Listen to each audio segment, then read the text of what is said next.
Syntactic Structures by Noam Chomsky, 2nd edition, with an introduction by David W. Lightfoot. Mouton-de-Gruyter, in New York. Mouton-de-Gruyter, in New York, 2002. Mouton-de-Gruyter, formerly Mouton, The Hague, is a division of Walter de Gruyter GmbH and Company KG, Berlin. First edition published in 1957.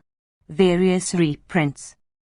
Printed on acid-free paper, which falls within the guidelines of the ANSI to ensure permanence and durability.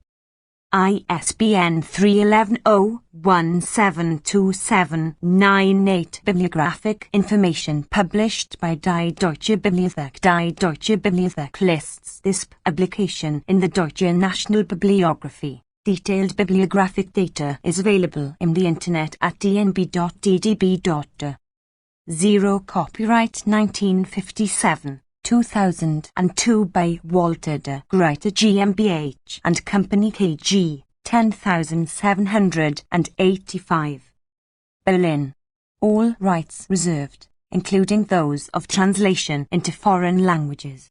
No part of this book may be reproduced in any form or by any means, electronic or mechanical, including photocopy, recording, or any information storage and retrieval system, without permission in writing from the publisher.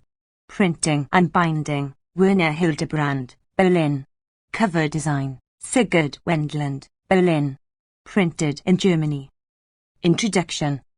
Noam Chomsky's syntactic structures was the snowball which began the avalanche of the modern cognitive revolution.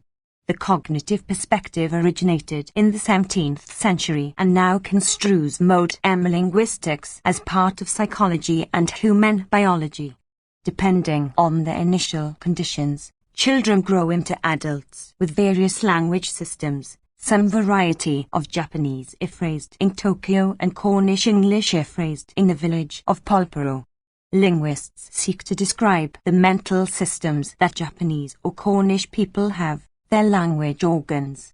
These systems are represented somehow in human mind. Brains are required an exposure to certain kinds of experiences, and are used in certain ways during speech comprehension or production and for a variety of purposes: communication, play, affects, group identity, etc. Linguists also specify the genetic information common to the species, which permits the growth of mature language organs in Cornish, Japanese, Dutch, Kannada and Navajo children.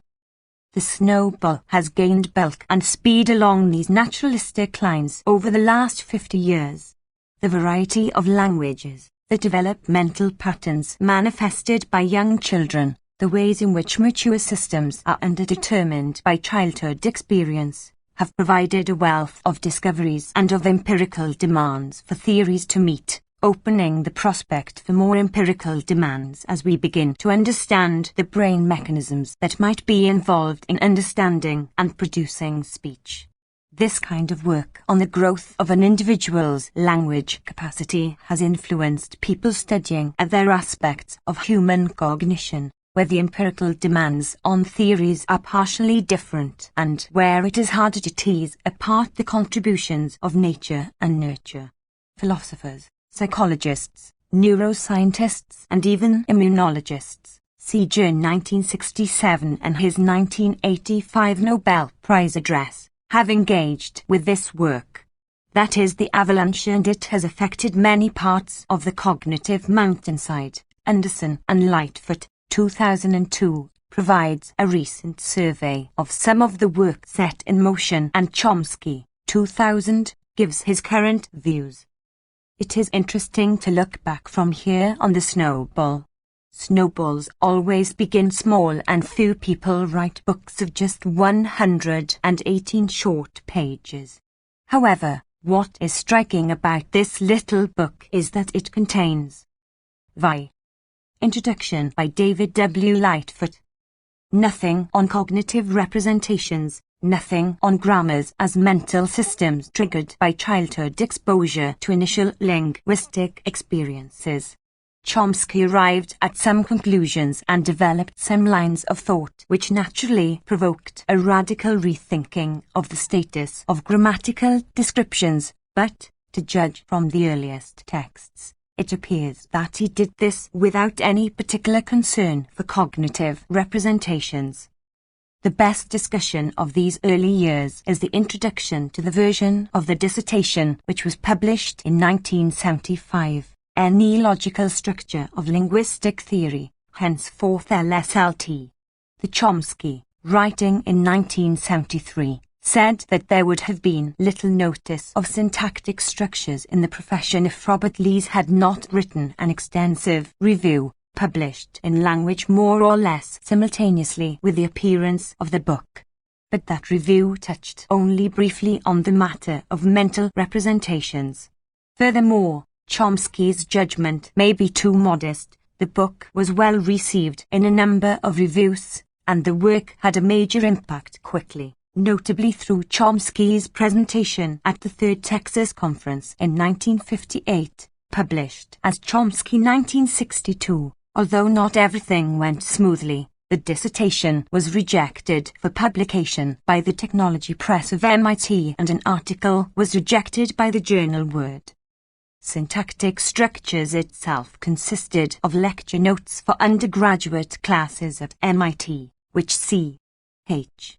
Van Schooneveld offered to publish with Mouton, a sketchy and informal outline of some of the material in LSLT, Chomsky 1975, 3. So these are the three central texts from this period, LSLT, Syntactic Structures, and Lees' Review. It is also useful to look at the earliest analytical work of the new paradigm, Klimmer, 1964, Lees, 1960, and Lees and Klimmer 1963, for example. However, one should keep in mind in addition that Chomsky was working on his review of Skinner's acclaimed verbal behavior, Chomsky 1959. The review was submitted in 1957 and sketched a way of looking at psychological behavior quite different from the prevailing orthodoxies. The book was part of an attempt to construct a formalized general theory of linguistic structure by pushing a precise but inadequate formulation to an unacceptable conclusion. We can often expose the exact source of this inadequacy and, consequently, gain a deeper understanding of the linguistic data. p.5. This was a foretaste of the strategy that Chomsky has pursued throughout his career, always will. Introduction by David W. Lightfoot. 7. To formulate proposals in accurate detail in order to see where the weaknesses lie, then reformulating, sometimes in radical fashion, moving much snow on the mountainside. One thinks of the filters of Chomsky and Lasnik, 1977, the indexing conventions in the appendix of Chomsky, 1980, and the features of Chomsky, 1995, ch.4, which sought precision over elegance and biological plausibility and then gave rise to major reformulations of linguistic theory. The immediate goal of the new work was to formulate precise, explicit, generative accounts, free of intuition-bound notions. The fundamental aim in the linguistic analysis of a language L is to separate the grammatical sequences which are the sentences of L from the ungrammatical sequences which are not sentences of L. The grammar of L will thus be a device that generates all of the grammatical sequences of L and none of the ungrammatical ones. p.13. Lees and others were impressed with the outline of what they took to be a truly scientific perspective, and these were days of much concern about the nature of science. Lees viewed the book as one of the first serious attempts on the part of a linguist to construct within the tradition of theory construction a comprehensive theory of language which may be understood in the same sense that a chemical, biological theory is ordinarily understood by experts in those fields. It is not a mere reorganization of the data into a new kind of library catalogue, nor another speculative philosophy about the nature of man and language, but rather a rigorous explication of our intuitions about language in terms of an overt axiom system, the theorems derivable from it, explicit results which may be compared with new data and other intuitions, all based plainly on an overt theory of the internal structure of languages. Lees 1957, 377-8.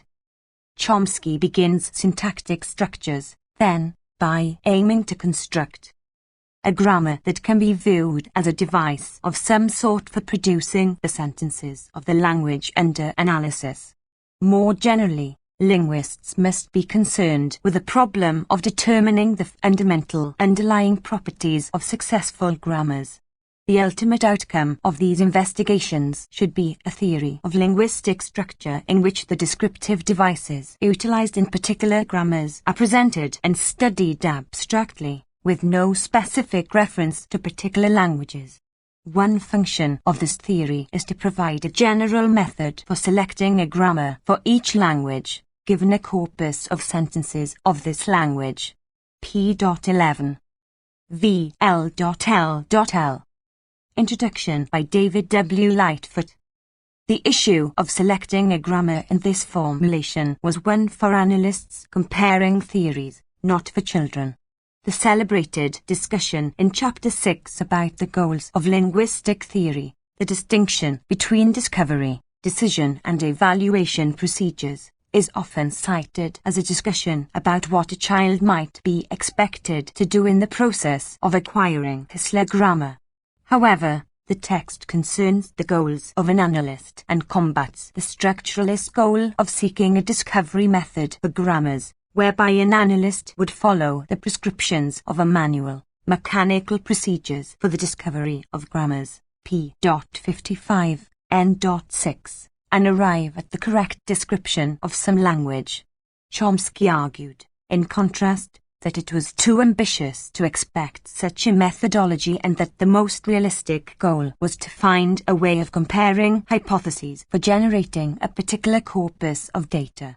No talk of children but an effort to thwart the positivist notion that one could discover a predefined path to scientific truth, cf. Popper 1959.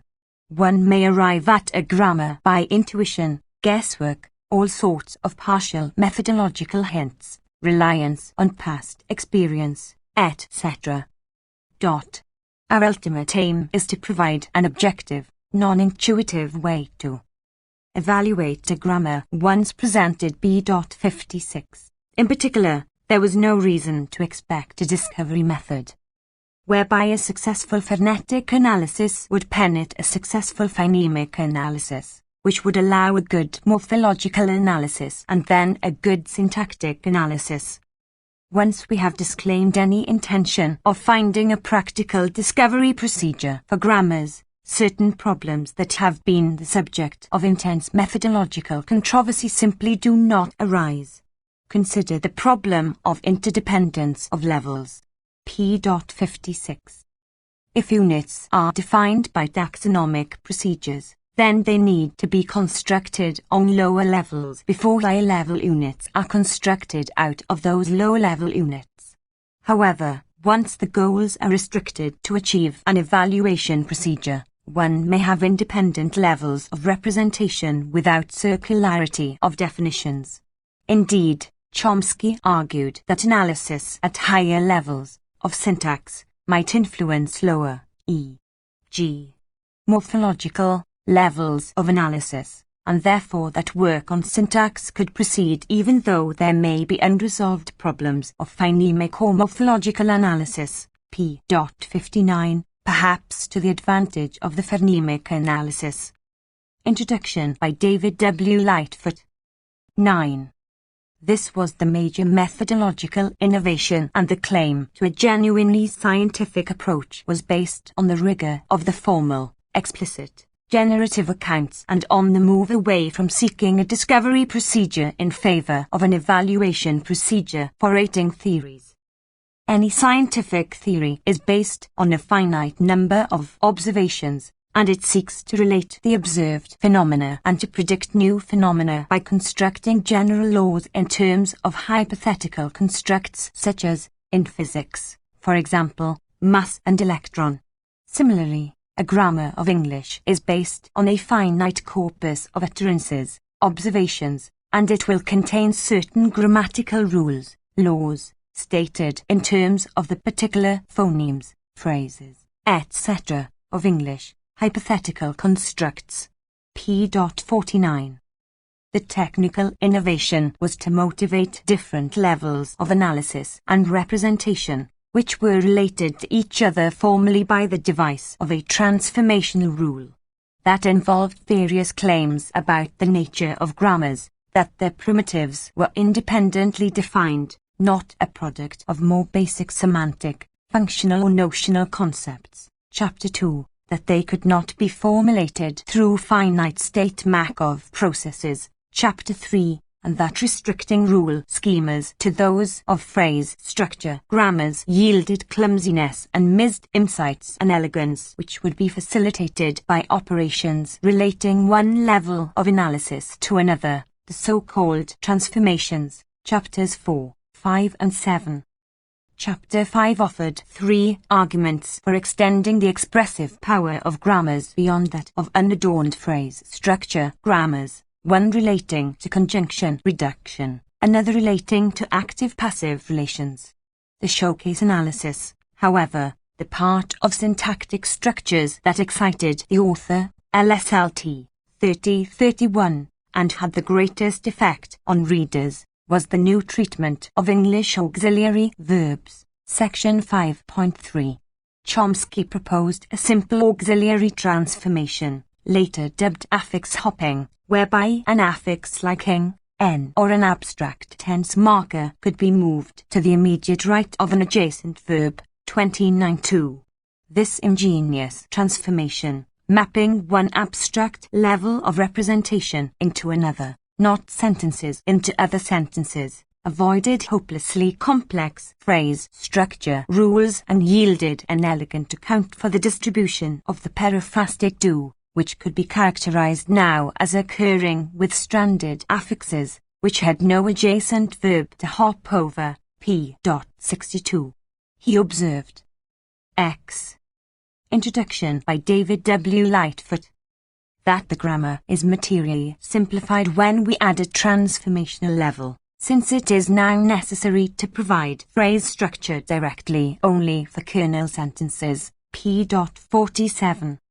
Chapter 7, entitled Some Transformations in English, extended transformational analysis to negative, interrogative and other sentence types, yielding further simplifications of a pure phrase structure grammars. The transformations themselves provided evidence for certain constituents, p.83, and the same units recurred in a number of operations, suggesting that genuine generalizations were being captured. The fundamental aspects of the analysis of auxiliaries have survived extensive discussion of almost 50 years. In current formulations, a central parameter of grammatical variation lies in how verbs may be connected to their tense markers, either as a result of the syntactic operation raising a verb to a higher functional category containing the tense marker, as in French, cf.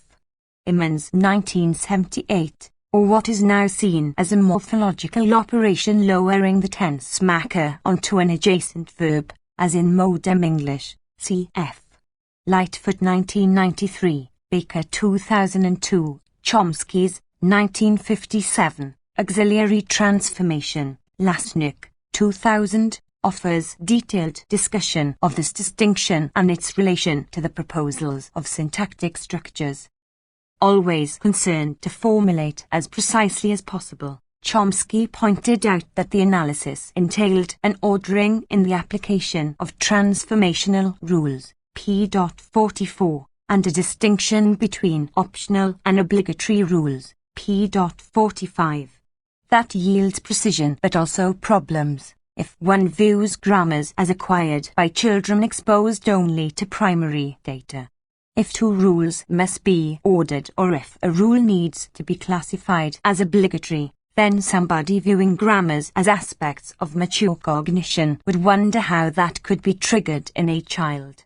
If the two rules are misordered or if an obligatory rule applies optionally, the grammar would generate non-occurring sentences or structures.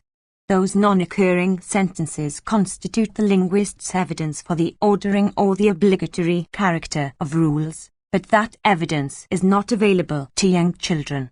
If the sentences don't occur, they can't be part of the primary data, not part of what a child experiences, and we have a grammar which cannot be triggered and is unlearnable.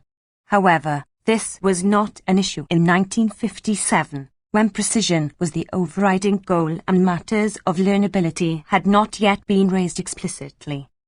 The last substantive chapter of syntactic structures deals with syntax and semantics, a relationship which has been widely misunderstood.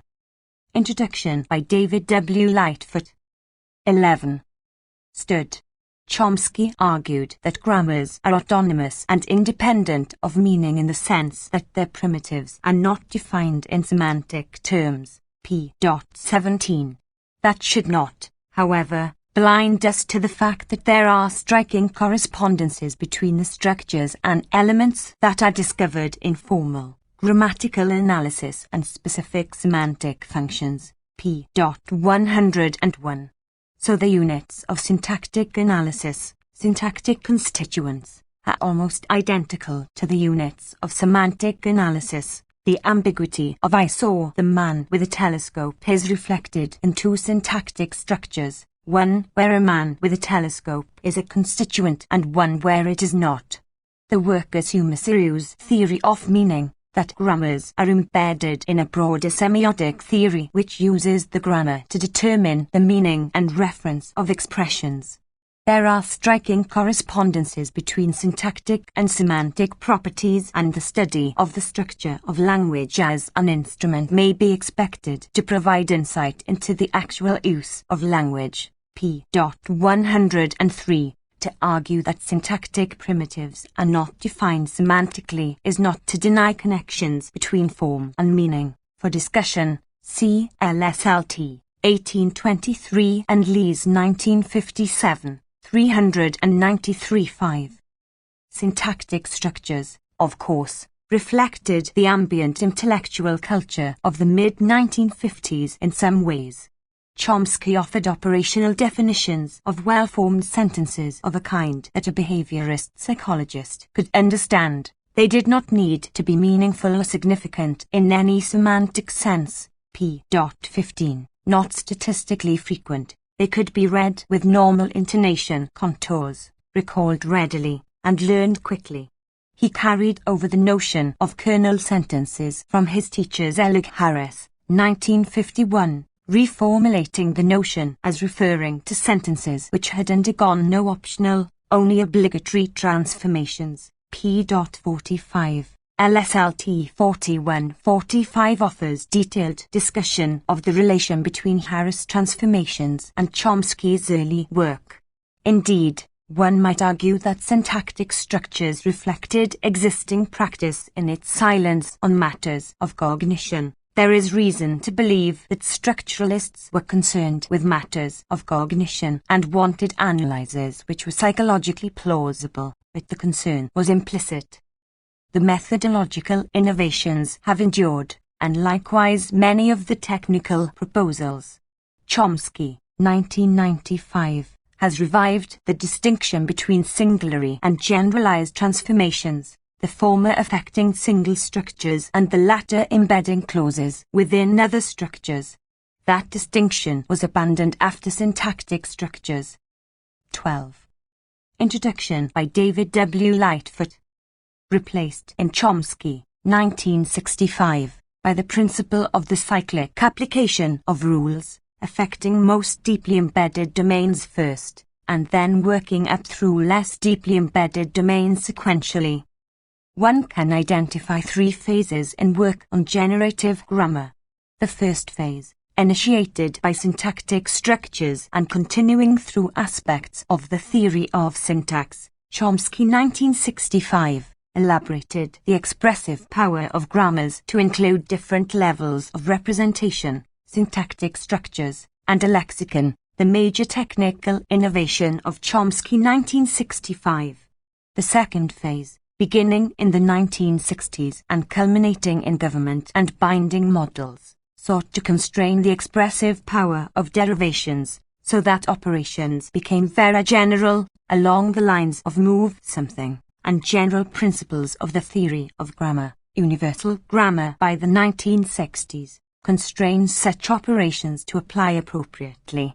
The third phase has sought substantive economy principles beyond the methodological clippings of Occam's razor, under the minimalist program of Chomsky, 1995. The technical advances have been considerable, far too considerable to outline in a brief introduction, and we have learned vast amounts about the properties of individual languages, about the developmental stages that children go through, about the kind of variation that grammatical parameters permit. Baker 2001 insightfully analogizes the parametric approach to work on the periodic table of elements which underlie all chemical substances.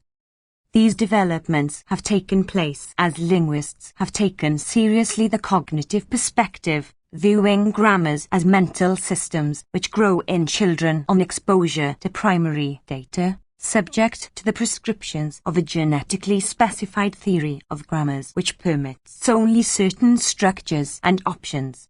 And they have taken place as linguists have taken their mathematical models seriously.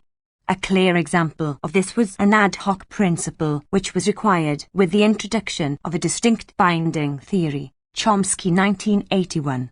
The ungrammaticality of they expected that each other would leave was ascribed to principle of the new binding theory, leaving no account for the non-occurrence of they were expected would leave, featuring a displaced they. This had formerly been attributed to the same indexing conventions which had excluded the sentence with the reciprocal each other.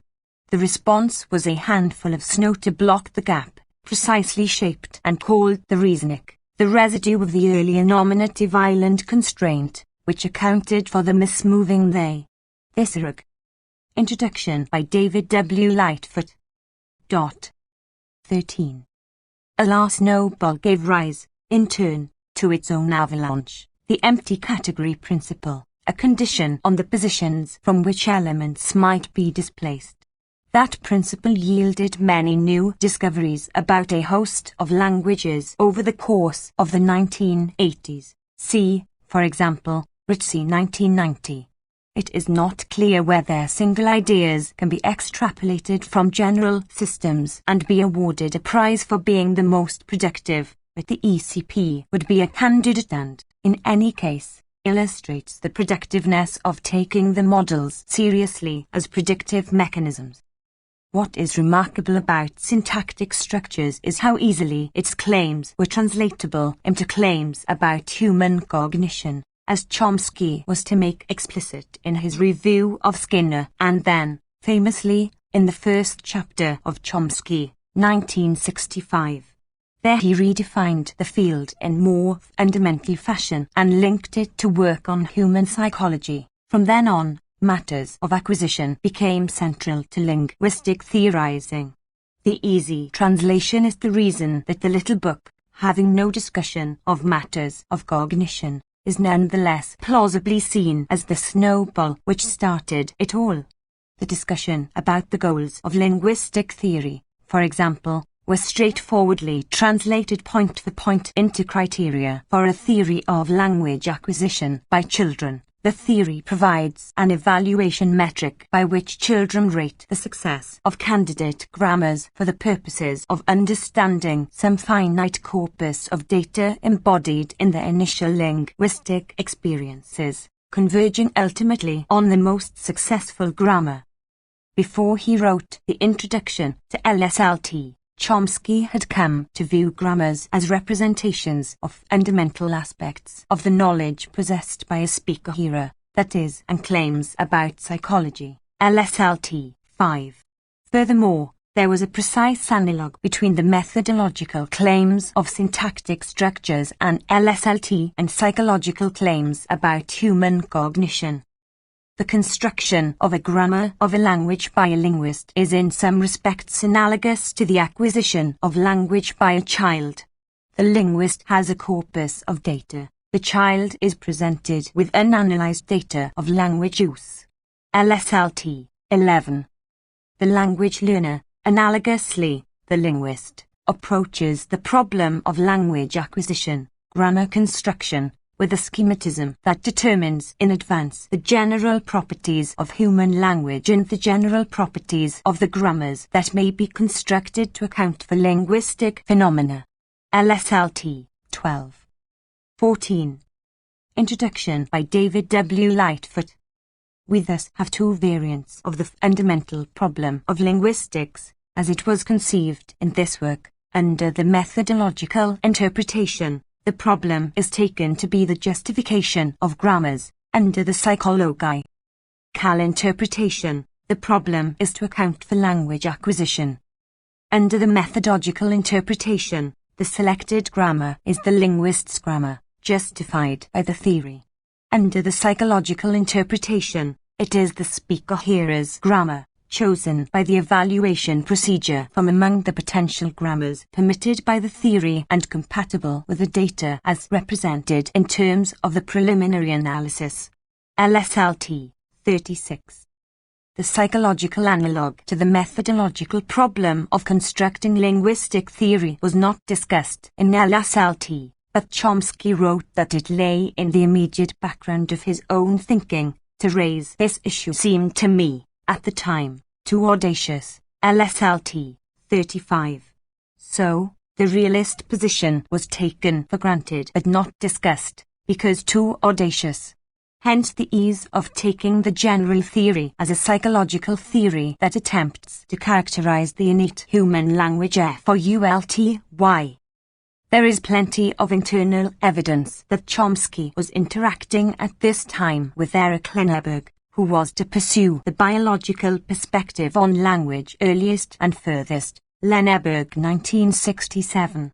However, the only explicit discussion of the cognitive-biological perspective in our central texts was the final section of the review, where Lees raised these issues in a kind of mystified optimism. Perhaps the most baffling and certainly in the long run by far the most interesting of Chomsky's theories will be found in their cohesions with the field of human psychology. Being totally incompetent in this area, I shall allude to only one possible consideration, but one which I find extremely intriguing. If this theory of grammar which we have been discussing can be validated without fundamental changes, then the mechanism which we must attribute to human beings to account for their speech behavior has all the characteristics of a sophisticated scientific theory. Lees 1957, 406. If we are to account adequately for the indubitable fact that a child by the age of 5 or 6 has somehow reconstructed for himself the theory of his language, it would seem that our notions of human learning are due for some considerable sophistication. Lees 1957, 408. And considerable sophistication there has been. Most subsequent work on language learning has followed syntactic structures in seeking theories which evaluate grammars relative to a corpus of utterances. That. Introduction by David W. Lightfoot. 15. Is true of Chomsky, 1965, Chomsky and Halley, 1968, and of more modern work. Robin Clark's fitness metric measures precisely the fitness of grammars with respect to a set of sentences. 1. Fitness metric, Clark 1992. Where vi equals the number of violations signaled by the parser associated with a given parameter setting, C equals the number of superset settings in the counter, B is a constant superset penalty greater than 1, I equals the measure of elegance, equals number of nodes, of counter I, C1 is a scaling factor. The central idea here is that certain grammars provide a means to understand certain sentences and not others, that is, they generate certain sentences but not others. The fitness metric quantifies the failure of grammars to pass sentences, the violations, v. The sum term, sigma, totals all the violations of all grammars under consideration, perhaps 5 grammars with a total of 50 failures or violations. We then subtract the violations of any single grammar and divide by the total violations, multiplied by n1. This provides a number which grades candidate grammars. For example, if one candidate has 10 violations, its score is 50-10, divided by some number. If another candidate has 20 violations, its score is 50-20, divided by that number, a lower score. There are 2 other factors involved in the equation, a superset penalty S and a measure of elegance C, but they are subject to a scaling condition and play a lesser role, which I ignore here. I have sketched Clark's fitness metric because it is the most sophisticated and precisely worked out evaluation measure that I know. What it and other such evaluation measures do is rate grammars against a set of data, as outlined in 1957. Although most work on learnability has followed the goals laid out for linguistic theories in syntactic structures, future work may permit a different approach to acquisition, providing a kind of discovery pro. 16. Introduction by David W. Lightfoot. Sadia, children may seek certain elements of grammatical structure, cues. These cues would be prescribed at the level of in a kind of menu from which children select. Some cues represent parameters of variation, that is occurring in some grammars but not others, and all cues would be found in the mental representations which result from parsing phrases and sentences that children are exposed to. Drescher 1999, Fodor 1998, Lightfoot 1999. Some of those phrases and sentences would express cues, requiring the cued structure for understanding. Under this view, children acquire a mature grammar by accumulating cued structures, and children and linguists have a kind of discovery procedure. Nearly 50 years ago, Chomsky argued for explicit trigger for various levels of representation provided by a theory of grammar, and for seeking a precise evaluation metric to compare grammars. After almost 50 years of enrichment, we can revisit this matter and many others in the light of subsequent work developing theories of grammar and spelling out the details of universal grammar, seen now as defining the language faculty. The ongoing investigation of this part of human cognition has been immensely productive. We have witnessed the considerable sophistication that Lees predicted. We have learned a vast amount about many languages, and we have learned different kinds of things. Generativists adopting the biological, cognitive perspective have focused on where generalizations break down, because that reveals poverty of stimulus problems which illustrate information conveyed by the linguistic genotype. See the Linguistic Review 19.1. 2002, for extensive discussion of the role of poverty of stimulus arguments.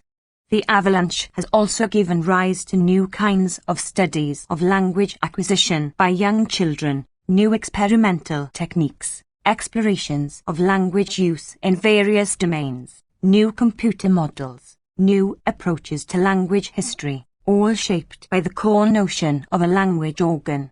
It has also spawned new approaches to old philosophical questions, notions of meaning and reference, and Chomsky has taken the lead in this area. For example, Chomsky 2000. The cognitive analysis of language was re-energized by this remarkable snowball, and it will continue for much longer, because much remains to be done now that the perspective has been widened. Georgetown, July 2002. David Y. Lightfoot. Introduction by David W. Lightfoot. 17. Notes.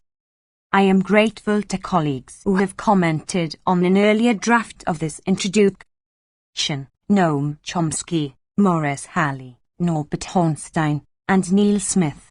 They are all old enough to remember 1957, appearances to the contrary.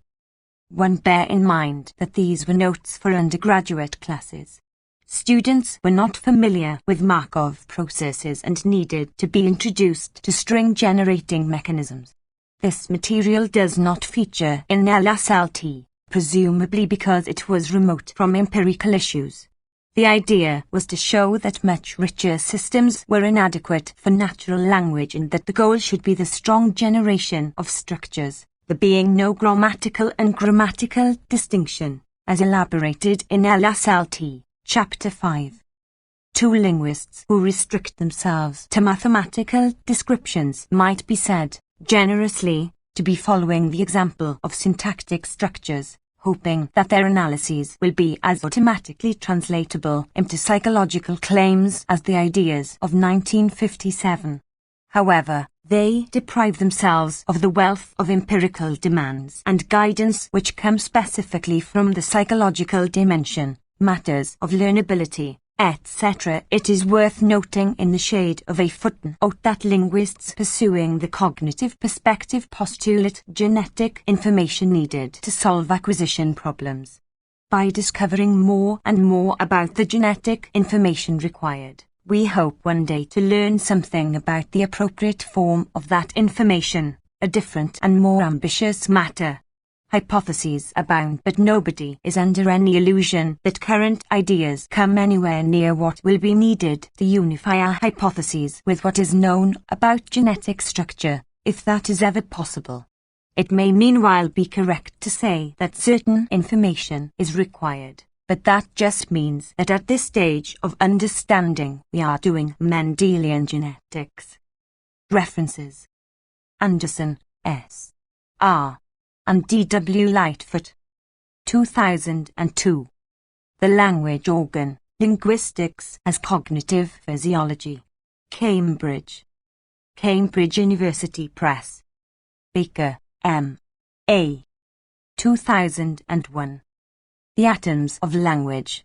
New York, Basic Books. 2002. Building and Merging, Not Checking, the Non-Existence of OSV0.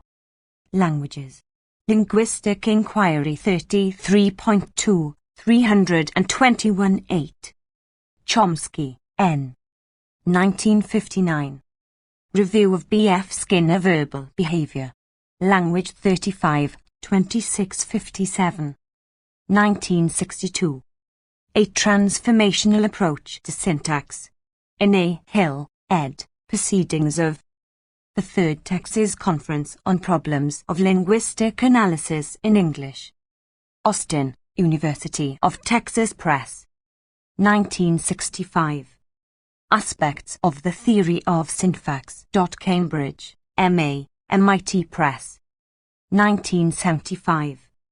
The Logical Structure of Linguistic Theory. New York, Plenum. 1980. On Binding. Linguistic Inquiry 11.1, 146. 1981. Lectures on Government and Binding. Dordrecht, Forest. 18. Introduction by David W. Lightfoot. 1995. The Minimalist Program. Cambridge, M.A., MIT Press. 2000. New Horizons in the Study of Language and Mind. Cambridge, Cambridge.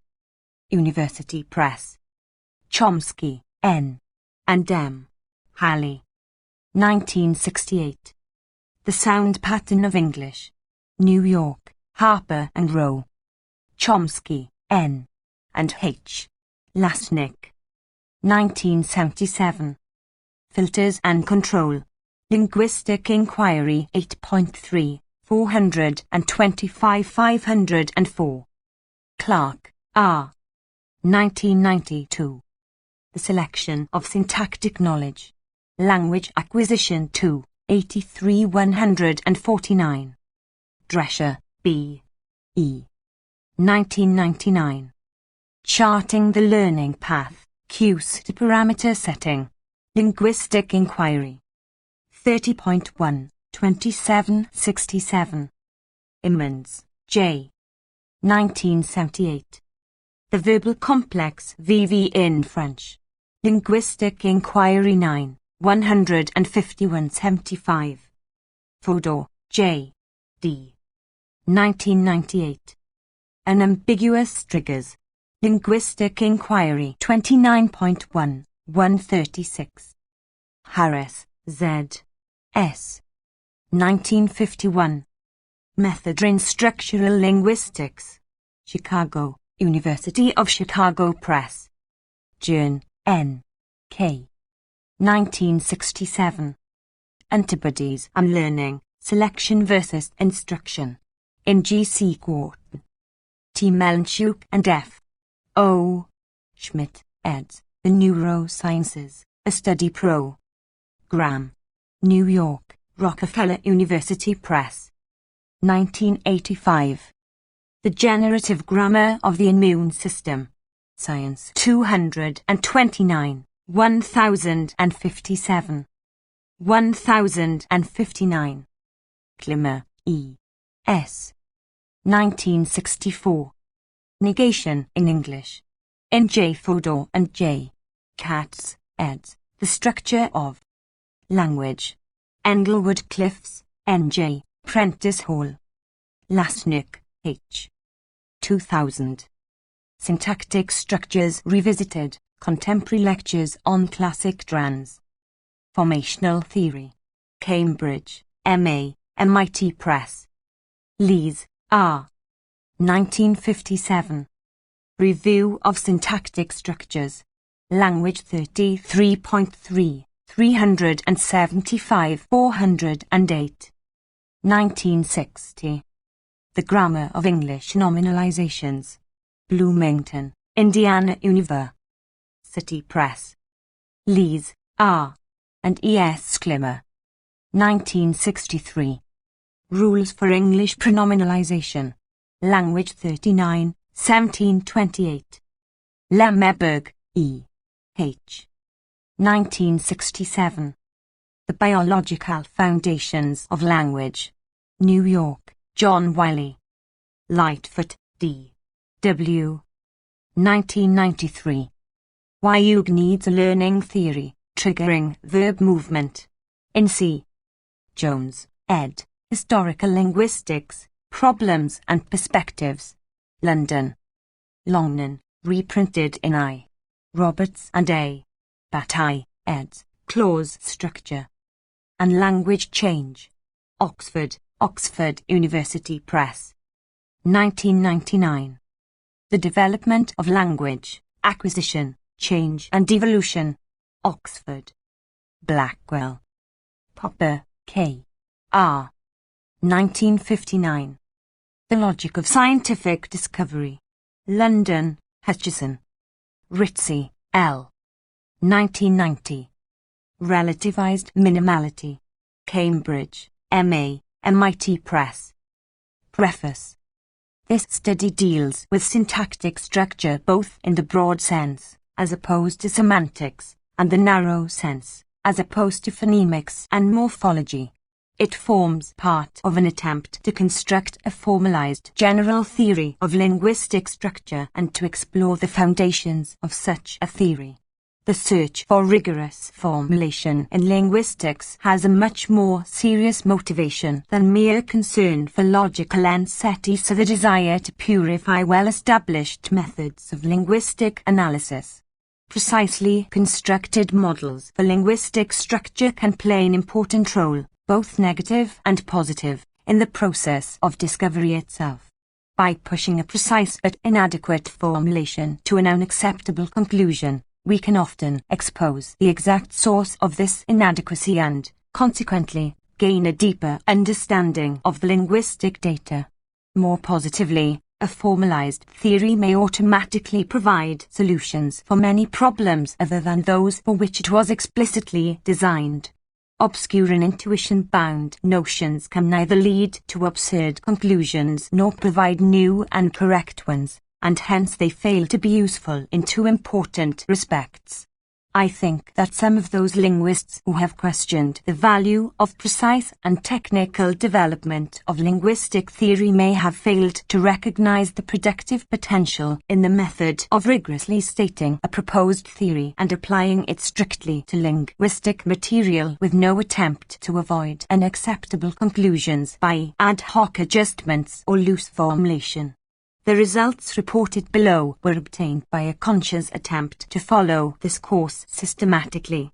Since this fact may be obscured by the informality of the presentation, it is important to emphasize it here. 6. Preface. Specifically, we shall investigate 3 models for linguistic structure and seek to determine their limitations.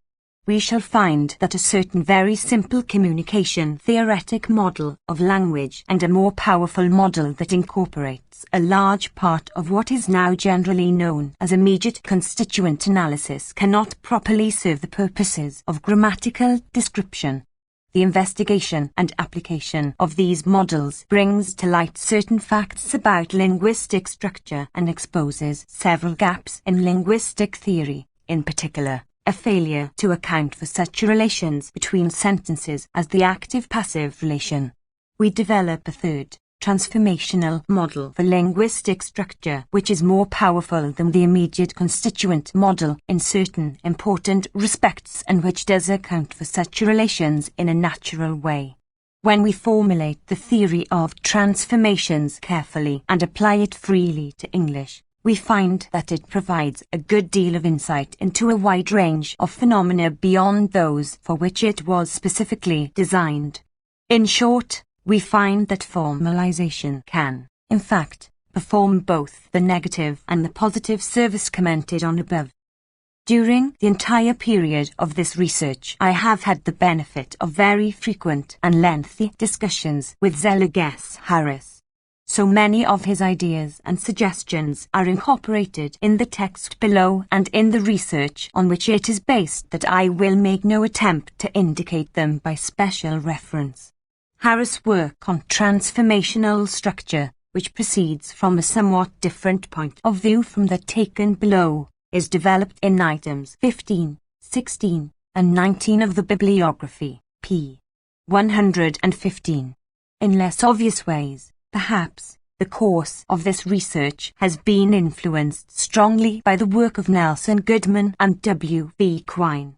I have discussed most of this material at length with Maurice Halley, and have benefited very greatly from his comments and suggestions. Eric Lenneberg, Israel Schema, and Yehoshua Bar Hillel have read earlier versions of this manuscript and have made many valuable criticisms and suggestions on presentation and content. The work on the theory of transformations and the transformational structure of English which, though only briefly sketched. Preface. 7. Below, serves as the basis for much of the discussion, was largely carried out in 1951-55 while I was a junior fellow of the Society of Fellows, Harvard University. I would like to express my gratitude to the Society of Fellows for having provided me with the freedom to carry on this research.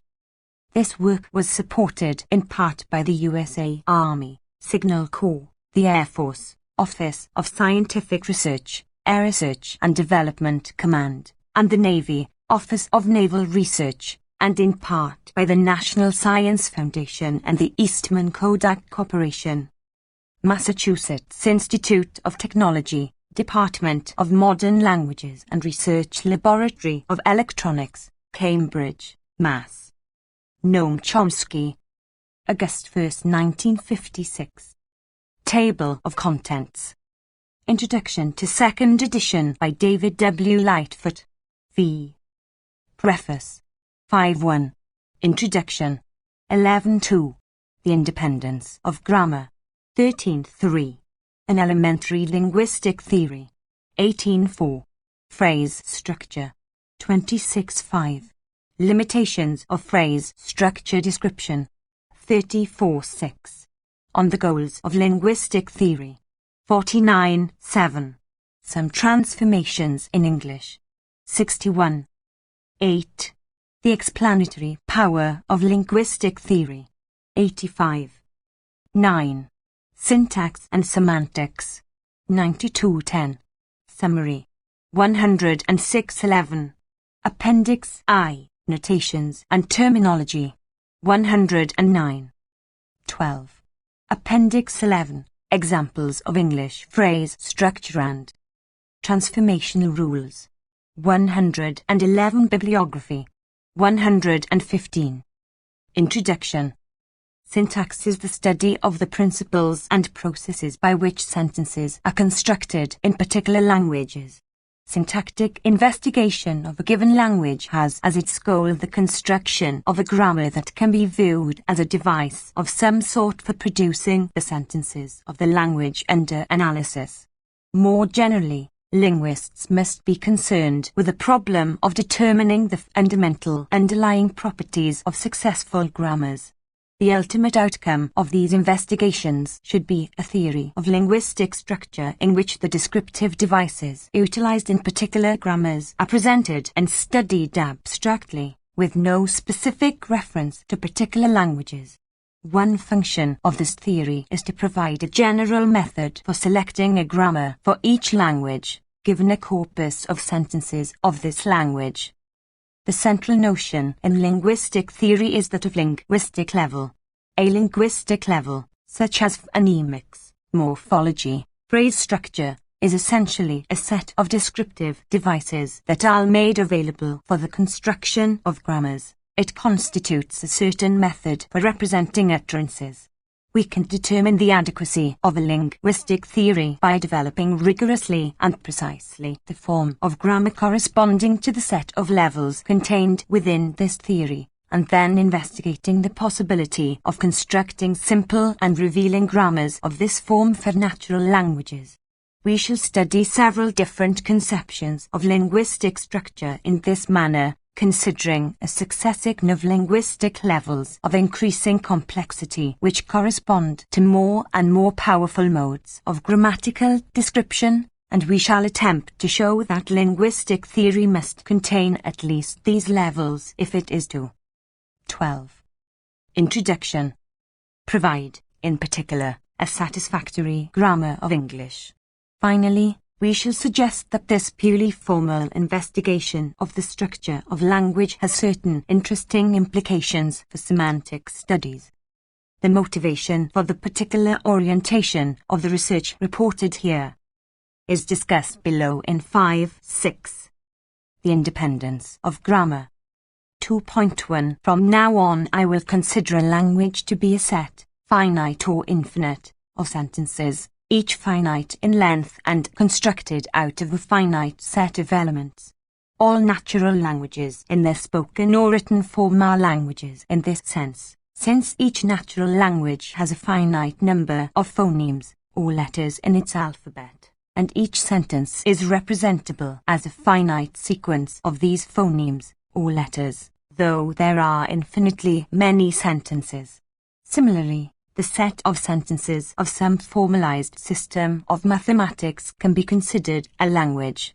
The fundamental aim in the linguistic analysis of a language L is to separate the grammatical sequences which are the sentences of L from the ungrammatical sequences which are not sentences of L, and to study the structure of the grammatical sequences. The grammar of L will thus be a device that generates all of the grammatical sequences of L and none of the ungrammatical ones. One way to test the adequacy of a grammar proposed for L is to determine whether or not the sequences that it generates are actually grammatical, that is, acceptable to a native speaker, etc. We can take certain steps towards providing a behavioral criterion for grammaticalness so that this test of adequacy can be carried out. For the purposes of this discussion, however, suppose that we assume intuitive knowledge of the grammatical sentences of English and ask what sort of grammar will be able to do the job of producing these in some effective and illuminating way. We thus face a familiar task of explication of some intuitive concept, in this case, the concept grammatical in English, and more generally, the concept grammatical. Notice that in order to set the aims of grammar significantly, it is sufficient to assume a partial knowledge of sentences and none. 14. Syntactic structures. Sentences. That is, we may assume for this discussion that certain sequences of phonemes are definitely sentences, and that certain other sequences are definitely non-sentences. In many intermediate cases we shall be prepared to let the grammar itself decide, when the grammar is set up in the simplest way so that it includes the clear sentences and excludes the clear non-sentences. This is a familiar feature of explication. A certain number of clear cases, then, will provide us with a criterion of adequacy for any particular grammar. For a single language, taken in isolation, this provides only a weak test of adequacy, since many different grammars may handle the clear cases properly. This can be generalized to a very strong condition, however, if we insist that the clear cases be handled properly for each language by grammars all of which are constructed by the same method. That is, each grammar is related to the corpus of sentences in the language it describes in a way fixed in advance for all grammars by a given linguistic theory. We then have a very strong test of adequacy for a linguistic theory that attempts to give a general explanation for the notion grammatical sentence in terms of observed sentence, and for the set of grammars constructed in accordance with such a theory. It is, furthermore, a reasonable requirement, since we are interested not only in particular languages, but also in the general nature of language. There is a great deal more that can be said about this crucial topic, but this would take us too far afield. Cf. 9.6. 2.2 On what basis do we actually go about separating grammatical sequences from ungrammatical sequences? I shall not attempt to. Cf. for example, N. Goodman, The Structure of Appearance, Cambridge, 1951, pages 5 to 6. Notice that to meet the aims of grammar, given a linguistic theory, it is sufficient to have a partial knowledge of the sentences, that is, a corpus, of the language, since a linguistic theory will state the relation between the set of observed sentences and the set of grammatical sentences, that is, it will define grammatical sentence in terms of observed sentence, certain properties of the observed sentences, and certain properties of grammars. To use Quine's formulation, a linguistic theory will give a general explanation for what could be in language on the basis of what is plus simplicity of the laws whereby we describe and extrapolate what is. W. B. Quine, from a logical point of view, Cambridge, 19531, p. 54. Cf. 5.6.1. The Independence of Grammar. 15. Give a complete answer to this question here, cf. 45.6.7, but I would like to point out that several answers that immediately suggest themselves could not be correct. First, it is obvious that the set of grammatical sentences cannot be identified with any particular corpus of utterances obtained by the linguist in his field work. Any grammar of a language will project the finite and somewhat accidental corpus of observed utterances to a set, presumably infinite, of grammatical utterances. In this respect, a grammar mirrors the behavior of the speaker who, on the basis of a finite and accidental experience with language, can produce or understand an indefinite number of new sentences. Indeed, any explication of the notion grammatical in L, that is, any characterization of grammatical in L in terms of observed utterance of L, can be thought of as offering an explanation for this fundamental aspect of linguistic behavior. 2.3 Second, the notion grammatical cannot be identified with meaningful or significant in any semantic sense. Sentences 1 and 2 are equally nonsensical, but any speaker of English will recognize that only the former is grammatical. 1 Colourless green ideas sleep furiously. 2. Furiously sleep ideas green colourless. Similarly, there is no semantic reason to prefer 3, 2, 5, or 4, 2, 6, but only 3 and 4 are grammatical sentences of English. 3. Have you a book on modern music? 4. The book seems interesting. 5. Redo a book on modern music. 6. The child seems sleeping. Such examples suggest that any search for a semantically based definition of grammaticalness will be futile. We shall see, in fact, in 4.7, that there are deep structural reasons for distinguishing 3 and 4 from 5 and 6. But before we are able to find an explanation for such facts as these, we shall have to carry the theory of syntactic structure a good deal beyond its familiar limits. 2.43. The notion grammatical in English cannot be identity. 16. Syntactic structures in any way with the notion high order of statistical approximation to English. It is fair to assume that neither sentence I, nor, to, nor indeed any part of these sentences has ever occurred in an English discourse. Hence, in any statistical model for grammaticalness, these sentences will be ruled out on identical grounds as equally remote from English. Yet, I, though nonsensical, is grammatical, while to is not. Presented with these sentences, a speaker of English will read 1 with a normal sentence intonation, but he will read 2 with a falling intonation on each word. In fact, with just the intonation pattern given to any sequence of unrelated words, he treats each word in 2 as a separate phrase. Similarly, he will be able to recall I much more easily than to learn it much more quickly, etc. Yet he may never have heard or seen any pair of words from these sentences joined in actual discourse.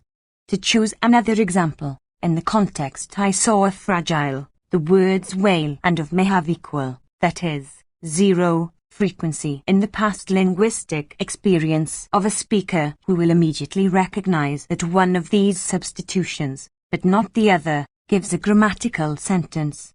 We cannot, of course, appeal to the fact that sentences such as 1 might be uttered in some sufficiently far-fetched context, while 2 would never be, since the basis for this differentiation between I and 2 is precisely what we are interested in determining. Evidently, one's ability to produce and recognize grammatical utterances is not based on notions of statistical approximation and the like. The custom of calling grammatical sentences those that can occur, or those that are possible, has been responsible for some confusion here. It is natural to understand possible as meaning highly probable and to assume that the linguist's sharp distinction between grammatical and ungrammatical too is motivated by a feeling that since the reality of language is too complex to be described completely, he must content himself with a schematized.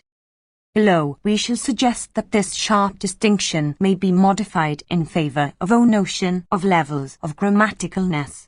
But this has no bearing on the point at issue here. Thus, 1 and 2 will be at different levels of grammaticalness even if 1 is assigned a lower degree of grammaticalness than, say, 3 and 4, but they will be at the same level of statistical remoteness from English. The same is true of an indefinite number of similar pairs. The independence of grammar. 17. Version replacing 0 probability and all extremely low probabilities by impossible and all higher probabilities by PAIBLE. WE. See, however, that this idea is quite incorrect and that a structural analysis cannot be understood as a schematic summary developed by sharpening the blurred edges in the full statistical picture. If we Rank the sequences of the given length in order of statistical approximation. Mashing to English, we will find both grammatical and ungrammatic al sequences scattered throughout the list. There appears to be no particular relation between order of approximation and grammaticalness, despite the undeniable interest and importance of semantic and statistical studies of language. They appear to have no direct relevance to the problem of determining or characterizing the set of grammatical utterances. I think that we are forced to conclude that grammar is autonomous and independent of meaning, and that probabilistic models give no particular insight into some of the basic problems of syntactic structure. AC. F. Hockett, A Manual of Phonology, Baltimore, 1955, p. 10. We return to the question of the relation between semantics and syntax in 8.9, where we argue that this relation can only be studied after the syntactic structure has been determined on independent grounds. I think that much the same thing is true of the relation between syntactic and statistical studies of language. Given the grammar of a language, one can study the use of the language statistically in various ways, and the development of probabilistic models for the use of language, as distinct from the syntactic structure of language, can be quite rewarding. Cf. B. Mandelbrot, Structure, Formal Day Text Set Communication, Dertudes, Word 10 January 2027, 1954, H. A. Simon, on a class of skew distribution functions, Bioamerica 42.425-40, 1955. One might seek to develop a more elaborate relation between statistical and syntactic structure than the simple order of approximation model we have rejected. I would certainly not care to argue that any such relation is unthinkable, but I know of no suggestion to this effect that does not have obvious flaws. Notice, in particular, that for any n, we can find a string whose first 10 words may occur as the beginning of a grammatical sentence and whose last n words may occur as the ending of some grammatical sentence S2, but where S1 must be distinct from S2. For example, consider the sequences of the form the man, who, are here, where, may be a verb phrase of arbitrary length. Notice also that we can have new but perfectly grammatical sequences of word classes. For example, a sequence of adjectives longer than any ever before produced in the context I saw a house. Various attempts to explain the grammatical and grammatical distinction, as in the case of I, too, on the basis of frequency of sentence type, order of approximation of word class sequences, etc., will run afoul of numerous facts like these. An elementary linguistic theory. 3.1 Assuming the set of grammatical sentences of English to be given, we now ask what sort of device can produce this set. Equivalently, what sort of theory gives an adequate account of the structure of this set of utterances? We can think of each sentence of this set as a sequence of phonemes of finite length. The language is an enormously involved system, and it is quite obvious that any attempt to present directly the set of grammatical phoneme sequences would lead to a grammar so complex that it would be practically useless.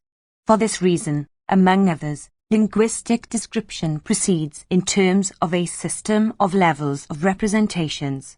Instead of stating the phonemic structure of sentences directly, the linguist sets up such higher-level elements as morphemes, and states separately the morphemic structure of sentences and the phonemic structure of morphemes. It can easily be seen that the joint description of these two levels will be much simpler than a direct description of the phonemic structure of sentences.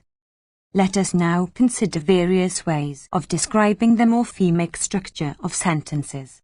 we ask what sort of grammar is necessary to generate all the sequences of morphemes, or words, that constitute grammatical English sentences, and only these. One requirement that a grammar must certainly meet is that it be finite. Hence the grammar cannot simply be a list of all morpheme, or word, sequences, since there are infinitely many of these. A familiar communication theoretic model for language suggests a way out of this difficulty.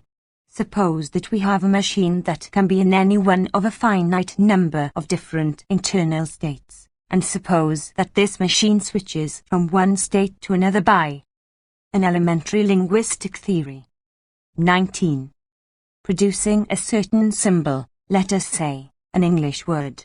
One of these states is an initial state, another is a final state. Suppose that the machine begins in the initial state, runs through a sequence of states, producing a word with each transition, and ends in the final state. Then we call the sequence of words that has been produced a sentence.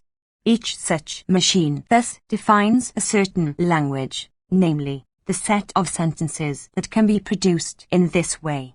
Any language that can be produced by a machine of this sort we call a finite state language and we can call the machine itself a finite state grammar.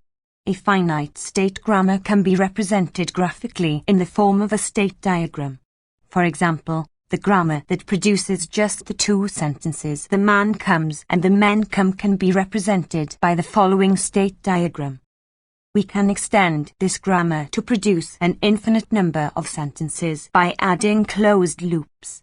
Thus, the finite grammar of the subpart of English containing the above sentences in addition to "the old man comes," "the old man comes," "the old men come," "the old men come," can be represented by the following state diagram. C. E. Shannon and W. Weaver, The Mathematical Theory of Communication, Urbana, 1949. pp. 15f. 20. Syntactic structures. Given a state diagram, we produce a sentence by tracing a path from the initial point on the left to the final point on the right, always proceeding in the direction of the arrows. Having reached a certain point in the diagram, we can proceed along any path leading from this point, whether or not this path had been traversed before in constructing the sentence in question. Each node in such a diagram thus corresponds to a state of the machine. We can allow transition from one state to another in several ways, and we can have any number of closed loops of any length. The machines that produce languages in this manner are known mathematically as finite state Markov processes. To complete this elementary communication theoretic model for language, we assign a probability to each transition from state to state. We can then calculate the uncertainty associated with each state, and we can define the information content of the language as the average uncertainty, weighted by the probability of being in the associated states. Since we are studying grammatical, not statistical structure of language here, this generalization does not concern us. This conception of language is an extremely powerful and general one. If we can adopt it, we can view the speaker as being essentially a machine of the type considered. In producing a sentence, the speaker begins in the initial state, produces the first word of the sentence, thereby switching into a second state which limits the choice of the second word, etc. Each state through which he passes represents the grammatical restrictions that limit the choice of the next word at this point in the UTTERONE. In a view of the generality of this conception of language, and its utility in such related disciplines as communication theory, it is important to inquire into the consequences of adopting this point of view in the syntactic study of some language such as English or a formalized system of mathematics.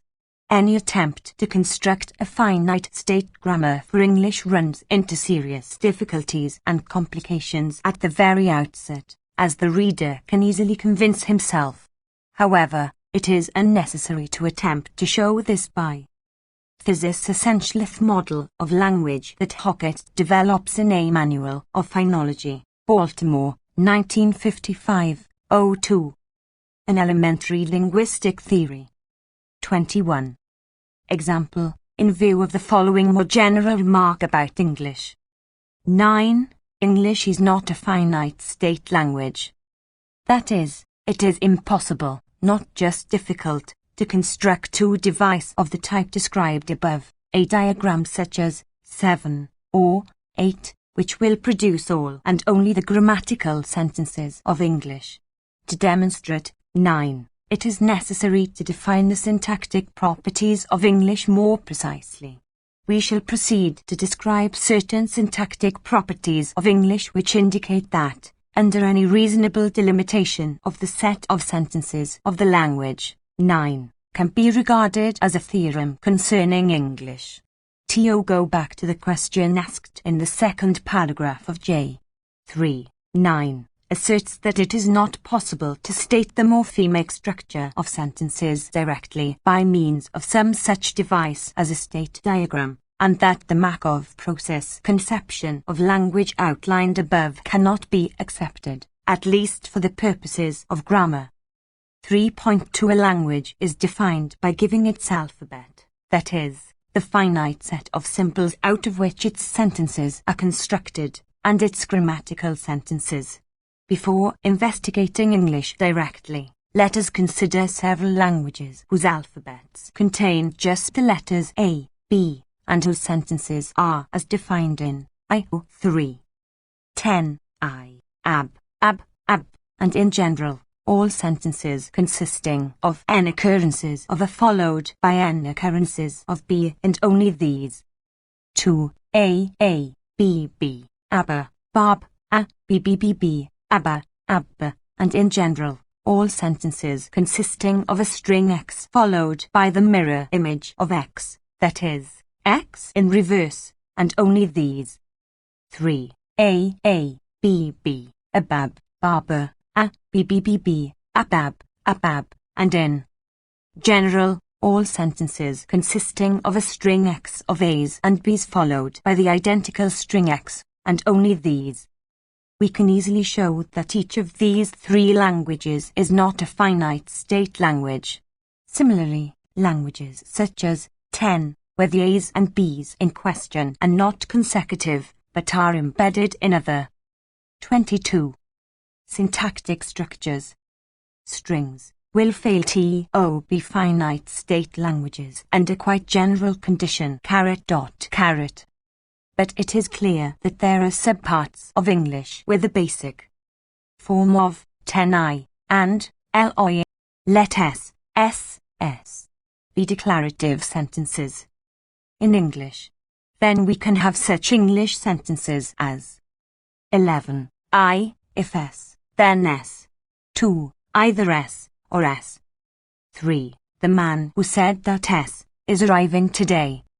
In li, we cannot have or in place of then. In li, we cannot have then in place of or. In li, we cannot have a instead of is. In each of these cases there is a dependency between words on opposite sides of the comma, that is, if, then, either your, man whiz. But between the interdependent words, in each case, we can insert a declarative sentence s, and this declarative sentence may in fact be one of 1I3. Thus, if in 1I, we take s as 1 and s as 1 liter 3, we will have the sentence 12. If either 1 or s, then s, and s in 1 may again be one of the sentences of 1I. It is clear, then, that in English we can find a sequence of plus s, plus b, where there is a dependency between a and b, and we can select as s another plus sequence containing c, s, d, where there is a dependency between c and d. Then select as s another sequence of this form, etc. A set of sentences that is constructed in this way, and we see from 1 that there are several possibilities available for such construction. 1 comes nowhere near exhausting these possibilities, will have all of the mirror image properties of 10, which exclude 1 or from the set of finite state languages. Thus we can find various kinds of non. See my 3 models for the description of language. IRE.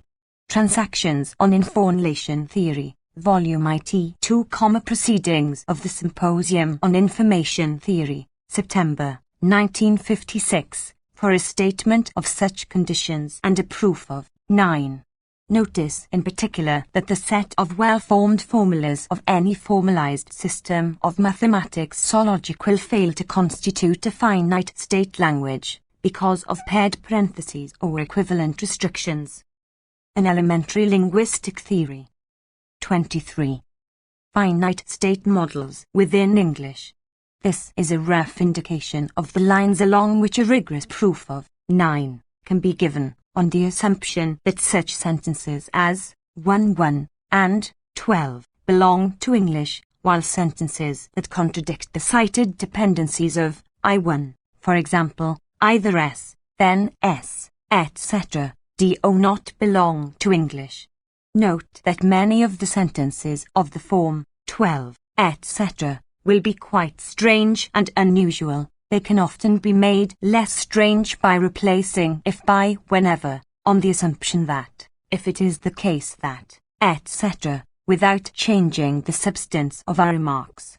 But they are all grammatical sentences, formed by processes of sentence construction so simple and elementary that even the most rudimentary English grammar would contain them. They can be understood, and we can even state quite simply the conditions under which they can be true.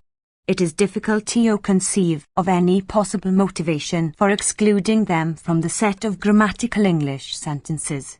Hence, it seems quite clear that no theory of linguistic structure based exclusively on Markov process models and the like will be able to explain or account for the ability of a speaker of English to produce and understand new utterances, while he rejects of the new sequences as not belonging to the language.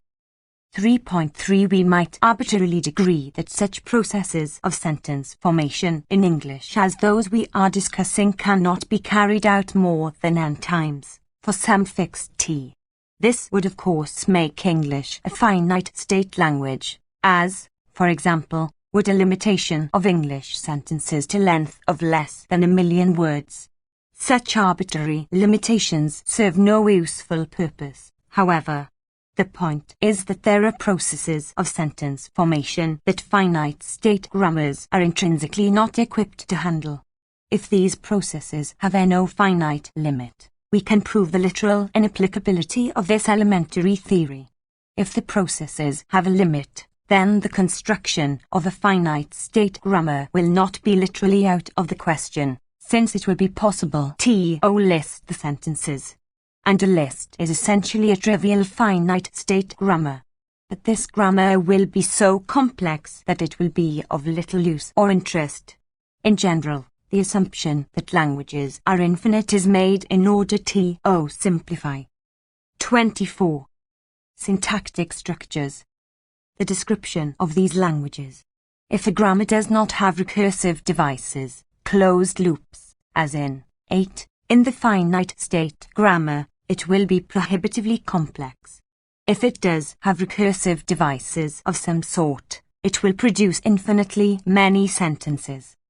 In short, the approach to the analysis of grammaticalness suggested here in terms of a finite state Markov process that produces sentences from left to right appears to lead to a dead end just as surely as the proposals rejected in section 2. If a grammar of this type produces all English sentences, it will produce many non-sentences as well.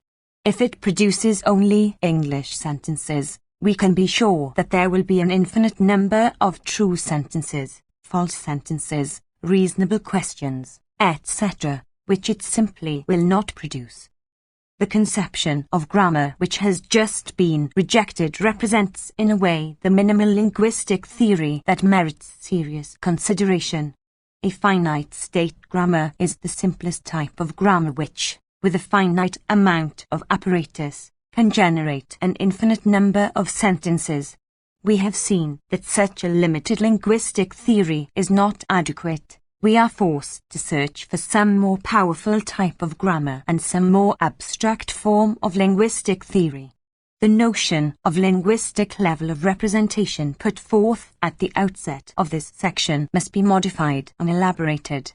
At least one linguistic level cannot have this simple structure.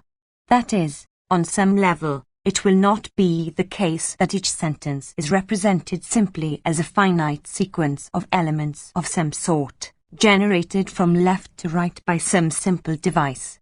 Alternatively, we must give up the hope of finding a finite set of levels, ordered from high to low, so constructed that we can generate all utterances by stating the permitted sequences of highest level elements, the constituency of each highest level element in terms of elements of the second level, etc., finally stating the phonemic constituency of elements of the next to lowest level. 4 at the outset of 4.3, we.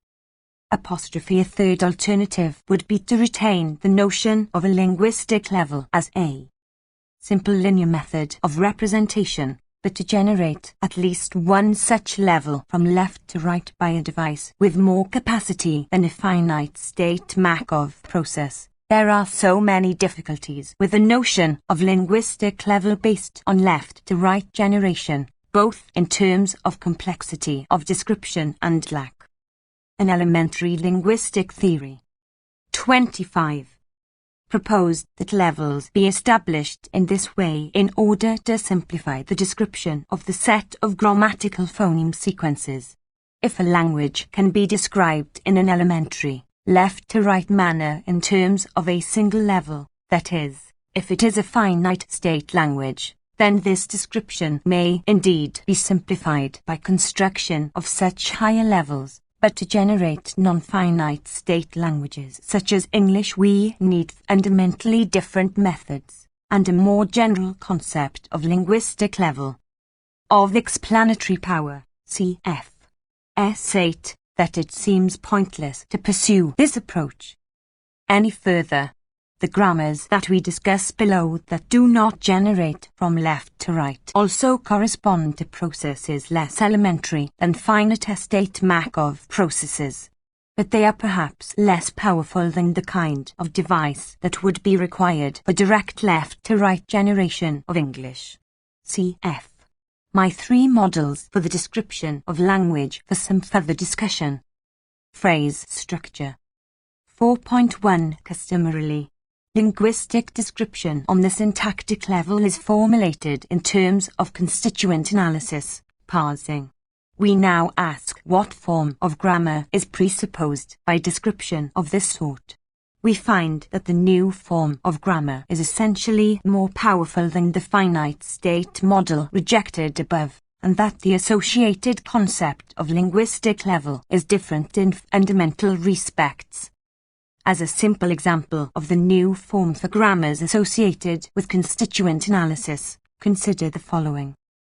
Plus 13 I sentence plus NPVP 2 NP plus T plus N plus 3 VP verb NP 4 T plus there V N T man ball etc. Vi verb kit took etc. Suppose that we interpret each rule X, Y of 13, as the instruction rewrite X as Y. We shall call 14 a derivation of the sentence the man hit the ball, where the numbers at the right of each line of the derivation refer to the rule of the grammar 13, used in constructing that line from the preceding line. The numbered rules of English grammar to which reference will constantly be made in the following pages are collected and properly ordered in 512. Appendix 11. The notational conventions that we shall use throughout there. Discussion of English structure as stated in 511. Appendix I. In his axiomatic syntax, The construction and evaluation of a syntactic calculus.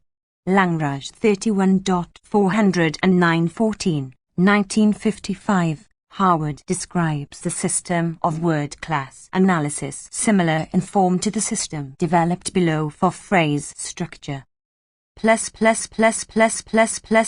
system he describes would be concerned only with the relation between T-N verb T and the N and 6 hit the ball in the example discussed. Phrase structure. 27. 14. Sentence. NP plus VP. I. T plus N plus VP. 2.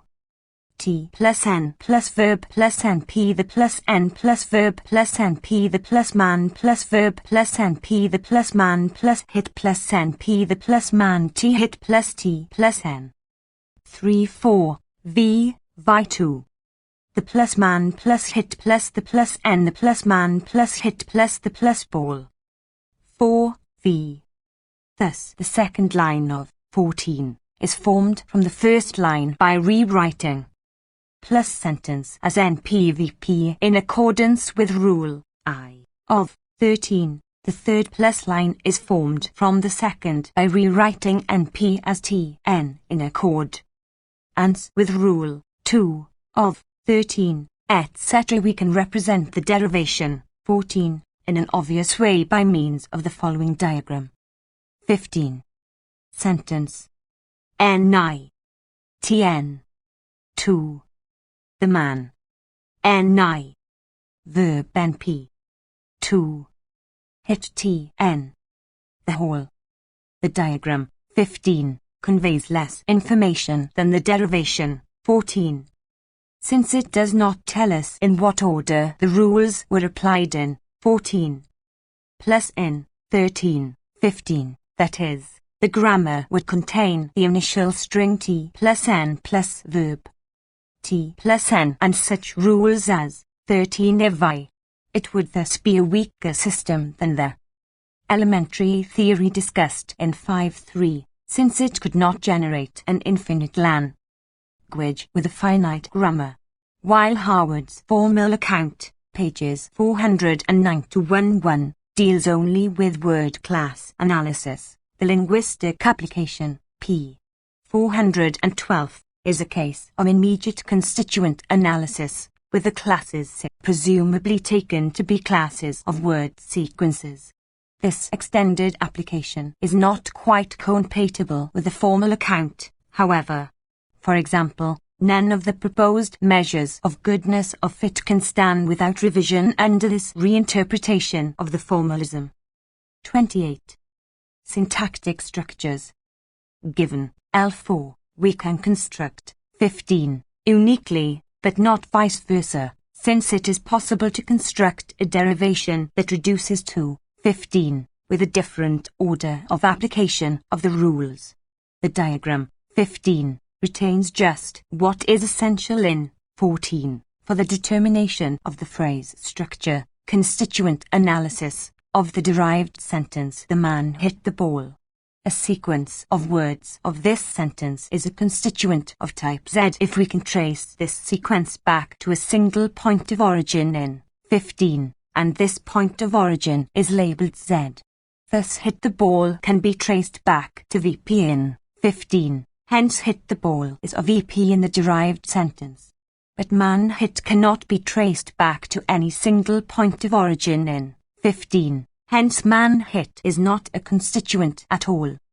We say that two derivations are equivalent if they reduce to the same diagram of the form 15. Occasionally, a grammar may permit us to construct non-equivalent derivations for a given sentence. Under these circumstances, we say that we have a case of constructional homonymity, and if our grammar is correct, this sentence of the language should be ambiguous. We return to the important notion of constructional homonymity below. One generalization of 13 is clearly necessary. We must be able to limit application of a rule to a certain context. Thus T can be rewritten if the following noun is singular, but not if it is plural. Similarly, verb can be rewritten hits if the preceding noun is man, but not if it is men. In general, if we wish to limit the rewriting of X as Y to the context Z, W, we can state in the grammar the rule.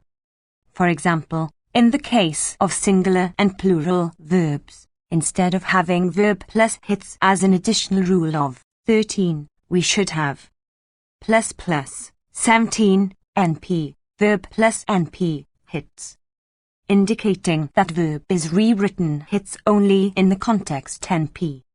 See 5.8.1 for some examples of constructional homonymity. See either. Logical structure of linguistic theory, mimeographed, 3 models for the description of language, above, p. 22, fn. 3, c. f. Hockett, 2 models of grammatical description, linguistics today, Word 10.233, 1954, r. s. Wells, immediate constituents, language 23.81, 117, 1947, for more detailed discussion. Phrase structure. 29. Correspondingly, 13 will have to be restated to include NP and NP. 3. This is a straightforward generalization of 13. One feature of 13 must be preserved, however, as it is in 17, only a single element can be rewritten in any single rule, that is, in 16, X must be a single symbol such as T, verb, and not a sequence such as T plus N.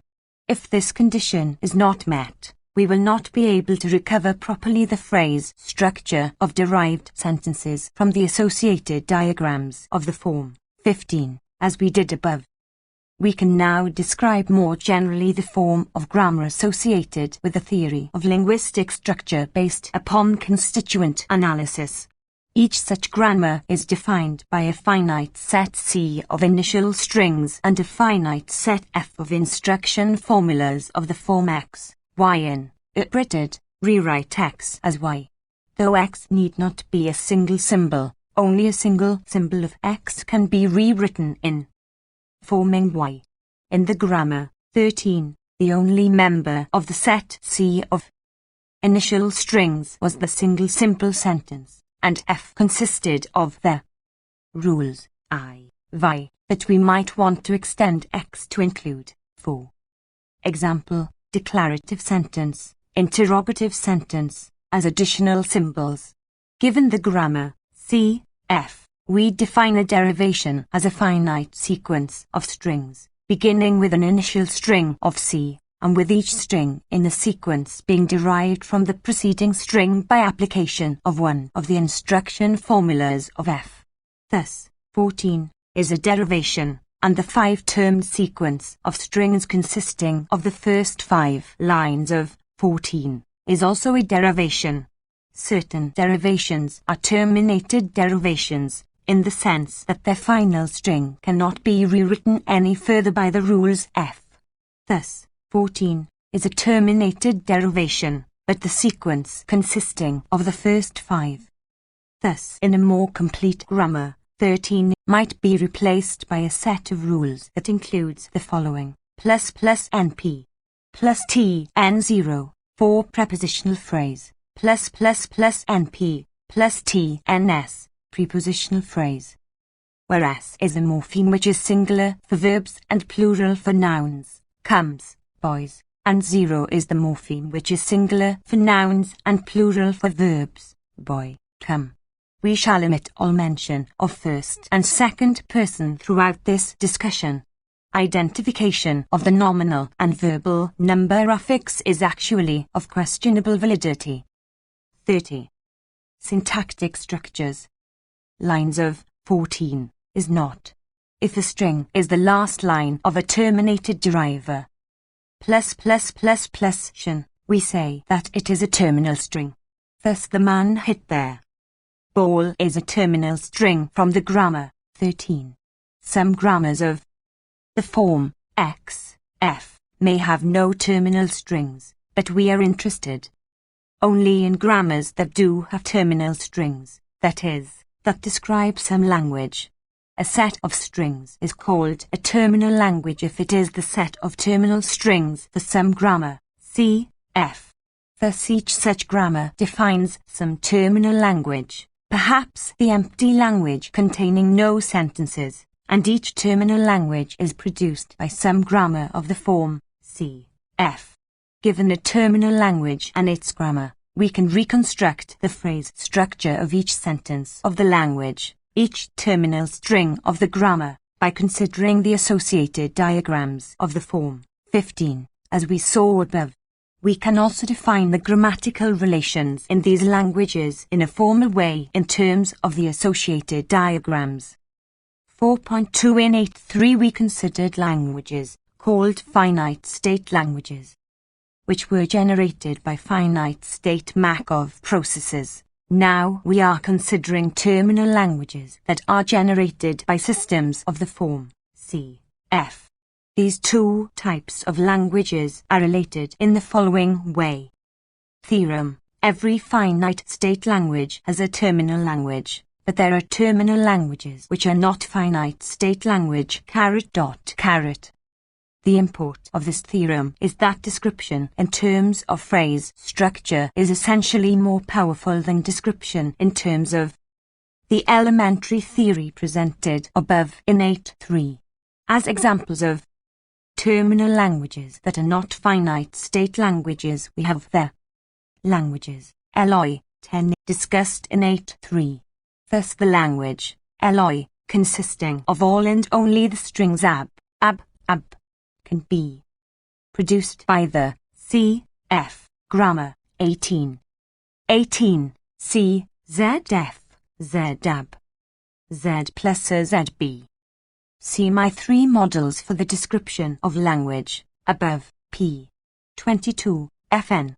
3, for proofs of this and related theorems about relative power of grammars. Phrase structure. 31. This grammar has the initial string z, as 13 has the initial string sentence, and it has two rules. It can easily be seen that each terminated derivation constructed from 18 ends in a string of the language I, and that all such strings are produced in this way.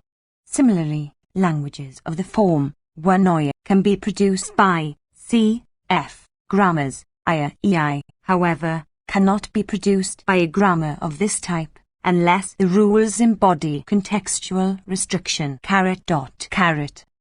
In 9.3 we pointed out that the languages 10i and 1 correspond to subparts of English, and that therefore the finite state Markov process model is not adequate for English.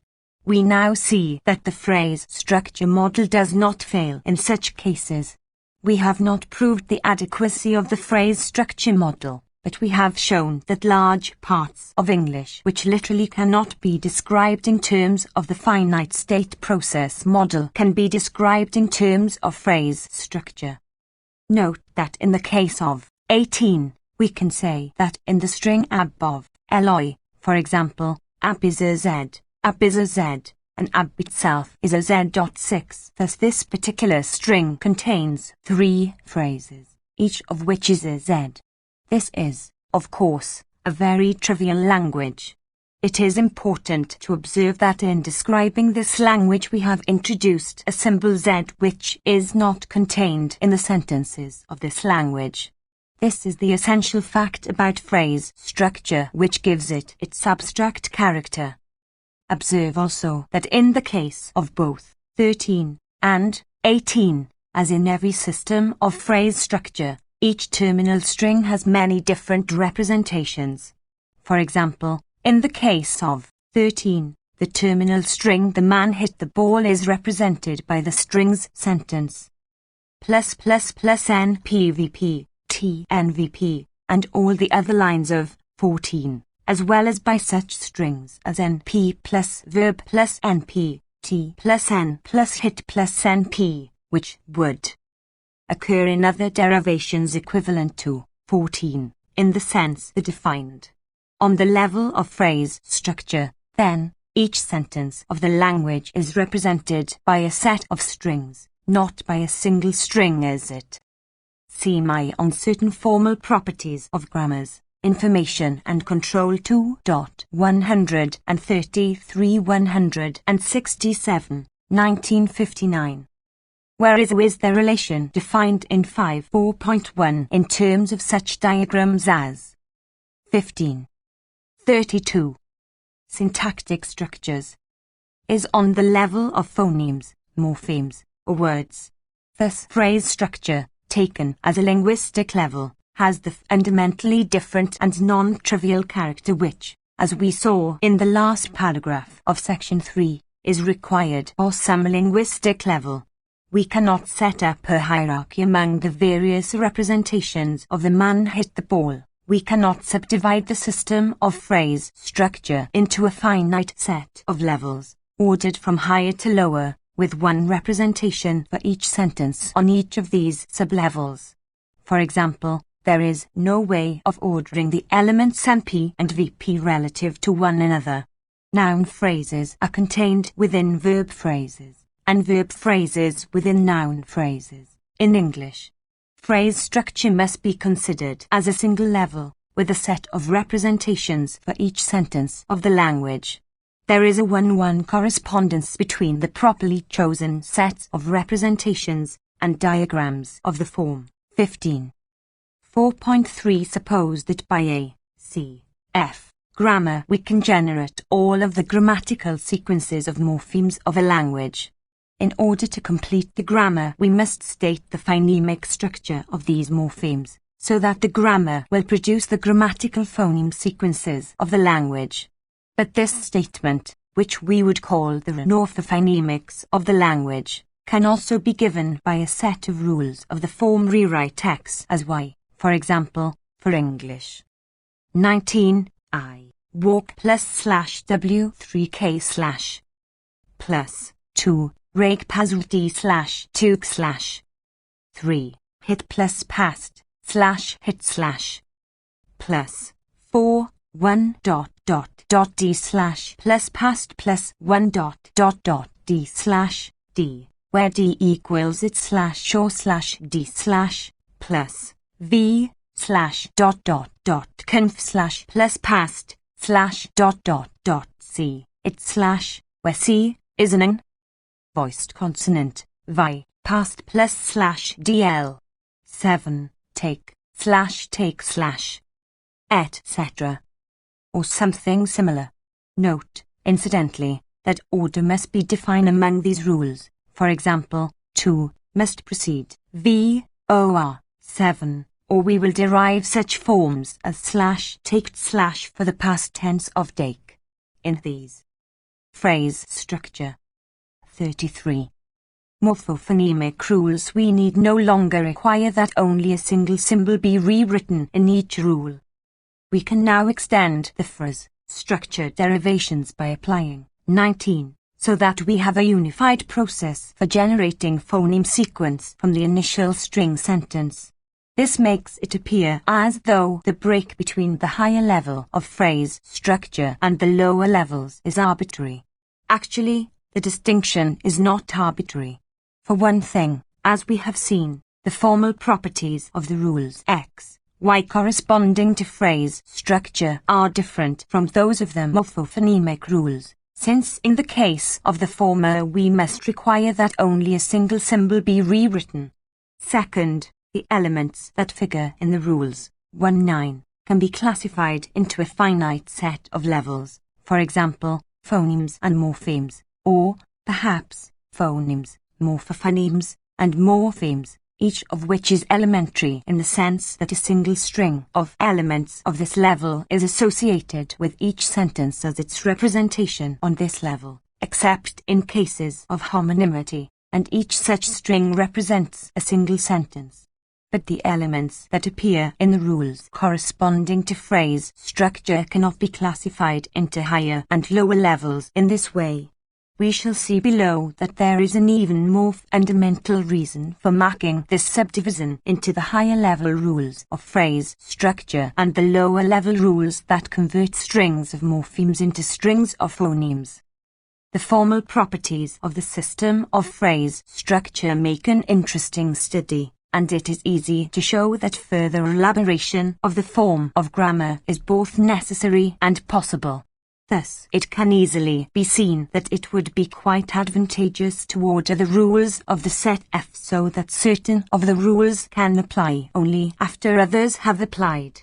For example, we should certainly want all rules of the form 17 to apply before any rule which enables us to rewrite NP++ as NP preposition NP or the like, otherwise the grammar will produce such non-sentences as the men near the truck begins work at 8. But this elaboration leads to problems that would carry us beyond the scope of this study. Limitations of phrase structure description. 35. As soon as we consider any sentences beyond the simplest type, and, in particular, when we attempt to define some more dramatic rules that produce these sentences, we find that we run into numerous difficulties and complications. To give substance to this claim would require a large expenditure of effort and space, and I can. Limitations OF. Only assert here that this can be shown fairly convincing when y.l. Phrase structure description. Instead of undertaking this rather arduous and ambitious course.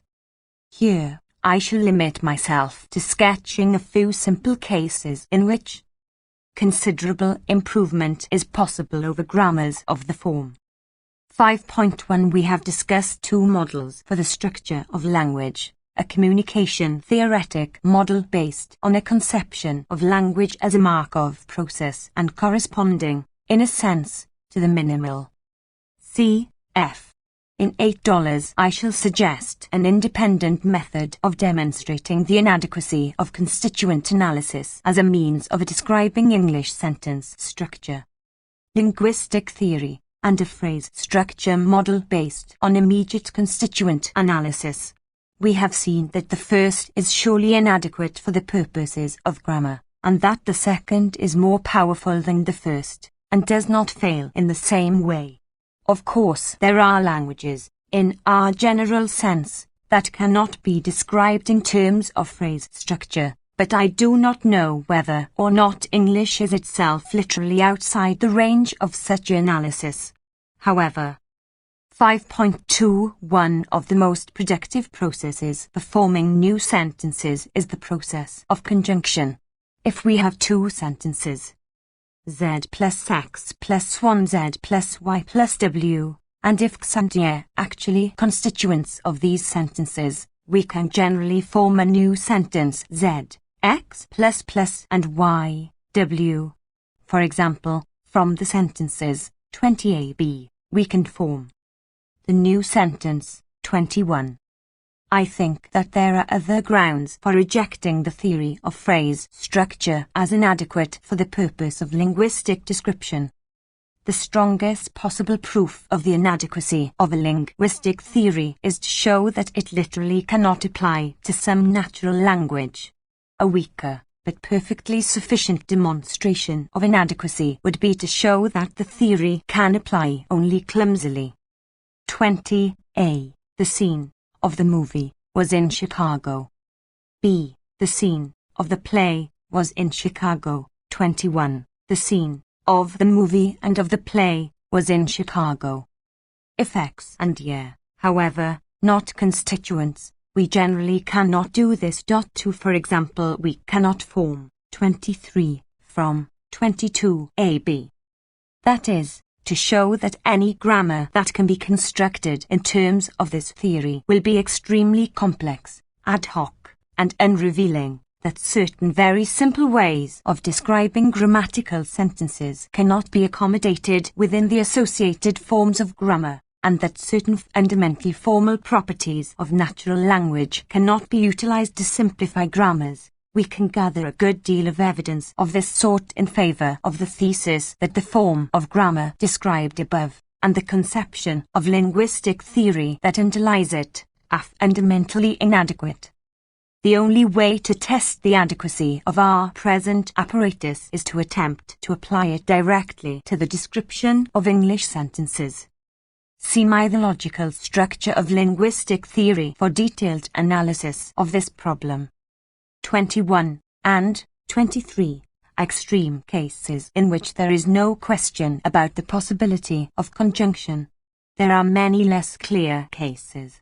For example, it is obvious that John enjoyed the book and liked the play, a string of the form NP, VP and VP, is a perfectly good sentence, but many would question their grammaticalness of, for example, John enjoyed and my friend liked the play, a string of the form NP verb and verb NP. The latter sentence, in which conjunction crosses over constituent boundaries, is much less natural than the alternative John enjoyed the play and my friend liked it, but there is no preferable alternative to the former. Such sentences with conjunction crossing constituent boundaries are also, in general, marked by special phonemic features such as extra long pauses, in our example, between liked and there, contrastive stress and intonation, failure to reduce vowels and drop final consonants in. 36. Syntactic structures. 22. A. The liner sailed down the river. B. The tugboat chugged up their river. 23. The liner sailed down the and tugboat chugged up their river. Similarly, if X and Y are both constituents, but are constituents of different kinds, that is, if in the diagram of the form 1-5, they each have a single origin, but this origin is labelled differently, then we cannot in general form a new sentence by conjunction. For example, we cannot form 25 from 24AB. 24A. The scene of the movie was in Chicago. B. The scene that I wrote was in Chicago. 25. The scene of the movie and that I wrote was in Chicago. In fact, the possibility of conjunction offers one of the best criteria for the initial determination of phrase structure. We can simplify the description of the conjunction if we try to set up constituents in such a way that the following rule will hold.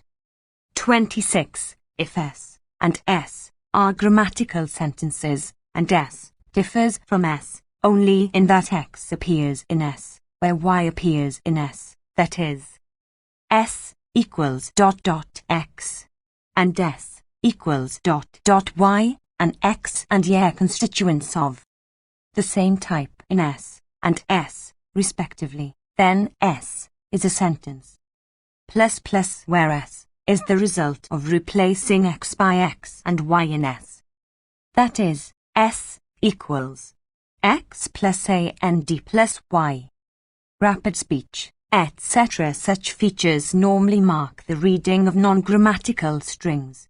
The most reasonable way to describe this situation would seem to be by a description of the following kind. To form fully grammatical sentences by conjunction, it is necessary to conjoin single constituents semicolon if we conjoin pairs of constituents, and these are major constituents, that is, high up in the diagram, 15. The resulting sentences are semi-grammatical. The more completely we violate constituent structure by conjunction, the less grammatical is the resulting sentence. This description requires that we generalize the grammatical and grammatical dichotomy, developing a notion of degree of grammaticalness. It is immaterial to our discussion, however, whether we decide to exclude such sentences as John enjoyed and my friend liked the play as ungrammatical, whether we include them as semi-grammatical, or whether we include them as fully grammatical but with special phonemic features. In any event, they form a class of utterances distinct from John enjoyed the play and liked the book, etc., where constituent structure is preserved perfectly. and a conclusion that the rule for conjunction must make explicit reference to constituent structure therefore stands, since this distinction will have to be pointed out in the grammar. Limitations of phrase structure description. 37. Even though additional qualification is necessary here, the grammar is enormously simplified if we set up constituents in such a way that 26 holds even approximately. That is, it is easier to state the distribution of and by means of qualifications on this rule than to do so directly without such a rule. But we now face the following difficulty. We cannot incorporate the rule 26 or anything like it here. A grammar, cf. of phrase structure, because of certain fundamental limitations on such grammars. The essential property of Rule 26 is that in order to apply it to sentences S and S to form the new sentence S, we must know not only the actual form of S and S, but also their constituent structure. We must know not only the final shape of these sentences, but also their history of derivation. But each rule X or Y of the grammar, cf, applies or fails to apply to a given string by virtue of the actual substance of the string. The question of how this string gradually assumed this form is irrelevant. If the string contains X as a substring, the rule X plus Y can apply to it. If not, the rule cannot apply. We can put this somewhat differently. The grammar ZF can also be regarded as a very elementary process that generates sentences not from left to right but from top to bottom. Suppose that we have the following grammar of phrase structure. 27. C. Sentence F. X, T. Xn. Then we can represent this grammar as a machine with a finite number of internal states, including an initial and a final state. In its initial state it can produce only the element sentence, thereby moving into a new state. It can then produce any string Y such that sentence plus Y is one of the rules of F in 27, again moving into a new state. Suppose that Y is the string xj. Then the machine can produce the string Y by applying the rule X plus 5. The machine proceeds in this way from state to state until it finally produces a terminal string. It is now in the final state. The machine thus produces derivations in the sense of $4. The important point. 38. Syntactic structures is that the state of the machine is completely determined by the string it has just produced, that is, by the last step of the derivation. More specifically, the state is determined by the subset of left-hand elements X of F which are contained in this last produced string. But Rule 26 requires a more powerful machine, which can look back to earlier strings in the derivation in order to determine how to produce the next step in the derivation. Rule 26 is also fundamentally new in a different sense. It makes essential reference to two distinct sentences S and S, but in grammars of the CF type, there is no way to incorporate such double reference. The fact that Rule 26 cannot be incorporated into the grammar of phrase structure indicates that even if this form of grammar is not literally inapplicable to English, it is certainly inadequate in the weaker but sufficient sense considered above. This rule leads to a considerable simplification of the grammar. In fact, it provides one of the best criteria for determining how to set up constituents. We shall see that there are many other rules of the same general type as 26, which play the same dual role. 5.3 In the grammar, 13, we gave only one way of analyzing the element verb, namely, as hit, cf. 13y. But even with the verbal root fixed, let us say, as take, there are many other forms that this element can assume, for example, takes, has plus taken, will plus take, has plus been plus taken, is being taken, etc. The study of these auxiliary verbs turns out to be quite crucial in the development of English grammar. We shall see that their behaviour is very regular and simply describable when observed from a point of view that is quite different from that developed above, though it appears to be quite complex if we attempt to incorporate these phrases directly into A-Z-F grammar. Consider first the auxiliaries that appear unstressed, for example, as in John has read the book but not does in John does read book carrot. We can state the occurrence of these auxiliaries in declarative sentences by adding to the grammar 1-3 the following rules. We return to the stressed auxiliary do below in $7.10, 49,447. Limitations of phrase structure description. 39. 28. Verb plus O plus V. Plus 2, V. Hit, take, walk, read, etc. 3. O plus C, M, have N, being, B, N. 4. 29. M plus will, can, may, shall, must. 1 S in the context NP, dash. C plus 0 in the context 10p, fall past. 2. Let F stand for any of the affixes past, S, 0, N, ing. Let V stand for any M or V, or have or be, that is, for any non-affix in the phrase verb. Then of plus V plus of hash, where hash is interpreted as word BUNDARY. 3. Replace plus by hash except in the context V, of. Insert hash initially and finally. The interpretation of the notations in 28 is as follows. We must choose the element C, and we may choose 0 or more of the parenthesized elements in the given order. In 29 we may develop into any of 3 morphemes, observing the contextual restrictions given. As an example of the application of these rules, we construct a derivation in the style of 14, omitting the initial steps. 30. The plus man plus verb plus the plus book, the plus man plus O plus V plus the plus book, the plus man plus O plus read plus the plus book. From 1-3 IV. 28 28-2. The plus man plus C plus have plus N plus B plus sing plus read plus the plus book. 28. We select the elements C, have plus N plus and being.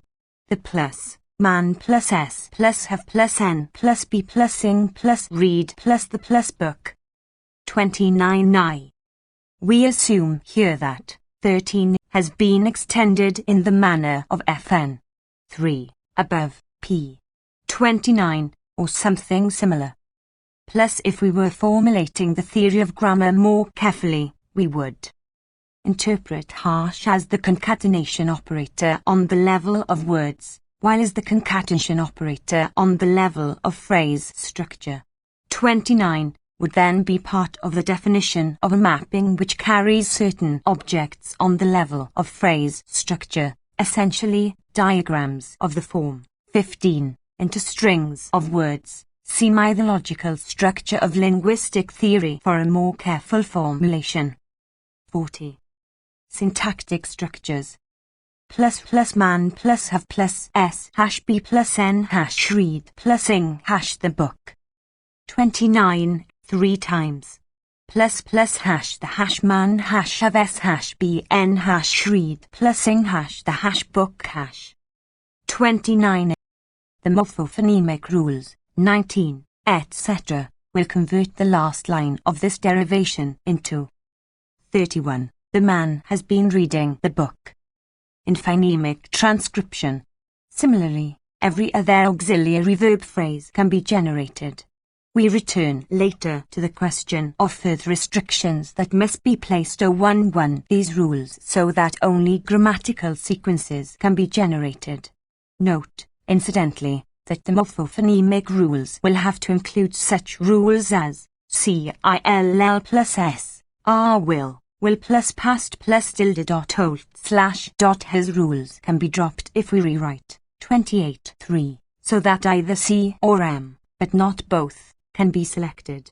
But now the forms uld, midlet, SL must be added to 28 and certain sequence of TCN statements become more complex. It is immaterial to our further discussion which of these alternative analyses is adopted. Several other minor revisions are possible. Notice that in order to apply 29 in 30, we had to use the fact plus that the in is a singular noun phrase NP. That is, we had to refer back to some earlier step in the derivation in order to determine plus the constituent structure of the NML, the alternative of ordering plus 29 and the rule that develops NP into the man in such a way that 29 must precede the latter is not possible, for a variety of reasons, some of which appear below. Islands 29 just like 26 goes beyond the elementary Markovian character of grammars of phrase structure and cannot be incorporated within their IF grammar. Rule 29 violates the requirements of IF grammars even more severely. It also requires reference to constituent structure, that is, past history of derivation, and in addition, we have no way to express the required inversion within the terms of phrase structure. Note that this rule is useful elsewhere in the grammar, at least in the case where if is ing.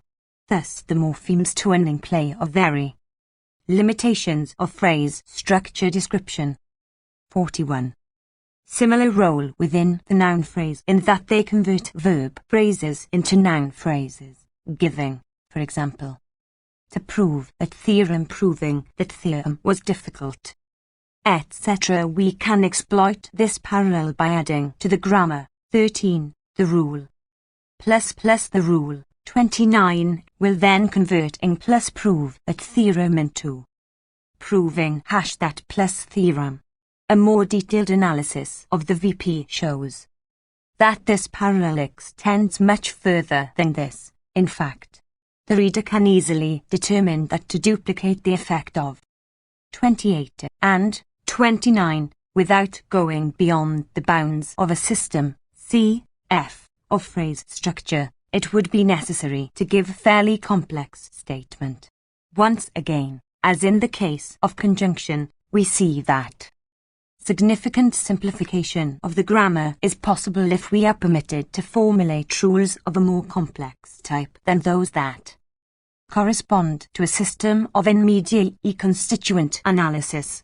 By allowing ourselves the freedom of 29, we have been able to state the constituency of the auxiliary phrase in 28 without regard to the interdependence of its elements, and it is always easier to describe a sequence of independent elements than a sequence of mutually dependent ones. To put the same thing differently, in the auxiliary verb phrase we really have discontinuous elements. For example, in 30, the elements have N and B, ing, but discontinuities cannot be handled within CF grammar in 28. We treated these. We might attempt to extend the notions of phrase structure to account for discontinuities. It has been pointed out several times that fairly serious difficulties arise in any systematic attempt to pursue this course. Cf. My System of Syntactic Analysis, Journal of Symbolic Logic 18.24256, 1953, cf. Hockett. A formal statement of morphemic analysis. Studies in Linguistics 10.2739, 1952, item. 2 models of grammatical description, linguistics today, Word 10.233, 1954. Similarly, one might seek to remedy some of the other deficiencies of Z.F. grammars by a more complex account of phrase structure. I think that such an approach is ill-advised, and that it can only lead to the development of ad hoc and fruitless elaborations. It appears to be the case that the notions of phrase structure are quite adequate for a small. 42. Syntactic structures. Elements as continuous, and we introduce the discontinuity by the very simple additional rule, 29. We shall see below, in 3.7, that this analysis of the element verb serves as the basis for a far-reaching and extremely simple analysis of several important features of English syntax. 5.4. As a third example of the inadequacy of the conceptions of phrase structure, consider the case of the active-passive relation. Plus passive sentences are formed by selecting the element bn in rule. 28. But there are heavy restrictions on this element that make it unique among the elements of the auxiliary phrase. For one thing, plus bn can be selected only if the following v is transitive. For example, plus was eaten is permitted, but not was occurred, but with a few exceptions. The other elements of the auxiliary phrase can occur plus freely with verbs. Furthermore, bn cannot be selected if the verb v is followed by a noun phrase, as in 30. For example, we cannot in general have np pluses plus v plus n plus np, even when this transitive we cannot have lunch is eaten John.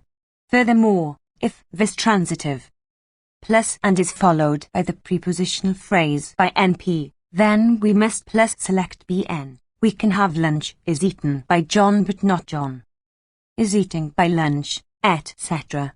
Finally, note that in elaborating 13 into a full-fledged grammar we will have to place many restrictions on the choice of van terms of subject and object in order to permit such sentences as John admires sincerity. Sincerity frightens John. John plays golf. John drinks wine. While excluding the inverse non-sentences 7. Sincerity admires John. John frightens sincerity. Part of the language and that the rest of the language can be derived by repeated application of a rather simple set of transformations to the strings given by the phrase structure grammar. If we were to attempt to extend phrase structure grammar to cover the entire language directly, we would lose the simplicity of the limited phrase structure grammar and of the transformational development. This approach would miss the main point of level construction, cf. First paragraph of 9.3.1, namely, to rebuild the vast complexity of the actual language more elegantly and systematically by extracting the contribution to this complexity he offers to evaluate jigwitst makolkiviels, Jofka, of which notion of is simple levels of in itself grammaticalness, as suggested in footnote 2, p. 35. Thus sincerity admires John, though clearly less grammatical than John admires sincerity, is certainly more grammatical. Limitations of phrase structure description. 43. Golf plays John, wine drinks John. But this whole network of restrictions fails completely when we choose b plus n as part of the auxiliary verb.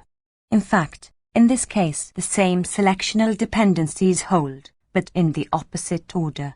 That is, for every sentence NP, V, NP, we can have a corresponding sentence NP is plus V by plus NP. If we try to include passives directly in the grammar 13, we shall have to restate all of these restrictions in the opposite order from the case in which B plus N is chosen as part of the auxiliary verb.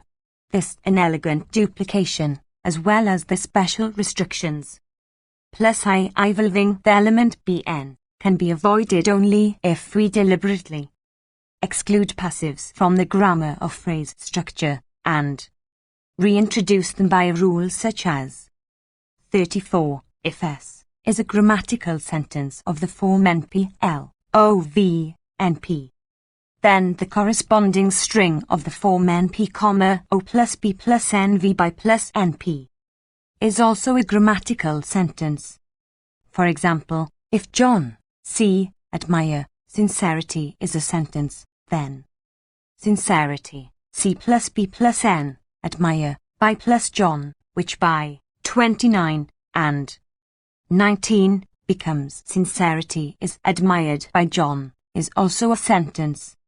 We can now drop the element B plus N and all of the special restrictions associated with it from 28.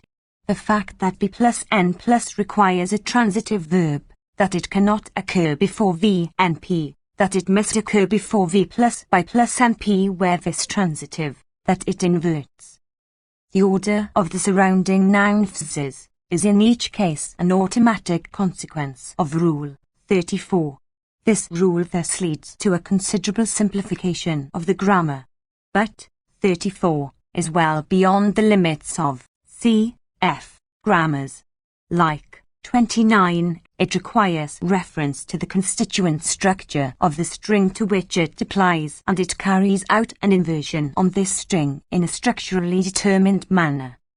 Then of admires John, I believe that a workable notion of a degree of grammaticalness can be developed in purely formal terms, cf. Mythological structure of linguistic theory. This goes beyond the bounds of the present discussion. See 9.7.5 for an even stronger demonstration that inversion is necessary in the passive. 44. Syntactic structures. 5.5 We have discussed 3 rules, 26, 29, 34, which materially simplify the description of English but which cannot be incorporated into A, C, F. grammar. There are a great many other rules of this type, a few of which we shall discuss below. By further study of the limitations of phrase structure grammars with respect to English, we can show quite conclusively that these grammars will be so hopelessly complex that they will be without interest unless we incorporate such rules. If we examine carefully the implications of these supplementary rules, however, we see that they lead to an entirely new conception of linguistic structure. Let us call each such rule a grammatical transformation. A grammatical transformation operates on a given string, or, as in the case of 26, on the set of strings, with a given constituent structure and converts it into a new string with a new derived constituent structure. To show exactly how this operation is performed requires a rather elaborate study which would go far beyond the scope of these remarks, but we can in fact develop a certain fairly complex but reasonably natural algebra of transformations having the properties that we apparently require for grammatical decryption. From these few examples we can already detect some of the essential properties of a transformational grammar. For one thing, it is clear that we must define an order of application on these transformations. The passive transformation, 34, for example, must to apply before 29. It must precede 29 in particular, so that the verbal element in the resulting sentence will have the same number as the new grammatical subject of the passive sentence. And it must precede 29 so that the latter rule will apply properly. Plus to the new inserted element Bn. In discussing the question of whether or not 29 can be fitted into A, Z, F grammar, we mentioned that this rule could not be required to apply before the rule. See my 3 models for the description of language, above, p. 22, FN.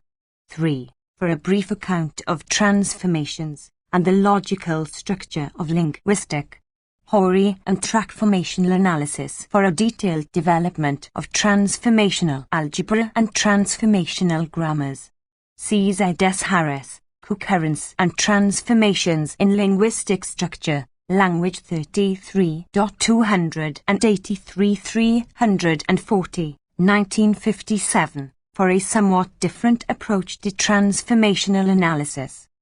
Limitations of phrase structure description. 45. Analyzing NP into the plus man, etc. One reason for this is now obvious. 29I must apply after 34, but 34 must apply after the analysis of NP. Or you will not have the proper selectional relations between the subject and the verb and agent in the passive. Secondly, note that certain transformations are obligatory, whereas others are only optional. For example, 29 must be applied to every derivation, or the result will simply not be ENTENCE. But 34, the passive transformation, may or may not be applied in any particular case. Either way, the result is a sentence. Hence, 29 is an obligatory transformation and 34 is an optional transformation. This distinction between obligatory and optional transformations leads us to set up a fundamental distinction among the sentences of the language. Suppose that we have a grammar G with a C, F part and a transformational part, and suppose that the transformational part has certain obligatory transformations and certain optional ones. Then we define the kernel of the language, in terms of the grammar G, as the set of sentences that are produced when we apply obligatory transformations to the terminal strings of the C, F grammar. The transformational part of the grammar will be set up in such a way that transformations can apply to kernel sentences, more correctly, to the forms that underlie kernel sentences, that is, TO terminal strings of the C, F part of the grammar. ORTO prior transforms. Thus, every sentence of the language will either belong to the kernel or will be derived from the strings underlying one or more kernel sentences by a sequence of one or more transformations. From these considerations, we are led to a picture of grammars as possessing a natural tripartite arrangement. Corresponding to the level of phrase structure, a grammar has a sequence of rules of the form X, T, Y, and corresponding to lower levels, it has a sequence of but of the three parts of 29I, only the third is obligatory. That is, past. May occur after NP, or NP, whenever we have an element such as C in 29I, which must be developed, but perhaps in several alternative ways. We can order the alternatives and make each one but the last optional, and the last obligatory. 46. Syntactic structures. Morphophonemic rules of the same basic form. Linking these two sequences, it has a sequence of transformational rules. Thus the grammar will look something like this. 35. C. Sentence. F. 11 plus Y. Phrase structure. 9 plus Y. TL transformational structure. TTJ. ZWL plus. Is MWM. Morphophonemics. Plus. To produce a sentence from such a grammar, we construct an extended derivation beginning with sentence, running through the rules of F. We construct a terminal string that will be a sequence of morphemes, though not necessarily in the correct order. We then run through the sequence of transformations T, applying each obligatory one and perhaps certain optional ones. These transformations may rearrange strings or may add or delete morphemes. As a result, they yield str goth words. We then run through the morphophonemic rules, thereby converting this string of words into a string of phonemes. The phrase structure segment of the grammar will include such rules as those of 13, 17, and 28. The transformational part will include such rules as 26, 29, and 34, formulated properly in the terms that must be developed in a full-scale theory of transformations. The morphophonemic part will include such rules as 19. This sketch of the process of generation of sentences must, and easily can, be generalized to allow for proper functioning of such rules as 26, which operate on a set of sentences, and to allow transformations to reapply to transforms so that more and more complex sentences can be produced. When we apply only obligatory transformations in the generation of a given sentence, we call the resulting sentence a kernel sentence. Further investigation would show that in the phrase structure and limitations of phrase structure description 47. Morphophonemic parts of the grammar, we can also extract a skeleton of obligatory rules that must be applied whenever we reach them in the process of generating a sentence. In the last few paragraphs of section 4 we pointed out that the phrase structure rules lead to a conception of linguistic structure and level of representation that is fundamentally different from that provided by the morphophonemic rules. On each of the lower levels corresponding to the lower third of the grammar, and utterances, in general, represented by a single sequence of elements. But phrase structure cannot be broken down into sublevels. On the level of phrase structure, an utterance is represented by a set of strings that cannot be ordered into higher or lower levels. This set of representing strings is equivalent to a diagram of the form 15. On the transformation level, an utterance is represented even more abstractly in terms of a sequence of transformations by which it is derived, ultimately from kernel sentences, more correctly, from the strings which underlie kernel sentences. There is a very natural general definition of linguistic level that includes all of these cases, 1 degrees, and as we shall see later, there is good reason to consider each of these structures to be a linguistic level. When transformational analysis is properly formulated, we find that it is essentially more powerful than description in terms of phrase structure, just as the latter is essentially more powerful one than description in terms of finite state Markov processes that generate sentences from left to right. In particular, such languages as Wanoye, which lie beyond the bounds of phrase structure description with context-free rules, can be derived transformationally. It is important to observe that the grammar is materially simplified when we add a transformational level, since it is now necessary to provide phrase structure directly only for kernel sentences. The terminal strings of the ZF grammar are just those which underlie kernel. CF. The logical structure of linguistic theory and transformational analysis. L1 let G be a ZF grammar with the initial string sentence and with a set of all finite strings of A's and B's as its terminal output. There is such a grammar. Let G be the grammar which contains G as its phrase structure part, supple, supplemented by the transformation T that operates on any string K which is a sentence, converting it into KK. Then the output of G is EI, CF, P, 31. 48. Syntactic structures. Sentences.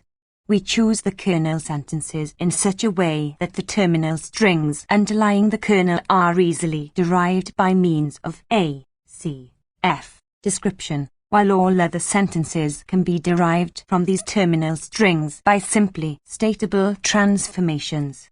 We have seen, and shall see again below, Several examples of simplifications resulting from transformational analysis. Full-scale syntactic investigation of English provides a great many more cases. One further point about grammars of the form 35 deserves mention, since it has apparently led to some misunderstanding. We have described these grammars as devices for generating sentences. This formulation has occasionally led to the idea that there is a certain asymmetry in grammatical theory, in the sense that grammar is taking the point of view of the speaker rather than the hearer, that it is concerned with the process of producing utterances rather than the inverse process of analyzing and reconstructing the structure of given utterances. Actually, grammars of the form that we have been discussing are quite neutral as between speaker and hearer, between synthesis and analysis of utterances.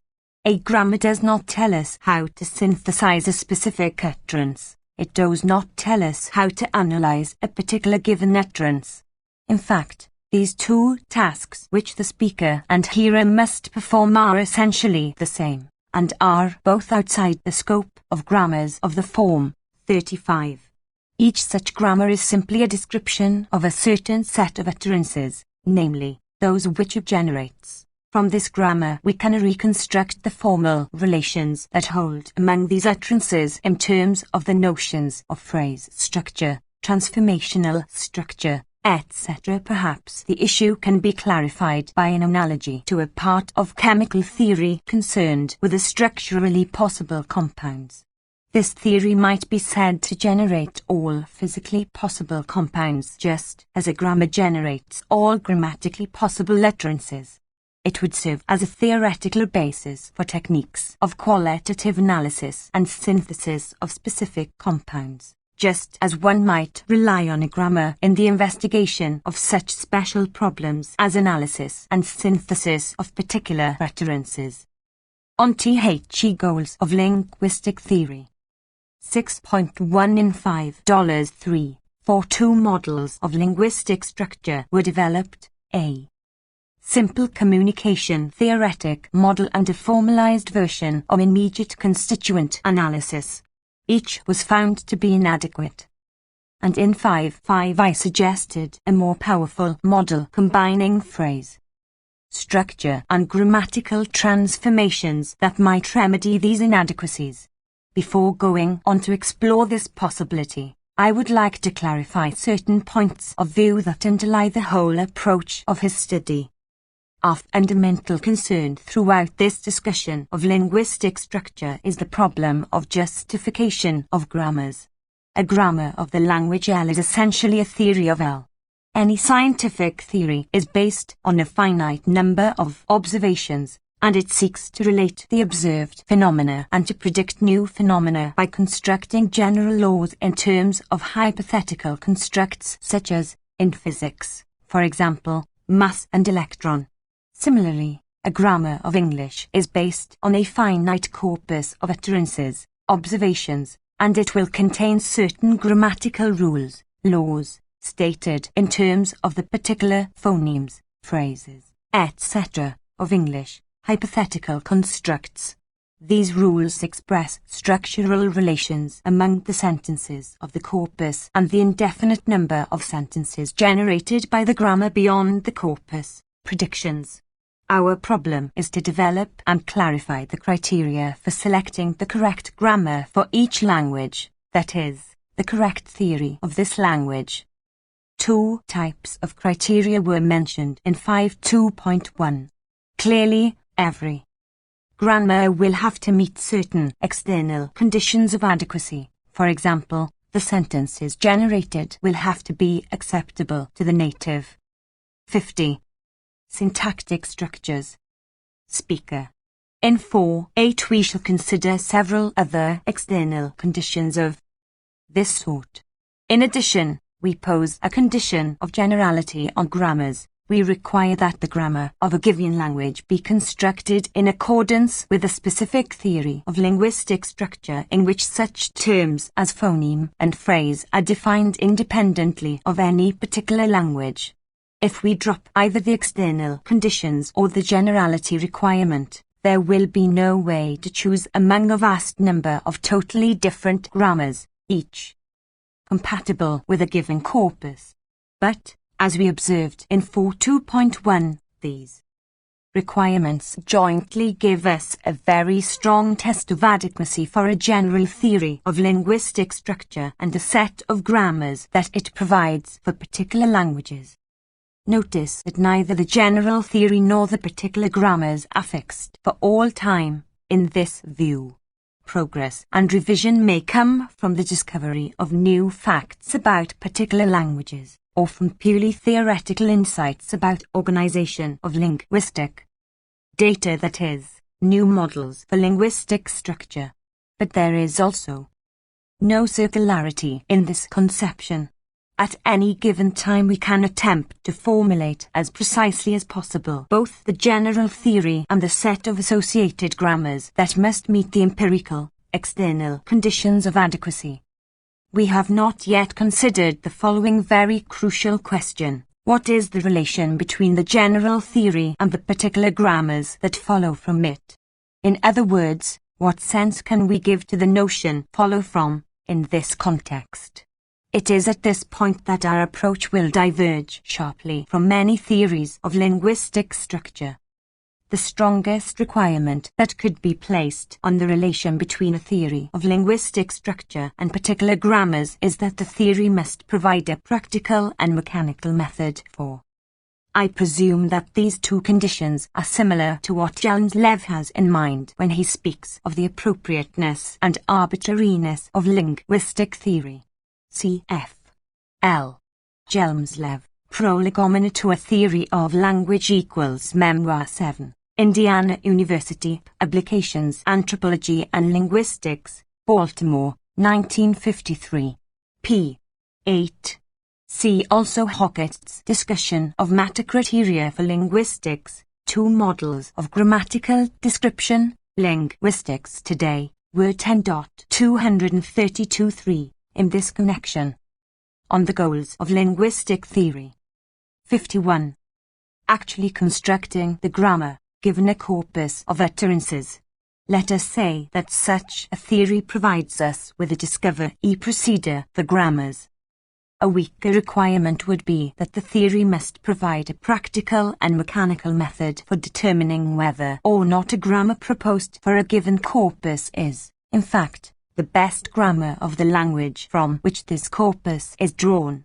Such a theory, which is not concerned with the question of how this grammar was constructed, might be said to provide a decision procedure for grammars. An even weaker requirement would be that given a corpus and given two proposed grammars G and G, the theory must tell us which is the better grammar of the language from which the corpus is drawn. In this case, we might say that the theory provides an evaluation procedure for grammars. These theories can be represented graphically in the following manner. Corpus W. Grammar. Grammar corpus. S. Corpus. 52. Syntactic structures. Figure 36I represents the theory conceived as a machine with a corpus as its input and a grammar as its output, hence, a theory that provides a discovery procedure. 36 is a device with a grammar and a corpus as its inputs, and the answers yes or no as its outputs, as the grammar is or is not the correct one, hence, it represents a theory that provides a decision procedure for grammars. 36 represents a theory with grammars G I and G2 and a corpus as inputs, and the more preferable of G and G2 as output. Hence a theory that provides an evaluation procedure for grammar ~. The point of view adopted here is that it is unreasonable to demand of linguistic theory that it provide anything more than a practical evaluation procedure for grammars. That is, we adopt the weakest of the three positions described above. As I interpret most of the more careful proposals for the development of linguistic HE attempt to meet the strongest of these three requirements. That is, they attempt to state methods of analysis that an investigator might actually use, if he had the time, to construct a grammar of a language directly from the raw data. I think that it is very questionable that this goal is attainable in any interesting way. The basic question at issue is not changed if we are willing to accept a small set of correct grammars instead of a single one. For example, B. Block, a set of postulates for phonemic analysis. Language 24.346, 1948, N. Chomsky, Systems of Syntactic Analysis, Journal of Symbolic Logic 18.24256, 1953, Z. S. Harris, From Phoneme to Morpheme, Language 31.190-222, 1955, Idem. Methods in Structural Linguistics, Chicago, 1951, C. F. Hockett, A Formal Statement of Morphemic Analysis, Cerrudes in Linguistics, the 27th of October 1939, 1952, Idem. Problems of Morphemic Analysis, Language 23.32143, 1947, R. S. Wells, Immediate Constituents, Language 23.81-117, 1947, and many other works. Although discovery procedures are the explicit goal of these works, we often find on careful examination that the theory that has actually been constructed furnishes no more than an evaluation procedure for grammars.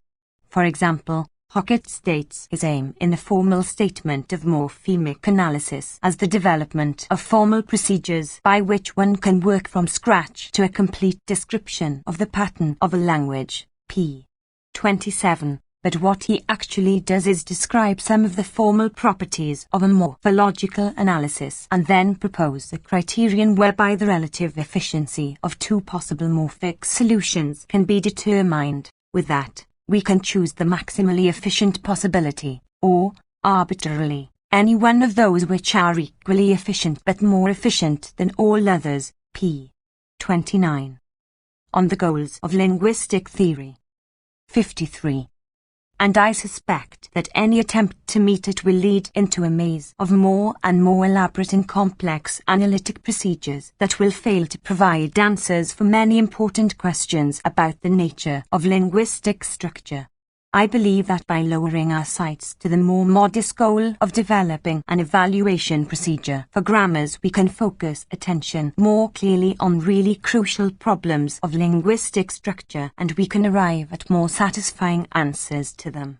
The correctness of this judgment can only be determined by the actual development and comparison of theories of these various sorts. Notice, however, that the weakest of these three requirements is still strong enough to guarantee significance for a theory that meets it. There are few areas of science in which one would seriously consider the possibility of developing a general, practical, mechanical method for choosing among several theories, each compatible with the available data. In the case of each of these conceptions of linguistic theory, we have qualified the characterization of the type of procedure by the word practical. This vague qualification is crucial for an empirical science. Suppose, for example, that we were to evaluate grammars by measuring some such simple property as length. Then it would be correct to say that we have a practical evaluation procedure for grammars, since we could count the number of symbols they contain, and it would also be literally correct to say that we have a discovery procedure, since we can order all sequences of the finite number of symbols from which grammars are constructed in terms of length, and we can test each of these sequences to see if it is a grammar, being sure that after some finite amount of time we shall find the shortest sequence that qualifies. But this is not the type of discovery procedure that is contemplated by those who are attempting to meet the strong requirement discussed above.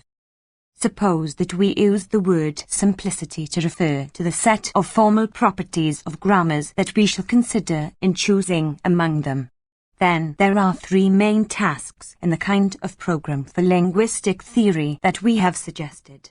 First, it is necessary to state precisely, if possible, with operational, behavioral tests, the external criteria of adequacy for grammars. Second, we 1. 54. Syntactic structures. On the goals of linguistic theory. 55. Must characterize the form of grammars in a general and explicit way so that we can actually propose grammars of this form for particular languages. Third, we must analyze and define the notion of simplicity that we intend to use in choosing among grammars, all of which are of the proper form. Completion of the latter two tasks will enable us to formulate a general theory of linguistic structure in which such notions as phoneme in L, phrase in L, transformation in L are defined for an arbitrary language L in terms of physical and distributional properties of utterances of L and formal properties of grammars of L. 4. For example, we shall define the set of phonemes of L as a set of elements which have certain physical and distributional properties, and which appear in the simplest grammar for L. Given such a theory, we can attempt to construct grammars for actual languages, and we can determine whether or not the simplest grammars that we can find, that is, the grammars that the general theory compels us to choose, meet the external conditions of adequacy. We shall continue to revise our notions of simplicity and out-characterization of the form of grammars until the grammars selected by the theory do meet the external condition. Notice that this theory may not tell us, in any practical way, how to actually go about constructing the grammar of a given language from a corpus. But it must tell us how to evaluate such a grammar. It must thus enable us to choose between two proposed grammars. In the preceding sections of this study, we have been concerned with the second of these three tasks. We have assumed that the set of grammatical sentences of English is given and that we have some notion of simplicity, and we have tried to determine what sort of grammar will generate exactly the grammatical sentences in some simple way.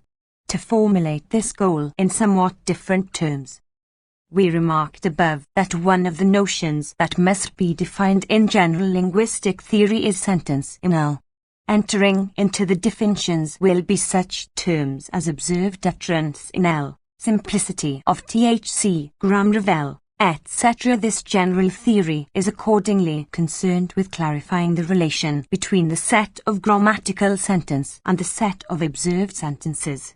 Our investigation of the structure of the former set is a preparatory study, proceeding from the assumption that before we can characterize this relation clearly, we will have to know a great deal more about the formal properties of each of these sets. In 3.7 below, we shall continue to investigate the relative complexity of various ways of describing English structure. In particular, we shall be concerned with the question of whether the whole grammar is simplified if we consider a certain class of sentences to be kernel sentences, or if we consider them to be derived by transformation. We thus arrive at certain decisions about the structure of English. In 3.8 we shall argue that there is independent evidence in favor of our method of selecting grammars. That is, we shall try to show that the simpler grammars meet certain external conditions of adequacy, while the more complex grammars that embody different decisions abo assignment of sentences to the kernel, etc. fail these conditions. These results can be no more than suggestive. However, until we give a rigorous account of the notion of simplicity employed, I think that such an account can be given, but this would go beyond the scope of the present monograph. Nevertheless, it should be fairly clear that under any reasonable definition of simplicity of grammar, most of the decisions about relative complexity that we reach below will stand. G. Notice that simplicity is a strategic measure, the only ultimate. Linguistic theory will thus be formulated in a meta-language to the language in which grammars are written, a meta language to any language for which a grammar is constructed. We may in fact revise the criteria of adequacy, too, in the course of research. That is, we may decide that certain of these tests do not apply to grammatical phenomena. The subject matter of a theory is not completely determined in advance of investigation. It is partially determined by the possibility of giving an organized and systematic account of some range of phenomena. Seen letiological structure of linguistic theory for discussion of methods for evaluating grammars in terms of formal properties of simplicity. We are not, incidentally, denying the usefulness of even partially adequate discovery procedures. They may provide valuable hints to the practicing linguist, or they may lead to a small set of grammars that can then be evaluated. Our main point is that a linguistic theory should not be identified with a manual of useful procedures, nor should it be expected to provide mechanical procedures for the discovery of grammars. 56. Syntactic structures. Criterion in evaluation is the simplicity of the whole system. In discussing particular cases, we can only indicate how one or another decision will affect the overall complexity. Such validation can only be tentatives. By simplifying one part of the grammar, we may complicate other parts. It is when we find that simplification of one part of the grammar leads to corresponding simplification of other parts that we feel that we are really on the right track. Below, we shall try to show that the simplest transformational analysis of one class of sentences does quite frequently clear the way to a simpler analysis of other classes.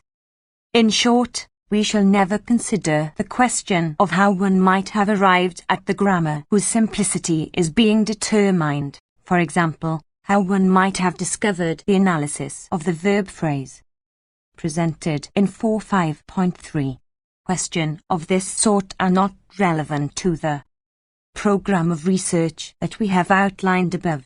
One may arrive at a grammar by intuition, guesswork, all sorts of partial methodological hints, reliance on past experience, etc. It is no doubt possible to give an organized account of many useful procedures of analysis, but it is questionable whether these can be formulated rigorously, exhaustively, and simply enough to qualify as a practical and mechanical discovery procedure. At any rate, this problem is not within the scope of our investigations here. Our ultimate aim is to provide an objective, non-intuitive way to evaluate a grammar once presented, and to compare it with other proposed grammars.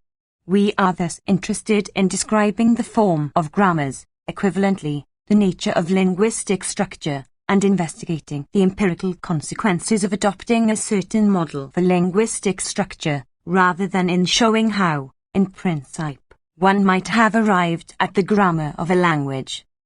6.2. Once we have disclaimed any intention of finding a practical discovery procedure for grammars, certain problems that have been the subject of intense methodological controversy simply do not arise.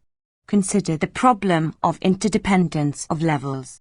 It had been correctly pointed out that if morphemes are defined in terms of phonemes, and, simultaneously, morphological considerations are. On the goals of linguistic theory. 57. Considered relevant to phonemic analysis, then linguistic theory may be nullified by a real circularity. However, interdependence of levels does not necessarily lead to circularity. In this case, for example, we can define tentative phoneme set and tentative morpheme set independently, and we can develop a relation of the compatibility that holds between tentative phoneme sets and tentative morpheme sets. We can then define a pair of a phoneme set and a morpheme set for a given language as a compatible pair of a tentative phoneme set and a tentative morpheme set. Our compatibility relation may be framed partially in terms of simplicity considerations, that is, we may define the phonemes and morphemes of a language as the tentative phonemes and morphemes which, among other things, jointly lead to the simplest grammar. This gives us a perfectly straightforward way to define interdependent levels with no circularity. Of course, it does not tell us how to find phonemes and morphemes in a direct, mechanical way.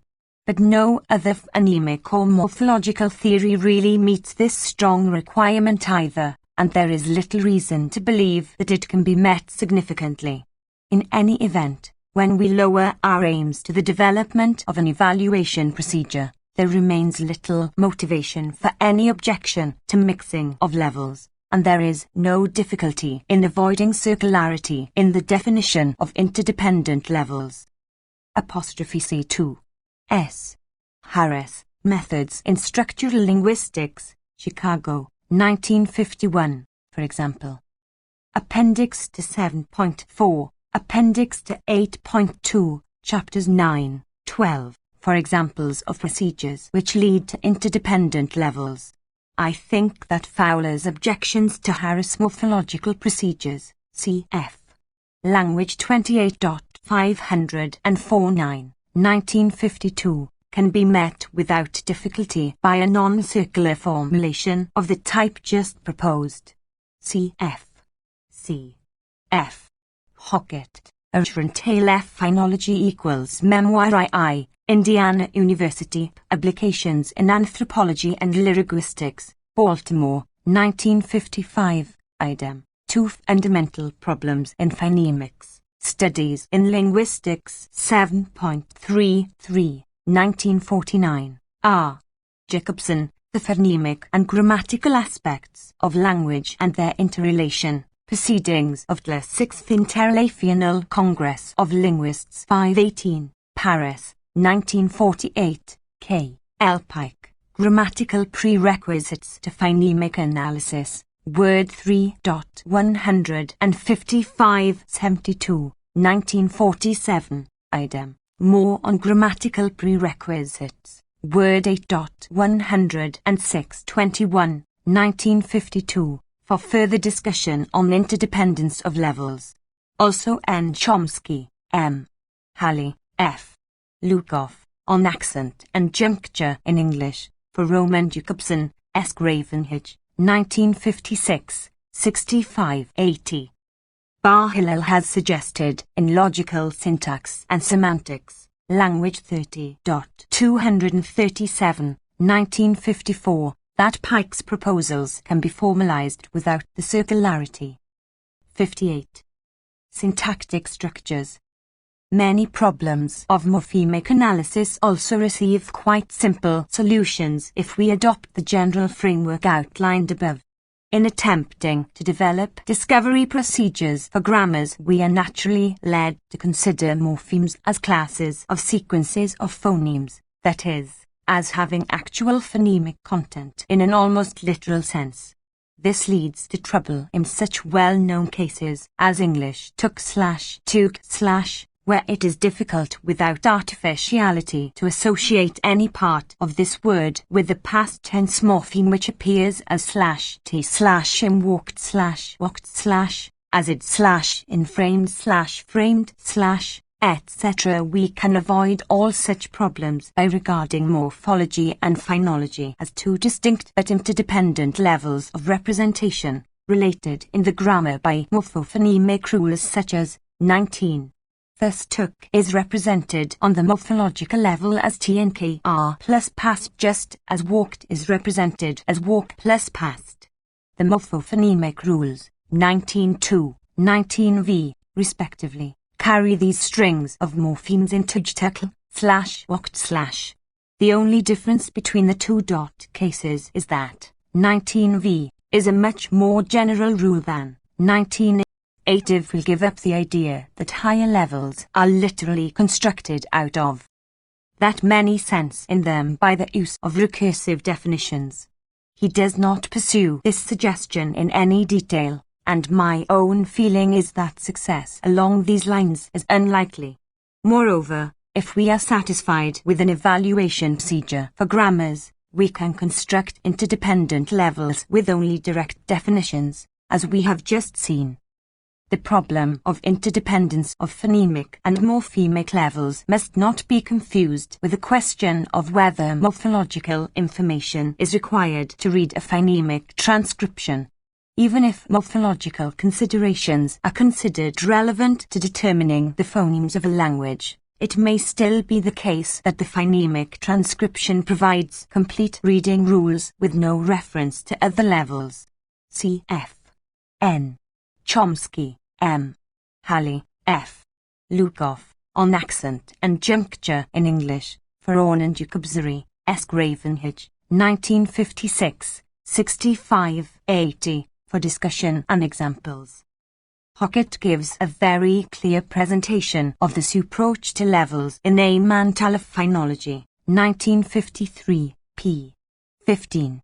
In two models of grammatical description, Linguistics Today, UOD 10.233, 1954, Hockett rejected a solution very much like the one we have just proposed on the grounds that took and take are partly similar in phonemic shape just as are baked and bake, and similar in meaning also in the same way. This fact should not be obscured, p. 224. But the similarity in meaning is not obscured in our formulation, since the morpheme past appears in the morphemic representation of both took and baked, and similarity in phonemic shape can be brought out in the actual. On the goals of linguistic theory. 59. Lower level elements, as I think we must. Then it becomes much more natural to consider even such abstract systems of representation as transformational structure, where each utterance is represented by the sequence of transformations by which it is derived from a terminal string of the phrase structure grammar, as constituting a linguistic level. We are not actually forced to give up hope of finding a practical discovery procedure by adopting either the view that levels are interdependent, or the conception of linguistic levels as abstract systems of representation related only by general rules. Nevertheless, I think it is unquestionable that opposition to mixing levels, as well as the idea that each level is literally constructed out of lower-level elements, has its origin in the attempt to develop a discovery procedure for grammars. If we renounce this goal and if we distinguish clearly between a manual of suggestive and helpful procedures and a theory of linguistic structure, then there is little reason for maintaining either of these rather dubious positions. There are many other commonly held views that seem to lose much of their appeal if we formulate our goals in the manner suggested above. Thus it is sometimes argued that work on syntactic theory is premature at this time in a view of the fact that many of the problems that arise on the lower levels of phonemics and morphology are unsolved. It is quite true that the higher levels of linguistic description depends on results obtained at the lower levels. But there is also a good sense in which the converse is true. For example, we have seen above that it would be absurd, or even hopeless, to state principles of sentence construction in terms of phonemes or morphemes, but only the development of such higher levels as phrase structure indicates that this futile task need not be. Formulation of the morphophonemic rule that carries take plus past into slash took slash. We will no doubt formulate this rules as E plus U in the context T. K plus past in the actual morphophonemic statement. This will allow us to simplify the grammar by a generalization that will bring out the parallel between take and took, shake and shook, forsake, forsook, and more generally, stand, stood, etc. 60. Syntactic structures. Undertaken on lower level _. We have argued that description of sentence structure by constituent analysis will be unsuccessful if pushed beyond certain limits. But only the development of the still more abstract level of transformations can prepare the way for the development of a simpler and more adequate technique of constituent analysis with narrower limits. The grammar of a language is a complex system with many and varied interconnections between its parts. In order to develop one part of grammar thoroughly, it is often useful, or even necessary, to have some picture of the character of a completed system. Once again, I think that the notion that syntactic theory must await the solution of problems of phonology and morphology is completely untenable whether or not one is concerned with the problem of discovery procedures. But I think it has been nurtured by a faulty analogy between the order of development of linguistic theory and the presumed order of operations in discovery of grammatical structure. C. N. Chomsky, M. Halley, F. Lukoff, On Accent and Juncture in English, for Roman Jacobson, S. Gravenhage, 1956, 65-80. For a discussion of the possibility that considerations on all higher levels, including morphology, phrase structure, and transformations, are relevant to the selection of a phonemic analysis. 7. Some transformations in English. 7.1 After this digression, we can return to the investigation of the consequences of adopting the transformational approach in the description of English syntax. Our goal is to limit the kernel in such a way that the terminal strings underlying the kernel sentences are derived by a simple system of phrase structure and can provide the basis from which all sentences can be derived by simple transformations, obligatory transformations in the case of the kernel, obligatory and optional transformations in the case of non-kernel sentences. To specify a transformation explicitly, we must describe the analysis of the strings to which it applies and the structural change that it effects on these strings. Help us. The passive transformation applies to strings of the form NP, O, V, NP and has the effect of interchanging the two noun phrases, adding by before the final plus noun phrase, and adding B and O, cf. 34. Consider now the introduction of not aunt into the auxiliary verb phrase. The simplest way to describe negation is by means of a transformation which applies before 29 and introduces not aunt after the second morpheme of the phrase given by 28 if this phrase contains at least two morphemes, or after the first morpheme of this phrase if it contains only one. Thus, this transformation T operates on strings that are analyzed into three segments in one of the following ways. 37. I, N, P, C, V. For a more detailed discussion of the specification of transformations in general and of specific transformations, see the references cited in footnote 8, p. 44. 62. Syntactic structures. 2. NP, C plus M. 3. NP, C plus LTAVE. 4. NP, C plus BE. Where the symbols are as in 28, 29, and it is immaterial what stands in place of the dots. Given a string analyzed into three segments in one of these ways, T adds not aunt after the second segment of the string. For example, applied to the terminal string. Plus they 0 can come, an instance of 37, T gives they plus 0 can't come. Ultimately, they can't come, applied to plus they 0 have, and come, an instance of 37. It gives they plus 0 have plus and come. Ultimately, they haven't come. App plus applied to they 0 be in come, an instance of 37 if it gives plus they 0 beant in come. Ultimately, they aren't coming. The rule thus works properly when we select the last three cases of 37. Suppose, now, that we select an instance of 37i, i.e., a terminal string such as 38, John S. come, which would give the kernel sentence John comes by 29 applied to 38, T yields plus 39 John isn't come. But we specified that T applies before 29, which has the effect of rewriting of V as V of hash. However, we see that 29 does not apply at all to 39, since 39 does not now contain a sequence of V.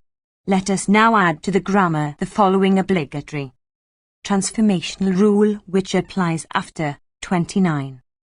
40 hash f plus hash do plus of, where do is the same element as the main verb in John does his homework, cf. 29 for introduction of hash. What 40 states is that do is introduced as the bearer of an unaffixed affix.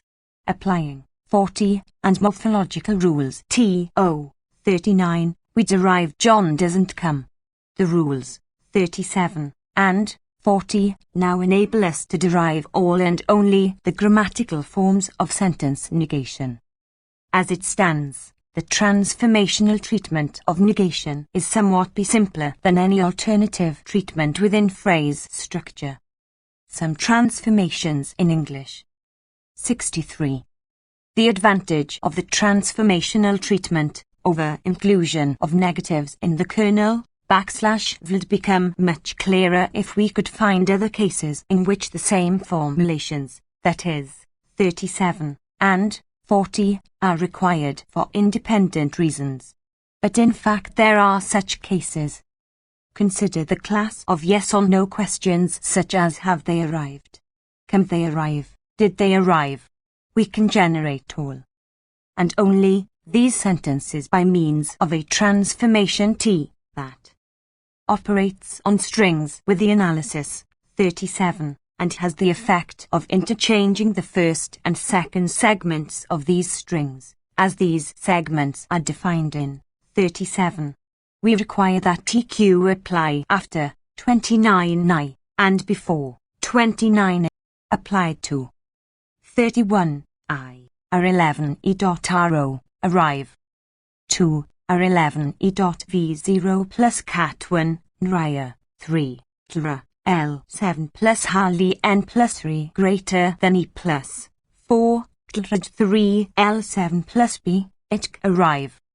The chart of the forms 37 I4 TQ yields the strings 42 I2 3 4 O arrive O plus can they arrive O plus H1 dot E they N plus arrive O plus B they ing plus arrive. Applying to these the obligatory rules 29, 3, and 40, and then the morphophonemic rules, we derive 43, I. Do they arrive? 2. Can they arrive? 3. Have they arrived? 4. Are they arriving? In phonemic transcription, had we applied the obligatory rules directly to 41 with no intervening TQ, we would have derived the sentences 44. I. They arrive. 2. They can arrive. 3. They have arrived. 4. They are arriving. Thus, 43 I4 are the interrogative counterparts to 44 I4. 64. Syntactic structures. In the case of 42 I, do is introduced by rule 40 as the bearer of the unaffixed element 0. If C had been developed into S or passed by rule 29 I, rule 40 would have introduced do as a bearer of these elements, and we would have such sentences as does he arrive, did he arrive. Note that no new morphophonemic rules are needed to account for the fact that do 04/do do s plus does do plus past did we need these rules anyway to account for the forms of do as a main verb. Notice also that TQ must apply after 29 I, or number will not be assigned correctly in questions. In analyzing the auxiliary verb phrase in rules 28, 29, We considered S to be the morpheme of the third person singular and 0 to be the morpheme affixed to the verb for all other forms of the subject. Thus, the verb has S if the noun subject has 0, the boy arrives, and the verb has 0 if the subject has S, the boys arrive. An alternative that we did not consider was to eliminate the 0 morpheme and to state simply that no affix occurs if the subject is not third person singular. We see now that this alternative is not acceptable. We must have the 0 morpheme or there will be no affix in 42i, for do to bear, and rule 40 will thus not apply to 42i. There are many other cases where transformational analysis provides compelling reasons for or against the establishment of 0 morphemes. As a negative case, consider the suggestion that intransitive verbs be analyzed as verbs with 0 object. But then their passive transformation, 34, would convert, for example, John slept -0 inches into the non-sentence 0 was slept by John was slept by John. Hence, this analysis of intransitives must be rejected. We return to the more general problem of the role of transformations. In determining constituent structure in 5.7.6, the crucial fact about the question transformation TQ is that almost nothing must be added to the grammar in order to describe it. Since both the subdivision of the sentence that it imposes and the rule for appearance of do are required independently for negation, we need only describe the inversion effected by T, in extending the grammar to account for yes or no questions. Putting it differently, transformational analysis brings out the fact that negatives and interrogatives have fundamentally the same structure. Some transformations in English. 65. And it can make use of this fact to simplify the description of English syntax. In treating the auxiliary verb phrase, we left out of consideration forms with a heavy stressed element do, as in John does come, etc. Suppose we set up a morpheme of contrastive stress to which the following morphophonemic rule applies. Plus 45, v. A. P, where indicates extra heavy stress. We now set up a transformation tar that imposes the same structural analysis of strings as does T, that is, 37, and adds A to these strings in exactly the position where T adds not und. Then, just as T yields such sentences as plus 46, John doesn't arrive, from John #s arrive, by 40, plus 2, John can't arrive, from John #s can kn arrive, plus 3, John hasn't arrived, from John #s haven't n plus arrive. Ta yields the corresponding sentences. Plus 47, John does arrive, from John #s arrive, by 40, plus 2, John can arrive, from John #s can arrive, plus 3, John has arrived, from John #s plus have a #n plus arrive. The star is a transformation of affirmation which affirms the sentences John arrives, John can arrive, John has arrived, etc., in exactly the same way as T negates them. This is formally the simplest solution, and it seems intuitively correct as well. There are still other instances of transformations that are determined by the same fundamental syntactic analysis of sentences, namely, 37. Consider the transformation T that converts the pairs of strings of 48 into the corresponding strings of 49. 48, John, S, arrive, I0, arrive. Plus 2, John, S can arrive, I0 can arrive plus 3, John, S plus have, on arrive, 10 have, on arrive. 49, John, S, arrive, and so, 0 to 1. 2 John S can arrive, and so 0 can I 3 John S have on arrive, and so 0 plus have I. Applying rules 29, 3, 40, and the morphophonemic rules, we ultimately derive I. Some transformations in English. 67. 50. I, John arrives and so do I. Possible, just as it is the only transitive verb that can be ambiguously. 2. John can arrive and so can I. 3. John has arrived and so have I. Analysed in terms of 37. That is, I have John doesn't read books but not John reads books. Similarly, applied to 52 I will give I the form of 54 and T. T operates on the second sentence in each pair in 48, first replacing the third segment of this sentence by so, and then interchanging the first and third segment. The element so is thus say. I. 1. Will give I the form of 59, since these transformations are also based on the structural analysis.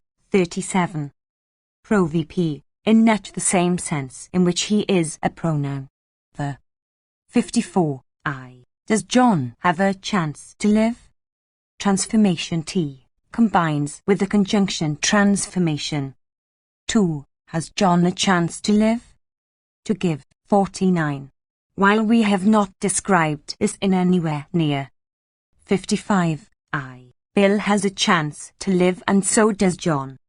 Sufficient detail. It is clear that both the analysis 37 of sentences 2. Bill has a chance to live and so has John, and the rule 40 again are fundamental. Thus almost nothing new. But in the case of all other transitive verbs, such forms as 54 is required in the grammar to incorporate such sentences as 50. 55 are impossible. We do not have reads John books, or which are formed on the same underlying transformational pattern. Bill reads books and so reads John. We see, however, that there, as negatives, questions, and emphatic affirmatives, there is another remarkable indication of the fundamental, apparently irregular behavior of have is actually an automatic consequence of our rules. This solves the problem raised in 4.2.3. Character of this analysis that deserves mention here. Consider the concerning the grammaticalness of 3, but not 5. Kernel sentences. Now consider 52. We have not shown this, but it is in fact 51. I. John has a chance to live. 2. John is my friend. The terminal strings that underlie 51 are 52. I. John plus C plus have plus a plus chance plus to plus live. 2. John plus C plus B plus my plus friend. True that in the simplest phrase structure grammar of English there is never any reason for incorporating be into the class of verbs. That is, it will not follow from this grammar that be is of E. Just as one of the forms of the verb phrase is V plus NP, one of the forms is plus be predicate. Hence, even though be is not an auxiliary in 52, it is nevertheless the case that of the analyses permitted by 37 only, we have in 52 I and be in 52 are main verbs, not auxiliaries. 37 if wholes of 52, therefore the transformations T, TQ, and consider now how the transformations T, TQ and T apply to T applied to 52 yield, respectively, along with 29 I. These underlying strings.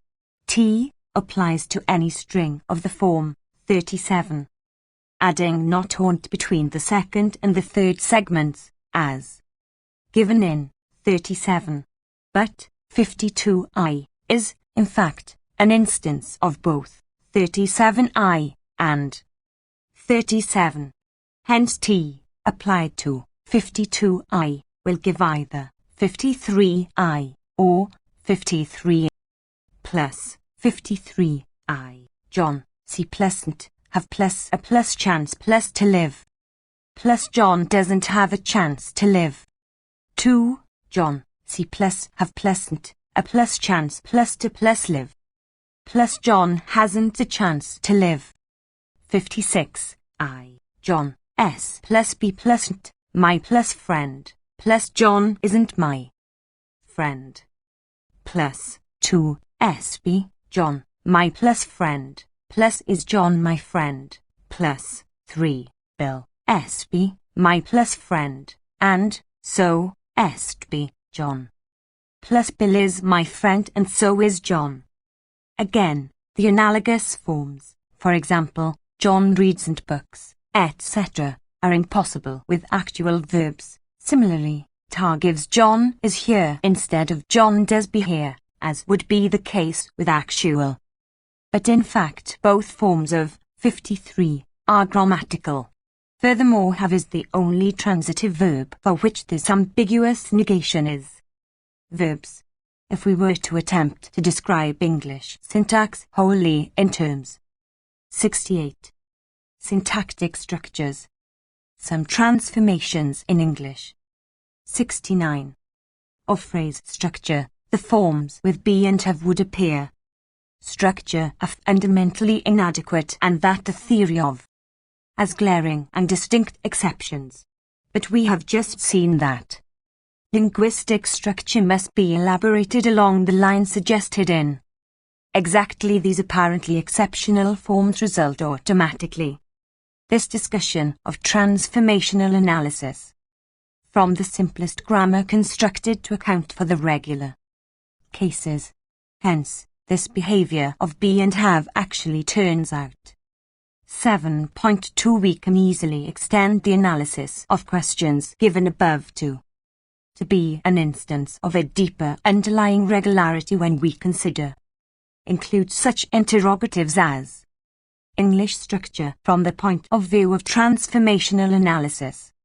Notice that the occurrence of have as an auxiliary in such terminal strings as John plus C plus have plus N plus arrive, underlying the kernel sentence John has arrived, is not subject to the same ambiguous 1.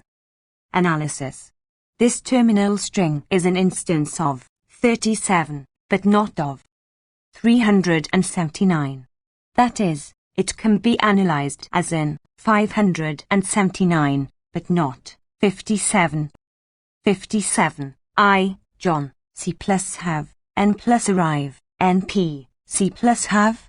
That is, 37. 3. 2. John C have plus N plus arrive NP C V comma. That is, 37. I. This string is not an instance of 379 since this occurrence of have is 58.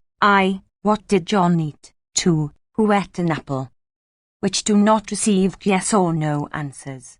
The simplest way to incorporate this class of sentences into the grammar is by setting up a new optional transformation T, which operates on any string of the form, where X and Y stands for any string, including, in particular, the null string, that is, the first or third position may be empty. T then operates in 2 steps.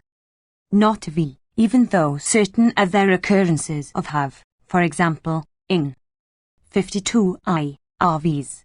The phrase structure of a terminal string is determined from its derivation by tracing segments back to node points in the manner described in 9.4.1. But have in 57 is not traceable to any node point labeled V in the derivation of the string.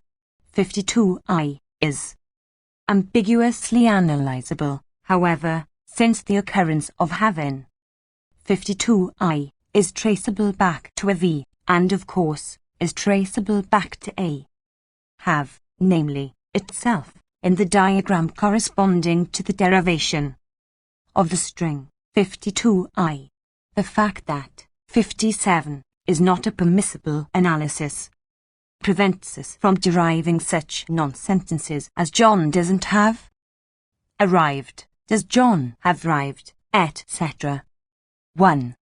In this section we have seen that a wide variety of apparently distinct phenomena all fall into place in a very simple and natural way when we adopt the viewpoint of transformational analysis, and that, consequently, the grammar of English becomes much more 60. It converts the string of the form x, np, y into their corresponding string of the form np, x, y, that is, it inverts the first and second segments of 59.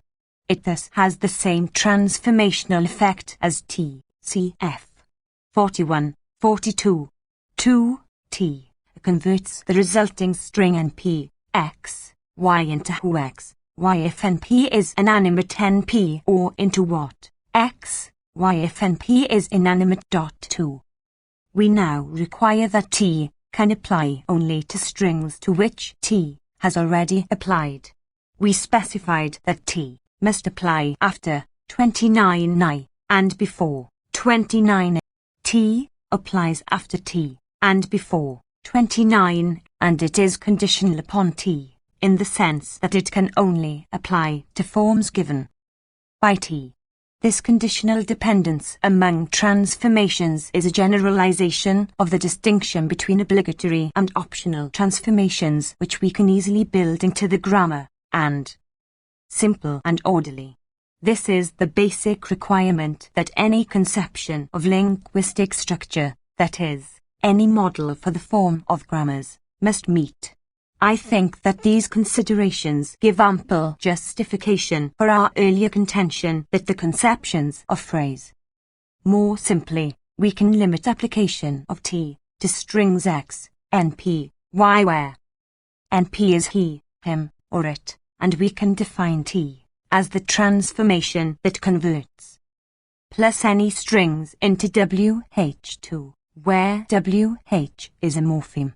In the morphophonemics of plus English we shall have rules wh plus he plus slash who lash, wh plus him plus slash home slash, wh it plus slash what slash. 70. Syntactic structures, which proves essential.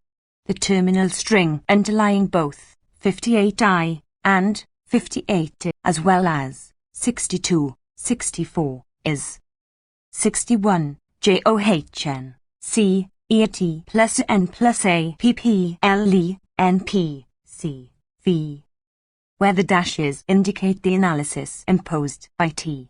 Thus, 61 is a case of 37i, as indicated. If we were to apply only obligatory transformations to 61, choosing past in developing C by 29i, we would derive 62 hash John hash eat plus past hash and hash apple hash plus John ate an apple. If we apply 29i and t to 61, we derive 63 past John eat plus some plus apple, where C is taken as past. If we were now to apply 40 to 63, introducing do as the bearer of past, we would have the simple interrogative 64, did John eat an apple? If we apply T to 63, however, we derive first 65 by T, and then 66 by T, plus 65, John passed, eat plus an apple plus 66, who passed, eat an apple. Rule 29 and the morphophonemic rules then convert 66 into 58 to form 58. Then, we apply first T and then T to the terminal string 61 that underlies the kernel sentence 62. Note that in this case T simply undoes the effect of T, which explains the absence of inversion in 58. To apply T to a string, we first select a noun phrase and then invert this noun phrase with a string that precedes it. In forming 58, we apply T to 63, choosing the noun phrase John. Suppose now that we apply T to 63, choosing the noun phrase plus an apple. Thus, for the purposes of this transformation, we now analyze 63 as 67 past plus John plus seat and plus apple. A string of the form 59, where y in this case is null. Applying T to 67, we derive first 68 by T and then 69 by T plus 68 and plus apple past plus John eat. Some transformations in English. 71 plus 69, what past John neff eat. 29 does not now apply to 69, just as it did not apply to 39 or plus 42i, since 69 does not contain a substring of the form of v. Hence, 40 applies to 69, introducing do as a bearer of the morpheme past. Applying the remaining rules, we finally derive 58i. T, as formulated in 59/60, will also account for all such questions as what will he eat, what has he been eating. It can easily be extended to cover interrogatives like what book did he read, etc. Notice that T, as defined in 60i, carries out the same transformation as does T, that is, it inverts the first two segments of the string to which it applies. We have not discussed the effect of transformations on intonation. Suppose that we set up two fundamental sentence intonations, falling intonations, which we associate with kernel sentences, and rising intonations, which we associate with yes or no questions. Then the effect of T is in part to convert the intonation from one of these to the other, hence, in the case of 64, to convert a falling intonation into a rising one. But we have seen that T applies only after T, and that its transformational effect is the same as that of T. Hence T will convert the rising intonation back into a falling one. It seems reasonable to put this forth as an explanation for the fact that the interrogatives 58i2 normally have the falling intonation of declaratives. There are many problems in extending our discussion to intonational phenomena, and this remark is too sketchy to carry much weight, but it does suggest that such an extension may be fruitful. To summarize, we see that the four sentences 70. John ate an apple. 2. Did John eat an apple? 3. What did John eat? 4. Who ate an apple? Equals 62. Equals 64. Equals 58i. Equals 58(2) are all derived from the underlying terminal string 61. 70i is a kernel sentence, since only obligatory transformations enter into its transformational history. 70 is formed from 61 by applying 72. Syntactic structures T, 70, and 70 are even more remote from the kernel, since they are formed from 61 by applying first T and then T. We shall refer to this analysis briefly in 88.2.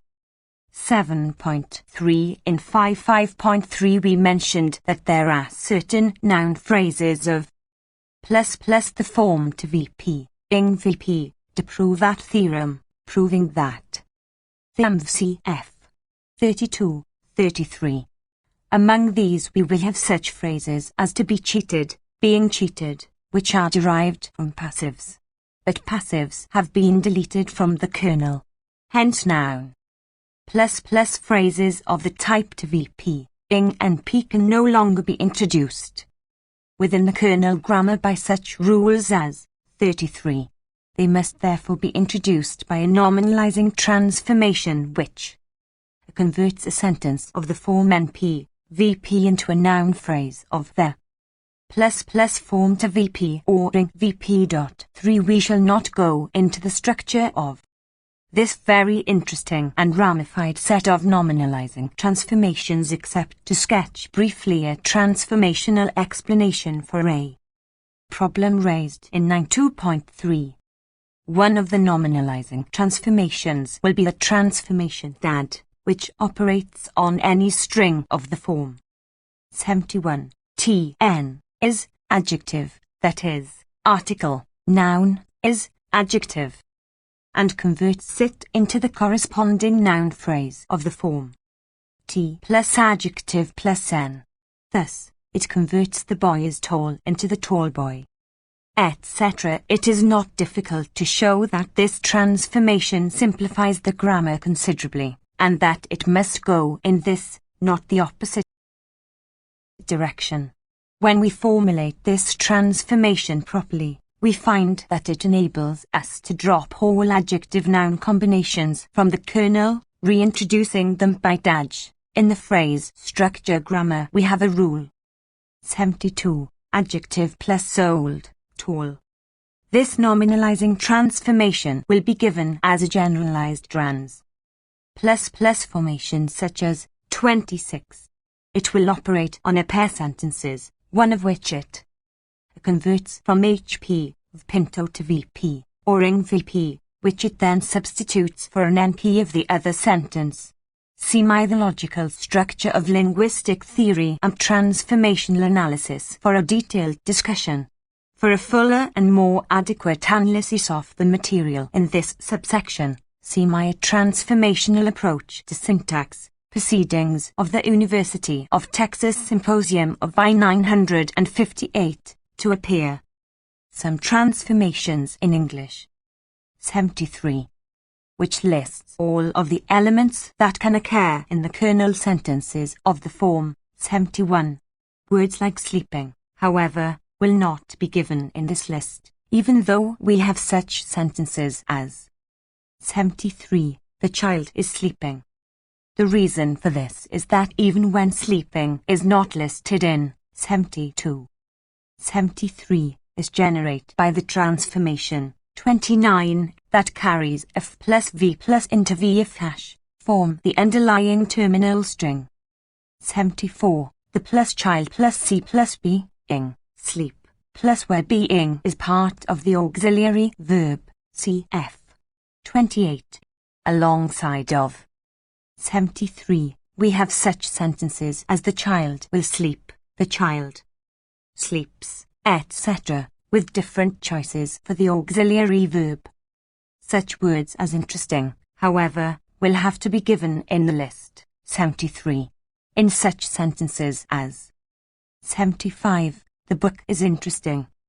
Interesting is an adjective, not part of the verb, as can be seen from the fact that we do not have the book will interest, the book interests, etc.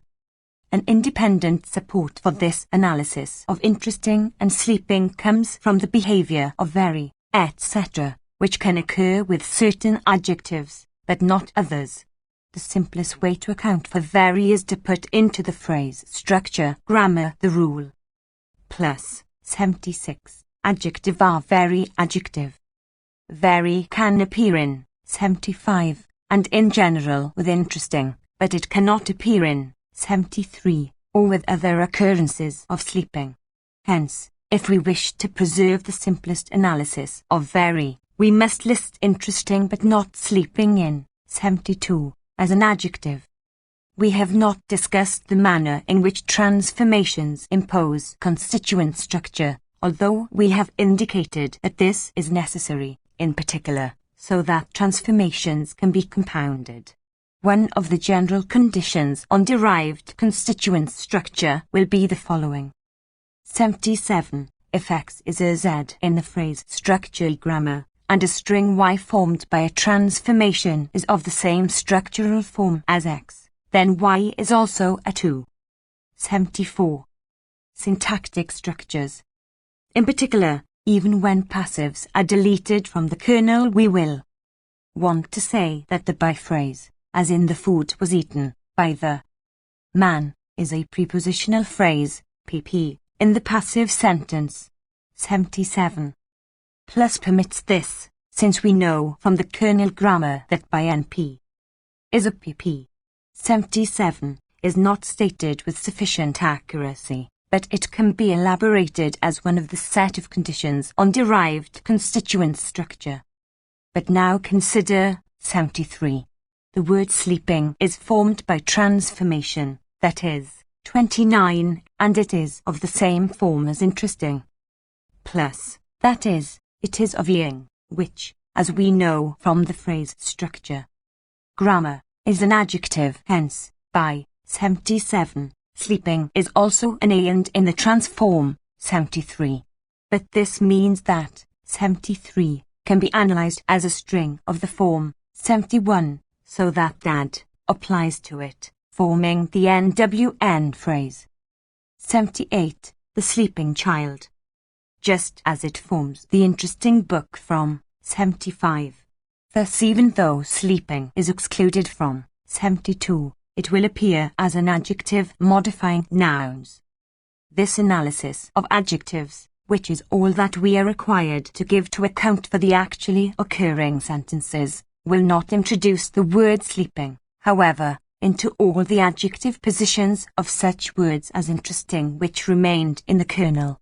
For example, it will never introduce sleeping into their context very, since very never modifies verbs, very will not appear in 74 or 73, and all occurrences of sleeping as a modifier are derived from its occurrence as a verb in 74, etc. Similarly, there will be phrase structure rules that analyze the verb phrase into 79. O plus scene question mark plus adjective plus just as other rules analyze VP into OV, NP, OB adjective, etc. But sleeping will never be introduced into the context seems, by this grammar, which is apparently the simplest one constructible for the actually occurring sentences. When we develop this sketchy argument more carefully, we reach the conclusion that the simplest transformational grammar for the occurring sentences will exclude 80, while generating 81. Some transformations in English. 75. 80. The child seems sleeping, to, the very sleeping child. 81. The book seems interesting, to, the very interesting book. We see, then, that the apparently arbitrary distinctions noted in section 2.3 between 3 equals have view a book on modern music and 4 equals 81 on the one hand, and 5 equals redo a book on modern music and 6 equals 80 on the other, have a clear structural origin and are really instances of higher level regularity in the sense that they are consequences of the simplest transformational grammar. In other words, certain linguistic behavior that seems unmotivated and inexplicable in terms of phrase structure appears simple and systematic when we adopt the transformational point of view. To use the terminology of 4.2.2, if a speaker were to project his finite linguistic experience by using phrase structure and the transformations in the simplest possible way, consistent with his experience, he would include 3 and 4 as grammatical while rejecting 5 and 6. Plus 7.4 in 28, $5.30. We analyzed the element verb into OV and then simply listed the verbal roots of the class V. There are, however, a large number of predictive subconstructions of V that deserve some mention, since they bring to light some basic points. In a rather clear way. Consider first such verb particle, VPRT. Constructions as bring in, call up, drive away. We can have such forms as 82, but not 83, 82. I. The police brought in the criminal. 2. The police brought the criminal in. 3. The police brought him in. 83. The police brought in him. We know that discontinuous elements cannot be handled readily within the phrase structure grammar. Hence the most natural way of analysing these constructions is to add to 28 the following possibility.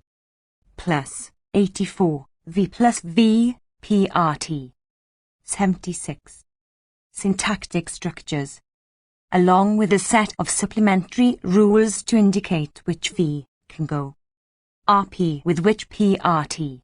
To allow for the possibility of 82, we set up an optional transformation which operates on strings with a structural analysis. 85 XV PRT NP, and has the effect of interchanging the third and fourth segments of the string to which it applies. It thus carries 82I into 82 to provide for 82 while excluding 83. We must indicate that this transformation is obligatory when the NP object is a pronoun, pron. Equivalently, we can set up an obligatory transformation TP which has the same structural effect as TF but which operates on strings with a structural analysis. 86 XV PRT pron. We know that the passive transformation operates on any string of the form NP, verb, NP. If we specify that the passive transformation applies before TP or ZB, then it will form the passives. 87. I. The criminal was brought in by the police. 2. He was brought in by the police. From 82. As it should. Further investigation of the verb phrase shows that there is a plus general verb complement, v-comp, construction that behaves plus very much like the verb particle construction just discussed. Consider the sentences. 88. Everyone in the lab considers John incompetent. 89. John is considered incompetent by everyone in the lab. If we wish to derive 89 from 88 by the passive transformation, we must analyze 88 into the structure NP, verb NP, where NP equals plus everyone in the lab and NP equals John. That is, we must apply the passive not to 88, but to a terminal string, 90, that underlies 88. 90. Everyone in the lab considers incompetent John. We can now form 88 from 90 by a transformation analogous to T:tilde. Suppose that we add to the phrase structural grammar the rule 91 alongside 84. 91. V plus V a plus COMP. Some transformations in English. 77. We now extend $P permitting it to apply to strings of the form 92 as well as to strings of the form 86 as before. 92 X V comp NP ZP. This revised transformation will convert 90 into 88. Thus, plus the treatment of the verb complement and verb plus particle constructions are quite similar. The former, in particular, is an extremely well-developed construction in ENGLIH. 7.5 We have barely sketched the justification for the particular form of each of the transformations that we have discussed, though. It is very important to study the question of the uniqueness of this system. I think it can be shown that in each of the cases considered above, and in many other cases, there are very clear and easily generalizable considerations of simplicity that determine which set of sentences belong to the kernel and what sorts of transformations are required to account for the non-kernel sentences. As a paradigmatic instance, we shall briefly review the status of the passive transformation. In section 5.4 we showed that the grammar is much more complex if it contains both actives and passives in the kernel than if the passives are deleted and reintroduced by a transformation that interchanges the subject and object of the active and replaces the verb v by plus is plus vn by. Two questions about uniqueness immediately suggest themselves. First, we ask whether it is necessary to inter. Plus further study shows that most of the verb complement forms introduced by Rule 91 should themselves be excluded from the kernel and derived transformationally from John is incompetent, etc. But this is a complex matter that requires a much more detailed development of transformational theory than we can give here. Cf. Mythological structure of linguistic theory, transformational analysis and a transformational approach to syntax. There are several of the features of these constructions that we have passed over far too briefly. It is not at all clear that this is an obligatory transformation. With long and complex objects we can have, for example, they consider incompetent anyone who is unable to. Hence you might extend TP, PP, rather than TG and to. Take care of this case. It is interesting to study those features of the grammatical object that necessitate or preclude this transformation. Much more than length is involved. There are also other possibilities for the passive that we shall not consider here, for lack of space, though they make an interesting study. 78. Syntactic structures. Change the noun phrases to form the passive. Second, we ask whether passives could have been chosen as the kernel and actives derived from them by an active transformation. Consider first the question of the interchange of subject and object. Is this interchange necessary, or could we describe the passive transformation as having the following effect? Plus 93 NP O V NP is rewritten NP O B N dash V by plus NP. In particular, the passive of John loves Mary would be John is loved by Mary. In 4.5.4 we argued against 93 and in favour of inversion on the basis of the fact that we have such sentences as 94 but not 95. 94 I 2 3 95 I 2 3. John admires sincerity. Sincerity is admired by John. John plays golf. Golf is played by John. Sincerity frightens John. John is frightened by sincerity. Sincerity admires John. John is admired by sincerity. Golf plays John. John is played by golf. John frightens sincerity. Sincerity is frightened by John. We pointed out, however, that this approach requires that a notion of degree of grammaticalness be developed to support this distinction. I believe that this approach is correct, and that there is a clear sense in which the sentences of 94 are more grammatical than those of 93, which are themselves more grammatical than sincerity admires it, etc. Any grammar that distinguishes abstract from proper nouns would be subtle enough to characterize the difference between 944.3 and 95I3, for example, and surely linguistic theory must provide the means for this distinction. However, since we have not gone into the question of category analysis in this discussion, it is interesting to show that there is even a stronger argument against 93. In fact, any grammar that can distinguish singular from plural is sufficiently powerful to enable us to prove that the passive requires inversion of noun phrases. To see this, consider the verb plus complement construction discussed in $7.40. Alongside 88, 89, we have such sentences as some transformations in English. 79. 96. All the people in the lab consider John a fool. 97. John is considered a fool by all the people in the lab. In 87.4 we saw that 96 is formed by the transformation from the underlying string. 98. All the people in the lab consider a fool John. NP, verb dash. NP, with a verb consider a fool being an instance of 91. We also saw that the passive transformation applies directly to 98.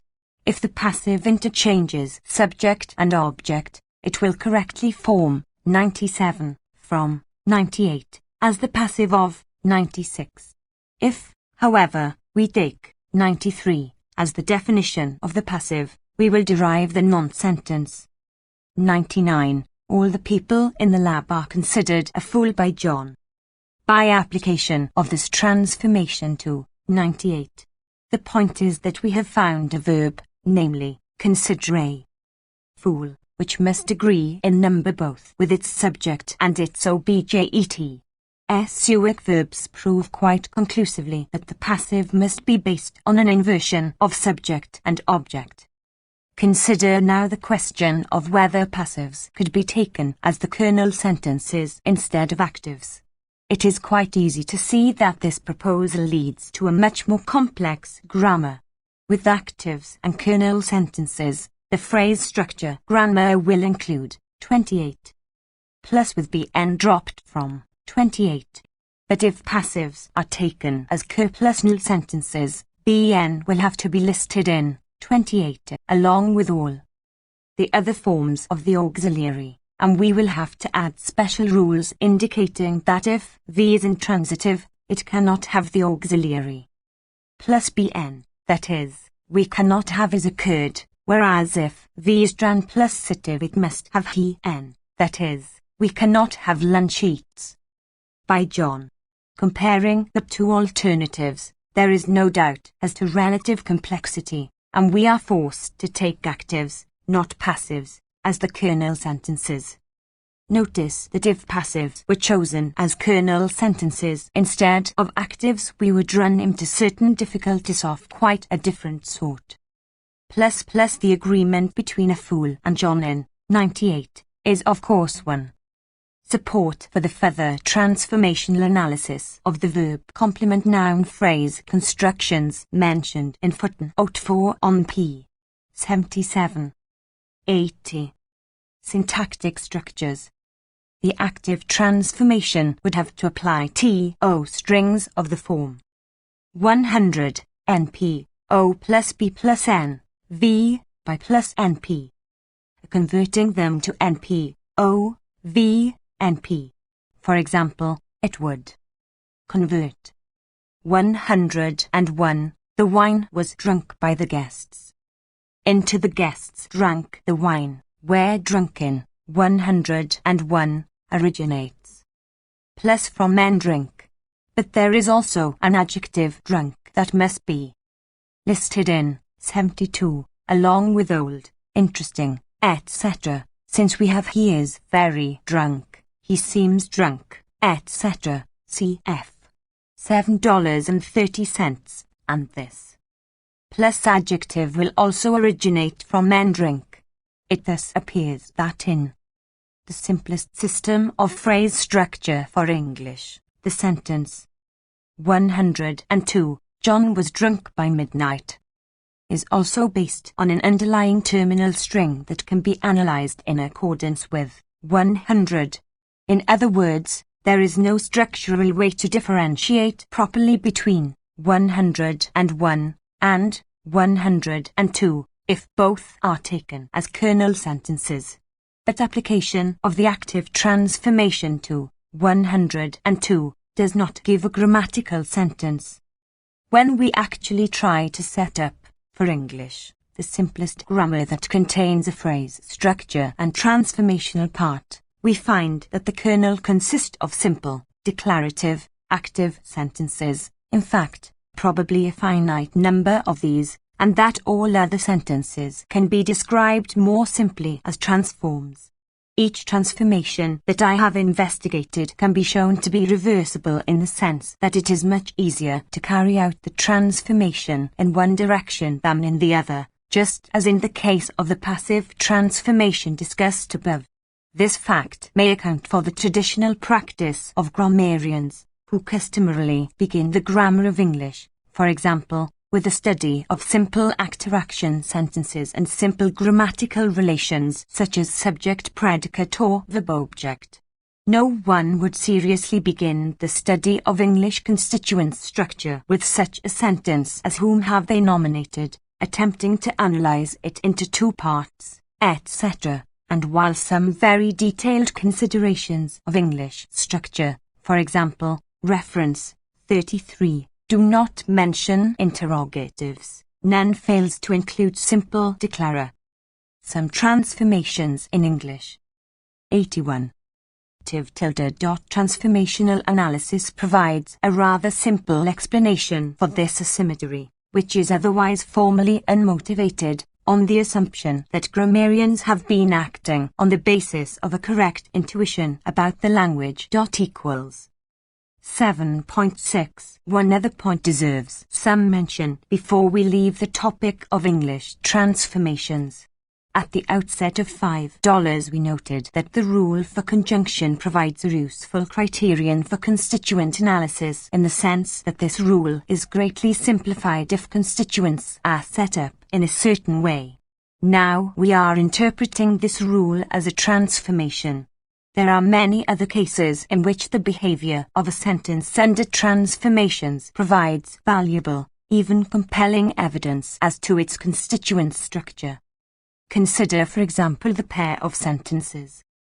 103. John knew the boy studying in the library. 2. John found the boy studying in the library.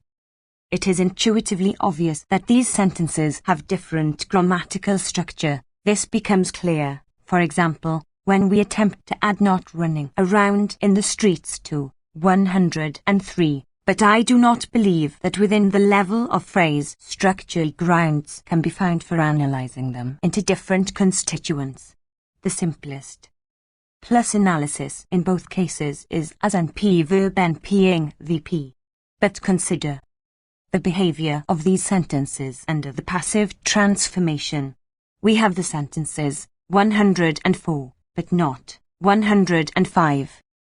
In determining which of two related forms is more central, we are thus following the reasoning outlined by Bloomfield for morphology: When forms are partially similar, there may be a question as to which one we had better take as the underlying form. The structure of the language may decide this question for us, since, taking it one way, we get an unduly complicated description, and taking it the other way, a relatively simple one. Language, New York, 19331 p. 218. Bloomfield continues by pointing out that this same consideration often leads us to set up an artificial underlying form. We have also found this plus insight useful in transformational analysis, as, for example, when we set up the terminal string John, see have plus and being read underlying the kernel sentence. Joan was benitin kreisa ordvin 1G0. For without the parenthesized expression are formed by a second elliptical transformation that converts, for example, the boy was seen by John into the boy was seen. 82. Syntactic structures. Some transformations in English. 83. 104. The boy studying in the library was known by John 2. The boy studying in the library was found by John 3. The boy was found studying in the library by John. Although John and home are NPs, and came is a verb, investigation of the effect of transformations on 108 shows that it cannot be analyzed as a case of NP, verb, NP. We cannot have 105. The boy was known studying in the library by John. The passive transformation applies only to sentences of the form NP, verb, NP. Hence, to yield 104, 103 must be analytes. 1. It will as. Home was come by John under the passive transformation, or what did John come under the question transformation T. We must therefore analyze 108 in some other way, if we are not to complicate unduly the description of these transformations. Perhaps as NP, verb, adverb. Apart from such considerations. 106. John found the boy studying in the library. As these, there do not appear to be very strong reasons for denying. 2. 108. The completely counterintuitive analysis NP, verb, NP. With the noun phrase object the boy studying in the library. With home the object of came. 103I will have a corresponding analysis, since we have the passive. I think it is fair to say that a significant number of the basic 104I criteria for determining constituent structure are actually trans. But 103 also has the passive 104. From this we learn that XBP plus 103 is a case of the verb complement construction studied in 5.7.4, that is, that it is derived by the transformation from there. Formational. The general principle is this: if we have a transformation that simplifies the grammar and leads from sentences to sentences in a large number of cases, that is, a transformation under which underlying string the set of grammatical sentences is very nearly closed, then we 107. John found studying in the library the boy. Attempt to assign constituent structure to sentences in such a way that this transformation always leads to grammatical sentences, thus, with the verb found and the complement studying in the library. The passive transformation will convert 107 into LO4, just as it converts 90 into 89. 103I, however, is not a transform of the string John knew studying in the library, the boy, the same form as 107, since 105 is not a grammatical sentence. By studying the grammatical passives, then, we determine that John found the boy studying in the library equals 103 is analyzable ambiguously as either NP, verb NP, with the object the boy, plus studying in the library, or as NP, OV, NP, comp, A. Transform of the string 107, which has the complex verb found studying in the library. John knew the boy studying in the library equals 103I, however, as only the first of these analyzes. The resulting description of 103 seems quite in accord with intuition. As another example of a similar type, consider the sentence. Simplifying the grammar even further, the reader will perhaps have noted a certain circularity or even apparent inconsistency in our approach. We define such transformations as the passive in terms of particular phrase structure analyses, and we then consider the behavior of sentences under these transformations in determining how to assign phrase structure to these sentences.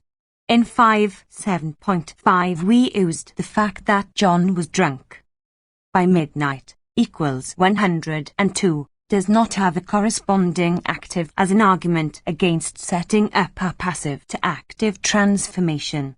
In 4.7.6 we have used the fact that John came home equals 108 does not have a passive as an argument against assigning to it the constituent structure NP, verb NP. However, if the argument is trace carefully in each case, it will be clear that there is no circularity or inconsistency. In each case our sole concern has been to decrease the complexity of the grammar, and we have tried to show that the proposed analysis is clearly simpler than the rejected alternatives. 108. John came home. In some cases the grammar becomes simpler if we reject a certain. 84. Syntactic structures. Transformation. In some cases reassignment of constituent structure is preferable. We have thus been following the course outlined in TJ 6. Making use of phrase structure and transformations, we are trying to construct a grammar of English that will be simpler than any proposed alternative, and we are giving no thought to the question of how one might actually arrive at this grammar in some mechanical way from an English corpus, no matter how extensive. Our weaker goal of evaluation instead of discovery eliminates any fear of vicious circularity in the cases discussed above. The intuitive correspondences and explanations of apparent irregularities seem to me to are important evidence for the correctness of the approach we have been following. Cf. Section 8. The explanatory power of linguistic theory. 8.1 So far we have considered the linguist's task to be that of producing a device of some sort, called a grammar, for generating all and only the sentences of a language, which we have assumed was somehow given in advance. We have seen that this conception of the linguist's activities leads us naturally to describe languages in terms of a set of levels of representation, some of which are quite abstract and non-trivial. In particular, it leads us to establish phrase structure and the transformational structure as distinct levels of representation for grammatical sentences. We shall now proceed to formulate the linguist's goals in quite different and independent terms which, however, lead to very similar notions of linguistic structure. There are many facts about language and linguistic behavior that require explanation beyond the fact that such and such a string, which no one may ever have produced, is or is not a sentence. It is reasonable to expect grammars to provide explanations for some of these facts. For example, for many English speakers the phoneme sequence /nm/ can be understood ambiguously as either a name or a name. If our grammar were a one-level system dealing only with phonemes, we would have no explanation for this fact.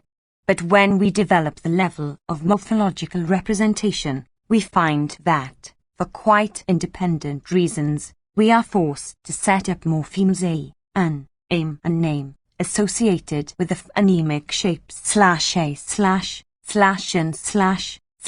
/am/, and /name/.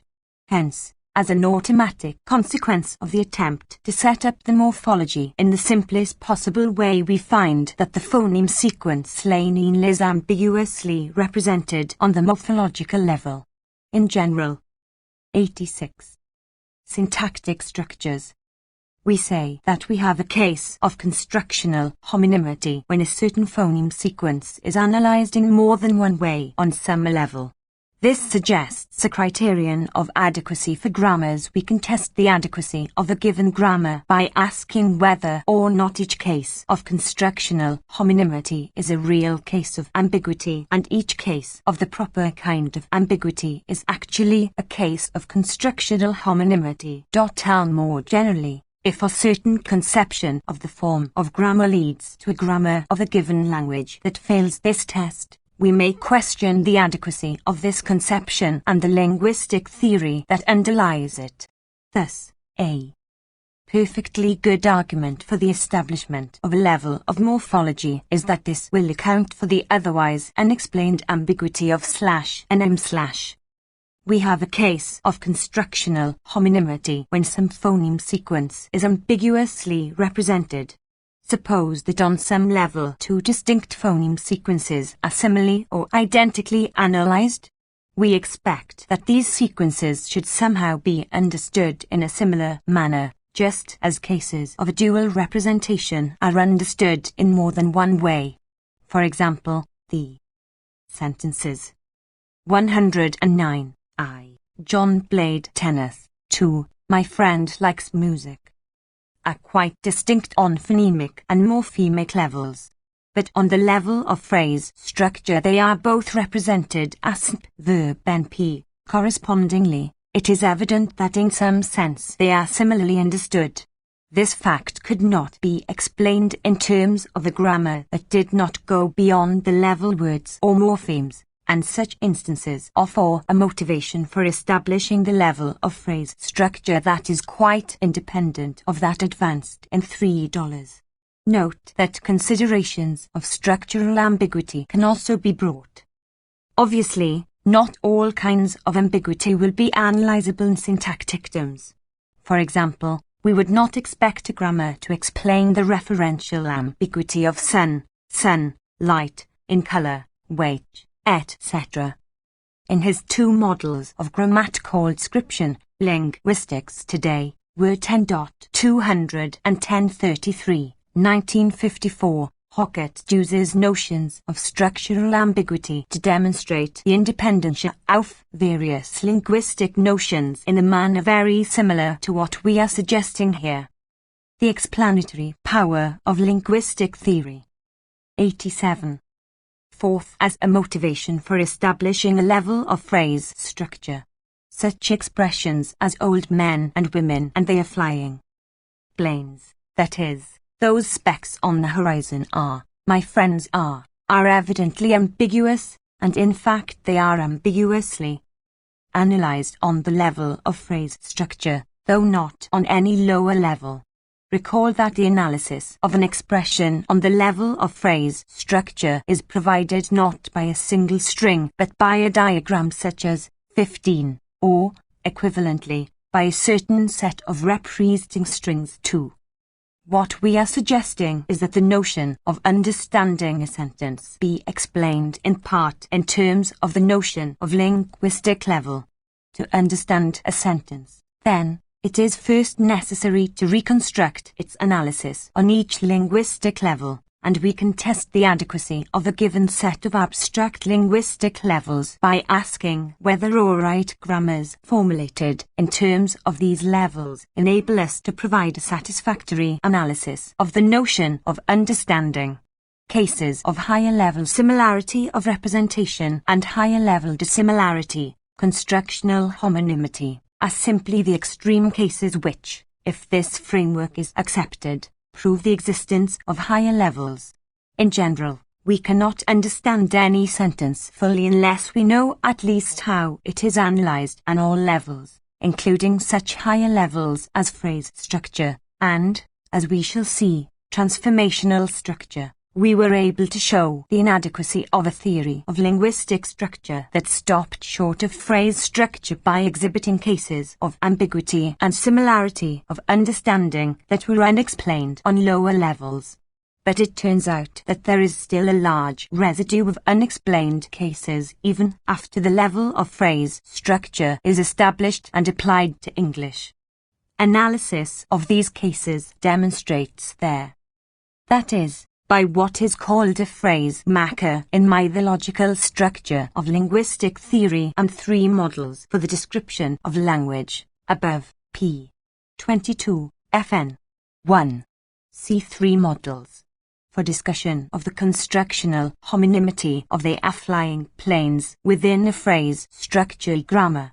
When we adjoin a transformational grammar to the phrase structure grammar, this sentence is, however, an example of transformational ambiguity, not constructional homogeneity within phrase structure.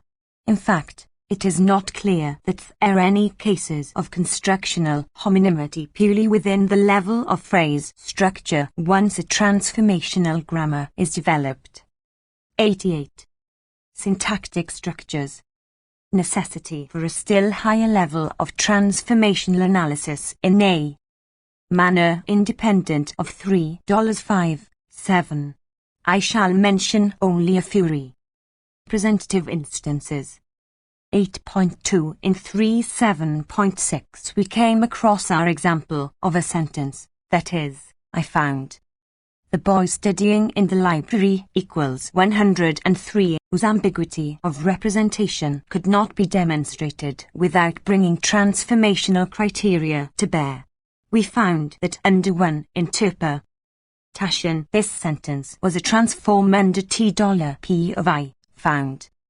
Studying in the library, the boy, and that under another interpretation it was analysed into the NP, verb, construction with the object the boy studying in the library. Further transformational analysis would show that in both cases the sentence is a transform of the pair of terminal strings that underlie the simple kernel sentences. 110. I found the boy. 2. The boy is studying in the library. Hence this is an interesting case of a sentence whose ambiguity is the result of alternative transformational developments from the same kernel strings. This is quite a complicated example, however, requiring a fairly detailed study of the way in which transformations assign constituent structure, and simpler examples of ambiguity with a transformational origin are not hard to find.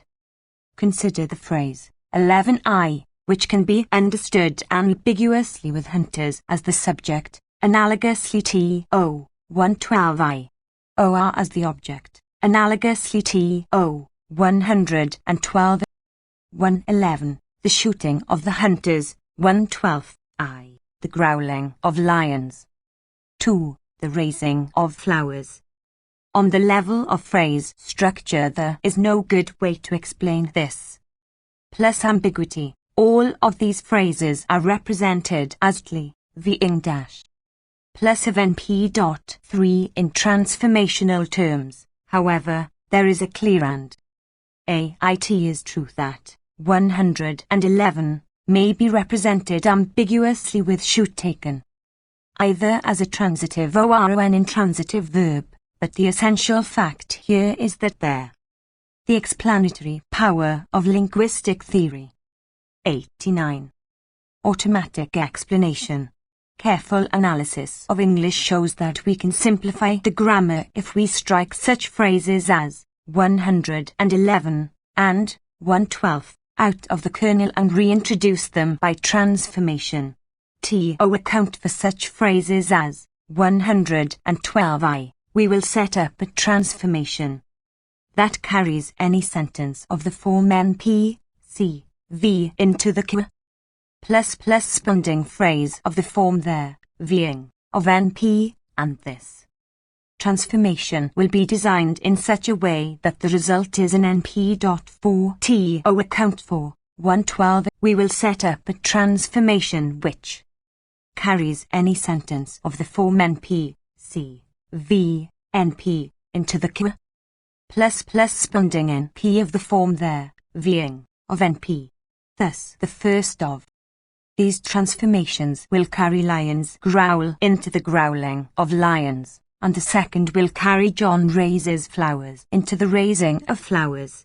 But both the hunters shoot and they shoot the hunters are kernel sentences. Hence, I11 equals the shooting of the hunters will have two distinct transformational origins. It will be ambiguously represented on the transformation level. The ambiguity of the grammatical relation in 111 is a consequence of the fact that the relation of shoot to hunters differs in the two underlying kernel sentences. We do not have this ambiguity in 112, since neither they growl lions nor flowers raise are grammatical kernel sentences. Similarly, consider such pairs as 113, the picture was painted by a new technique. 2. The picture was painted by a real artist. These sentences are understood quite differently, though identically. Plus represented as NP, plus verb N, by NP on the level of phrase structure. But their transformational history is quite different. 113 is the passive of a real artist painted the picture. 113I is grammatical relation in 111 is ambiguous, that is, hunters may be subject or object. Grammatical relations can be defined within phrase structure in terms of the shape of the diagrams, is, etc. But in these terms there will be no grounds for the assertion that either the subject-verb or the verb-object relation is to be found in 111. If we analyze verbs into three classes, transitive, intransitive and either transitive or intransitive, then even this, in itself insufficient, distinction disappears. Cf. Footnote 3 CNP 72. 90. Syntactic structures. Formed from, for example, John painted the picture by a new technique by a double transformation, first the passive, then the elliptical transformation, mentioned in FN 7 on p. 81, that drops the agent in the passive. An absolute homonym on the model of 113 is not hard to find. For example, 114, John was frightened by the new methods, may mean either that John is a conservative new methods frighten him, or that new methods of the frightening people were used to frighten John, an interpretation that would be the more normal one if being were inserted after was.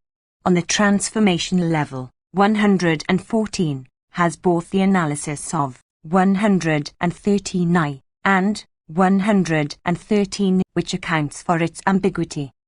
8.3 We can complete the argument by presenting an example of the opposite extreme, namely, a case of sentences which are understood in a similar manner, though they are quite distinct in phrase structure and lower-level representation. Consider the following sentences, discussed in 9.7.2. 115. John ate an apple, declarative. 2. Did John eat an apple? Yes or no? Question 1. 3. What did John eat? 4. Who ate an apple? WH question. Interrogative.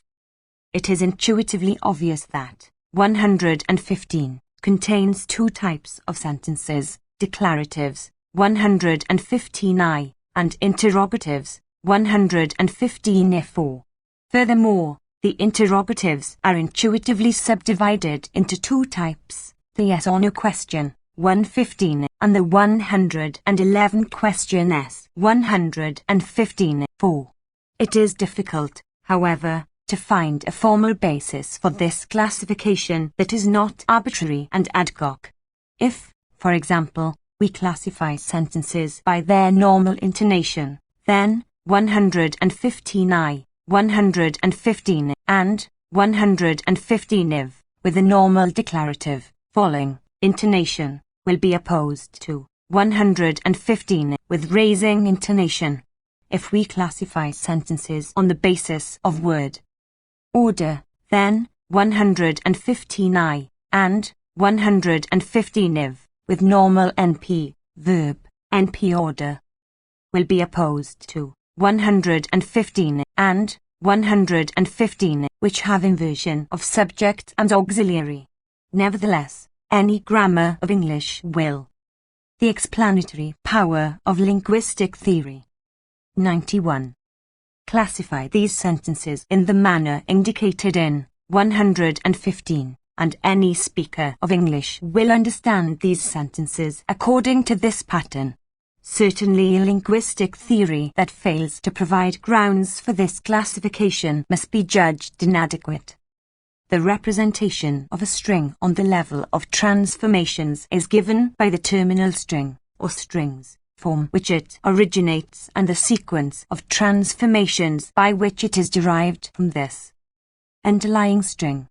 In $4.7.12 we came to the following conclusions about the sentences. 115 equals 70. Each of these sentences originates from the underlying terminal string. 116, John C. eat plus some plus apple equals 61, which is derived within the phrase structure grammar.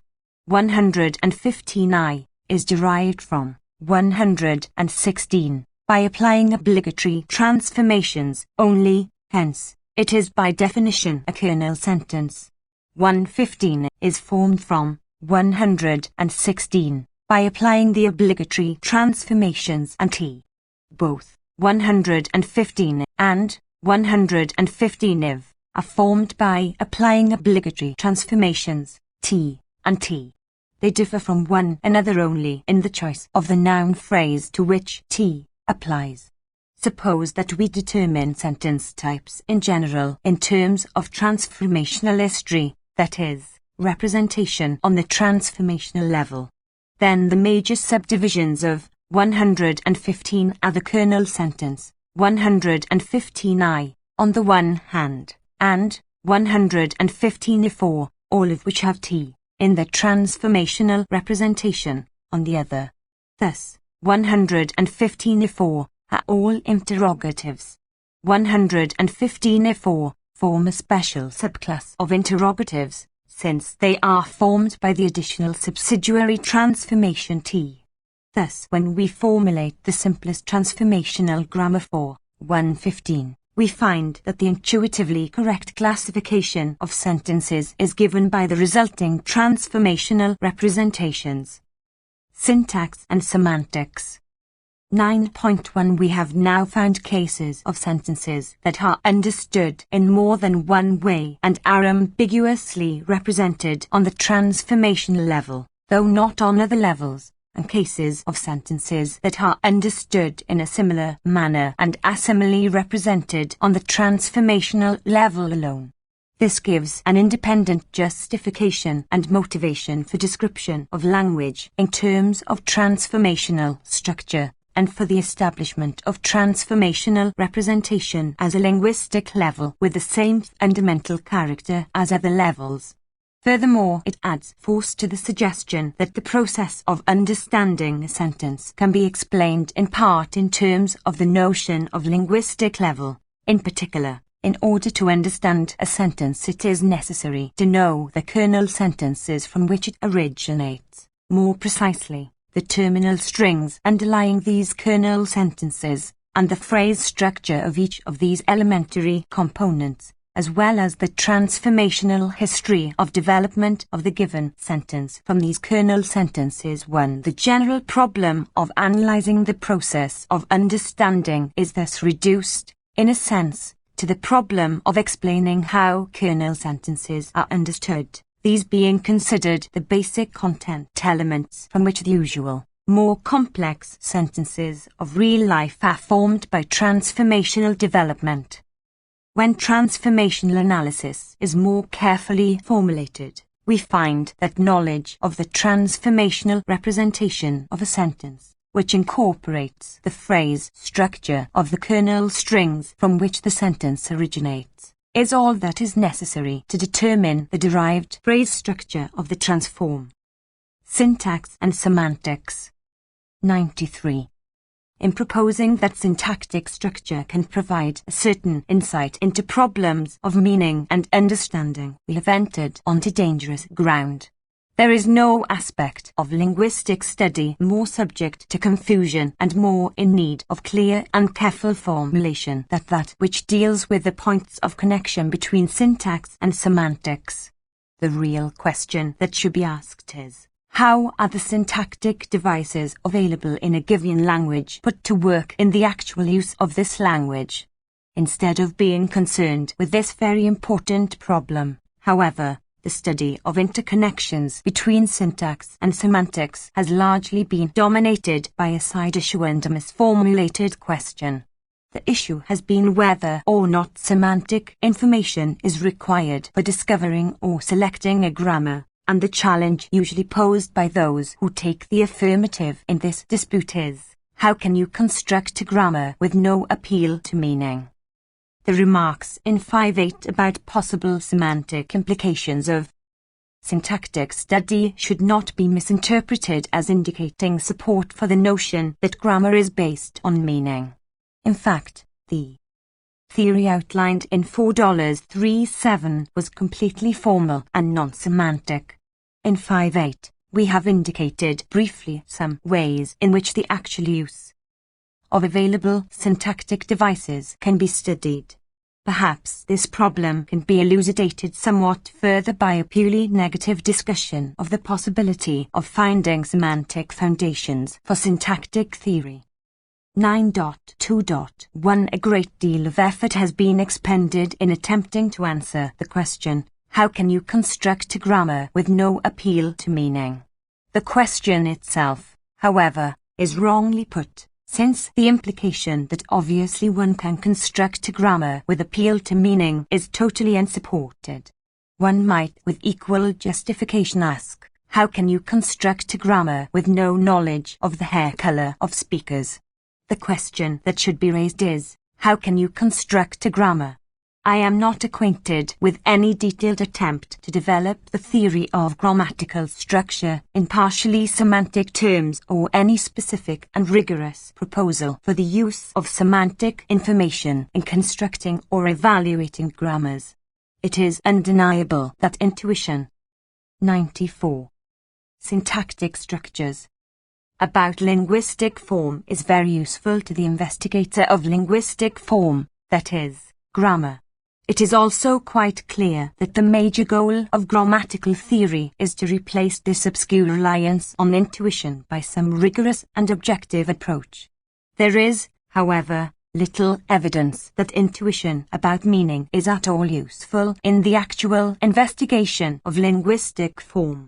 I believe that the inadequacy of suggestions about the use of meaning in grammatical analysis fails to be apparent only because of their vagueness and because of an unfortunate tendency to confuse intuition about linguistic form with intuition about meaning, two terms that have in common only their vagueness and their undesirability in linguistic theory.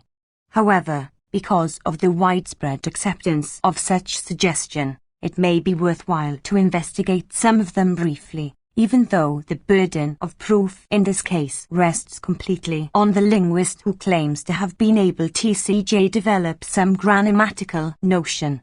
In semantic terms. 9.2.2 Among the more common assertions put forth as supporting the dependence of grammar on meaning, we have the following. 117. Two utterances are phonemically distinct if and only if they differ in meaning. 2. Morphemes are the smallest elements that have meaning. 3. Grammatical sentences are those that have semantic significance.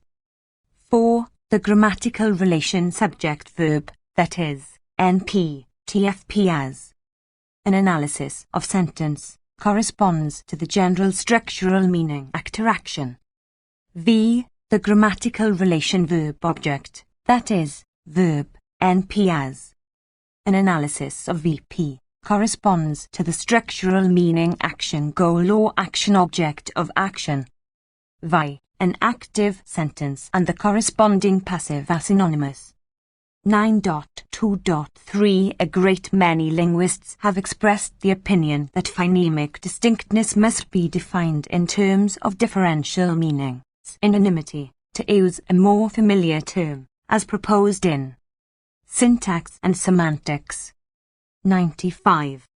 179. However, it is immediately evident that 179 cannot be accepted, as it stands, as a definition of phonemic distinctness. C.F. We are not to beg the question, the utterances in question must be tokens, not types. But there are utterance tokens that are phonemically distinct and identical in meaning, synonyms, and there are utterance tokens that are phonemically identical and different in meaning, homonyms. Hence, 117 is false in both directions. From left to right it is falsified by such pairs as bachelor and unmarried man, or, even more seriously, by such absolute synonyms as /economics /and /economics /economics, adult and adult, /r and itsm /dsm ration, and many others, which may coexist even within one style of speech. From right to left, 117 is falsified by such pairs as bank, of a river, and bank, for saving carrot, metal and medal, in many dialects, and numerous other examples. In other words, if we assign two utterance tokens to the same utterance type on the basis of 117 we will simply get the wrong classification in a large number of cases. A weaker claim than 117 might be advanced as follows. Suppose that we have an absolute phonetic system given in advance of the analysis of any language, and guaranteed to be detailed enough so that every two phonemically distinct utterances in any language will be differently transcribed. It may now be the case that certain different tokens will be identically transcribed in this phonetic transcription. Suppose that we define the ambiguous meaning of an utterance token as the set of meanings of all tokens transcribed identically with this utterance token. We might now revise 117 replacing meaning by ambiguous meaning. This might provide an approach to the homonymity problem if we had an immense corpus in which we could be fairly sure that each of their. See my semantic considerations in grammar, monograph number 8, pages 141 to 53, 1955, for a more detailed investigation of 179. Note that we cannot argue that bank in the river bank and bank in the savings bank are two occurrences of the same word, since this is precisely the question under investigation.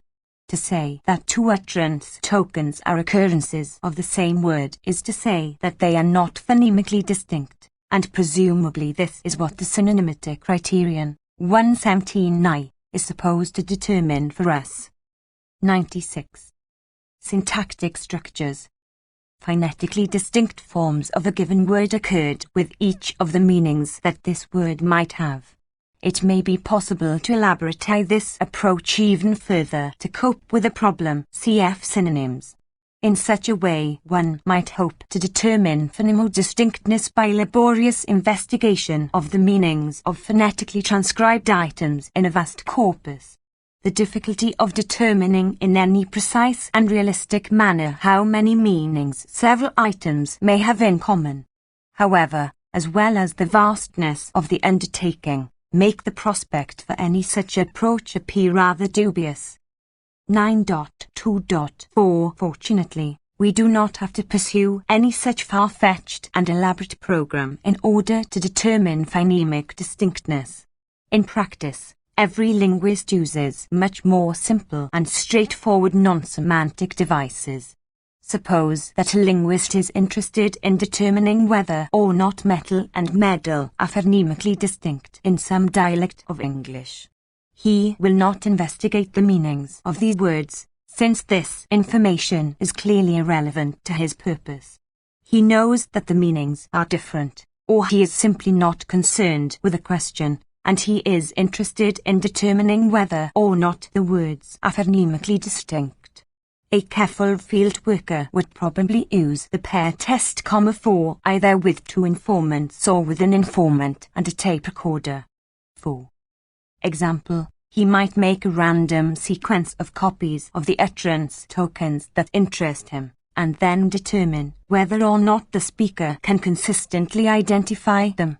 If there is consistent identification, the linguists may apply an even stricter test, asking the speaker to repeat each word several times, and running the pair test over again on the repetitions.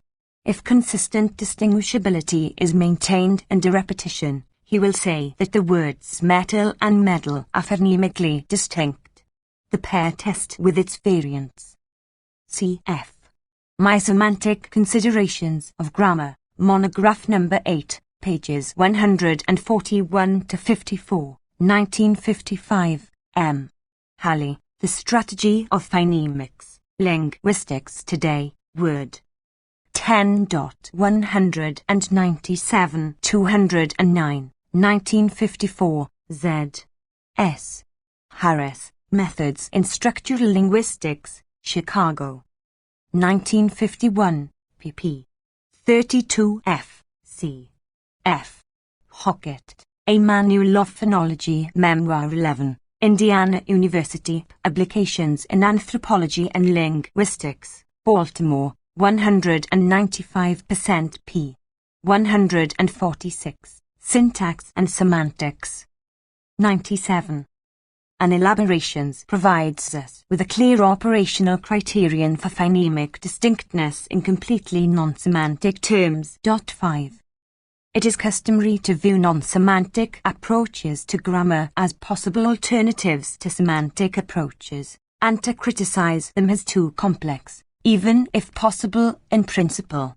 We have found, however, that in the case of phonemic distinctness, at least, exactly the opposite is true. There is a fairly straightforward and operational approach to the determination of phonemic distinctness in terms of such non-semantic devices as the pair test. It may be possible, in principle, to develop some semantically oriented equivalent to the pair test and its elaborations, but it appears that any such procedure will be quite complex, requiring exhaustive analysis of an immense corpus, and involving the linguists in the rather hopeless attempt to determine how many meanings a given phone sequence might have. Lounsbury argues in his Semantic Analysis of the Pornicanship Usage, Language 32.158-94, 1956, p. 190, that appeal to synonymity is necessary to distinguish between free variation and contrast. If the linguist who knows no English records from my lips the word cat first with a final aspirated stop and later with a final preglottalized and released stop, the phonetic data will not tell him whether these forms contrast or not. It is only when he asks me, his informant, whether the meaning of the first form is different from that of the second, and I say it is not, that he will be able to proceed with his phonemic analysis. As a general method, this approach is untenable. Suppose that the linguist records /Sheklemix /and Lichtnemix /Vixton and Lifemil #fax etc. and asks whether or not they are different in meaning. He will learn that they are not, and will incorrectly assign them the same phonemic analysis, if he takes this position literally. On the other hand, there are many speakers who do not distinguish metal from metal, though if asked, they may be quite sure that they do. The responses of such informants to Lounsbury's direct question about meaning would no doubt simply becloud the issue. We can make Lounsbury's position more acceptable by replacing the question "do they have the same meaning?" with "are they the same word?" This will avoid the pitfalls of the essentially irrelevant semantic question, but it is hardly acceptable in this form, since it amounts to asking the informant to do the linguist's work. It replaces an operational test of behavior, such as the pair test, by an informant's judgment about his behavior. The operational tests for linguistic notions may require the informant to respond, but not to express his opinion about his behavior. His judgment about synonymy, about phonemic distinctness, etc. The informant's opinions may be based on all sorts of irrelevant factors. This is an important distinction that must be carefully observed if the operational basis for grammar is not to be trivialized. 98. Syntactic structures. 9.2.5 is one further difficulty of principle that should be mentioned in the discussion of any semantic approach to phonemic distinctness. We have not asked whether the meanings assigned to distinct, but phonemically identical, tokens are identical, or merely very similar. If the latter, then all of the difficulties of determining phonemic distinctness are paralleled and magnified because of the inherent obscurity of the subject matter in determining sameness of meaning. We will have to determine when two distinct meanings are sufficiently similar to be considered the same. If, on the other hand, we try to maintain the position that the meanings assigned are always identical, that the meaning of a word is a fixed and unchanging component of each occurrence, then a charge of circularity seems warranted. It seems that the only way to uphold such a position would be to conceive of the meaning of a token as the way in which tokens of this type are, or can be, used, the class of situations in which they can be used, the type of response that they normally evoke, or something of this sort. But it is difficult to make any sense at all out of such a conception of meaning without a prior notion of utterance type. It would appear, then, that even apart from our earlier objections, any approach to phonemic distinctness in semantic terms is either circular or is based on a distinction that is considerably more difficult to establish than the distinction it is supposed to clarify. 9.2.6 How, then, can we account for the widespread acceptance of some such formulation as 117 I?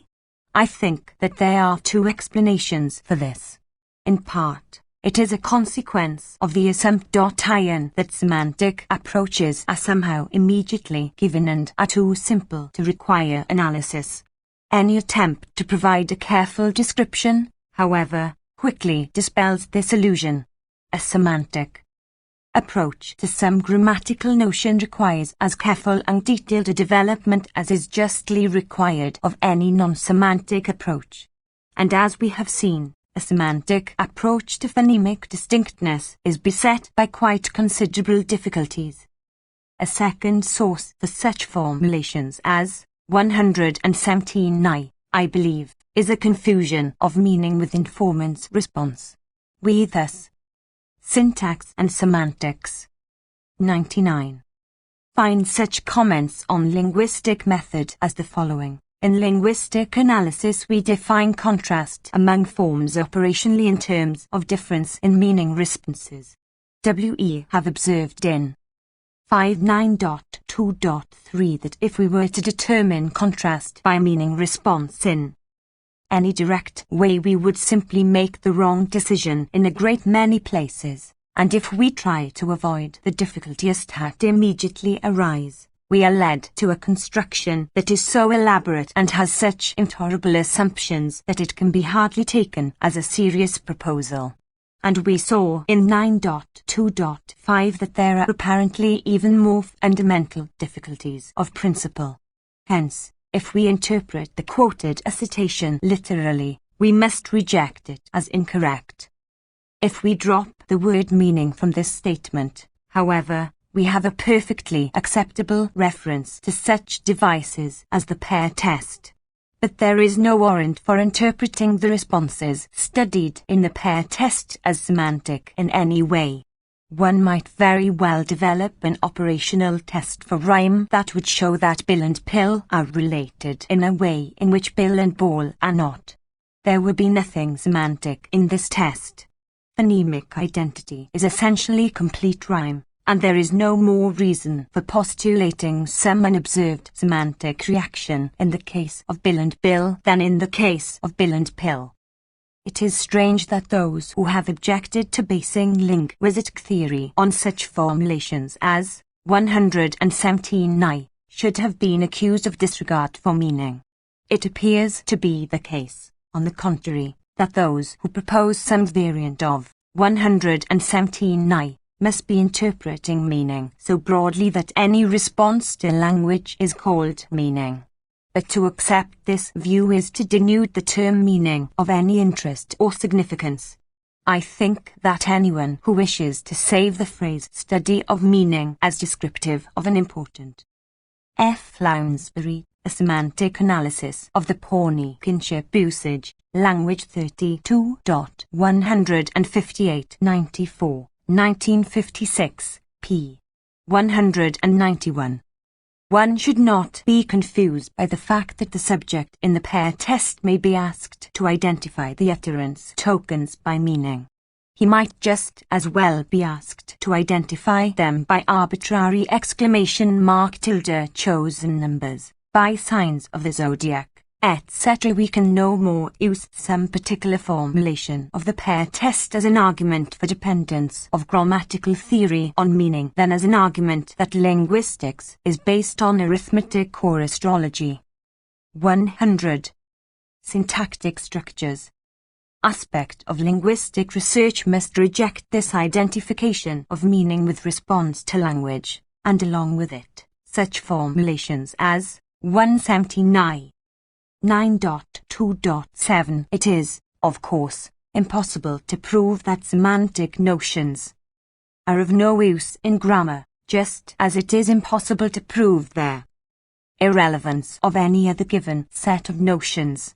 Investigation of such proposals, however, invariably seems to lead to the conclusion that only a purely formal basis can provide a firm and productive foundation for the construction of grammatical theory.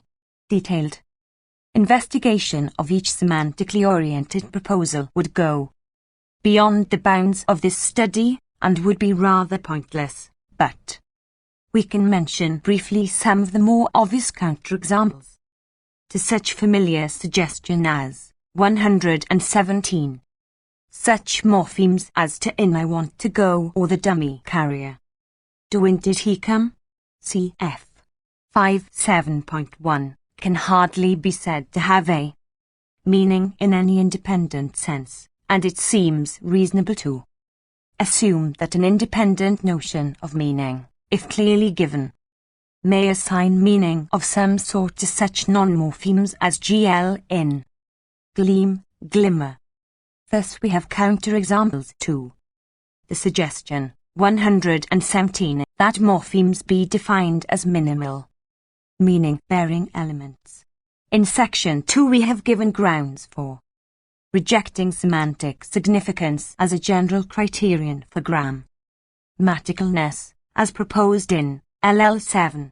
Such sentences as John saved a letter or the fighting stopped show clearly the ability of the assertion 117 if that the grammatical relation subject-verb has the structural meaning actor-action if meaning is taken seriously as a concept independent of grammar. Similarly, the assignment 117v of any such structural meaning as action, goal, the verb-object relation as such is precluded by such sentences as I will disregard his incompetence or I missed the train.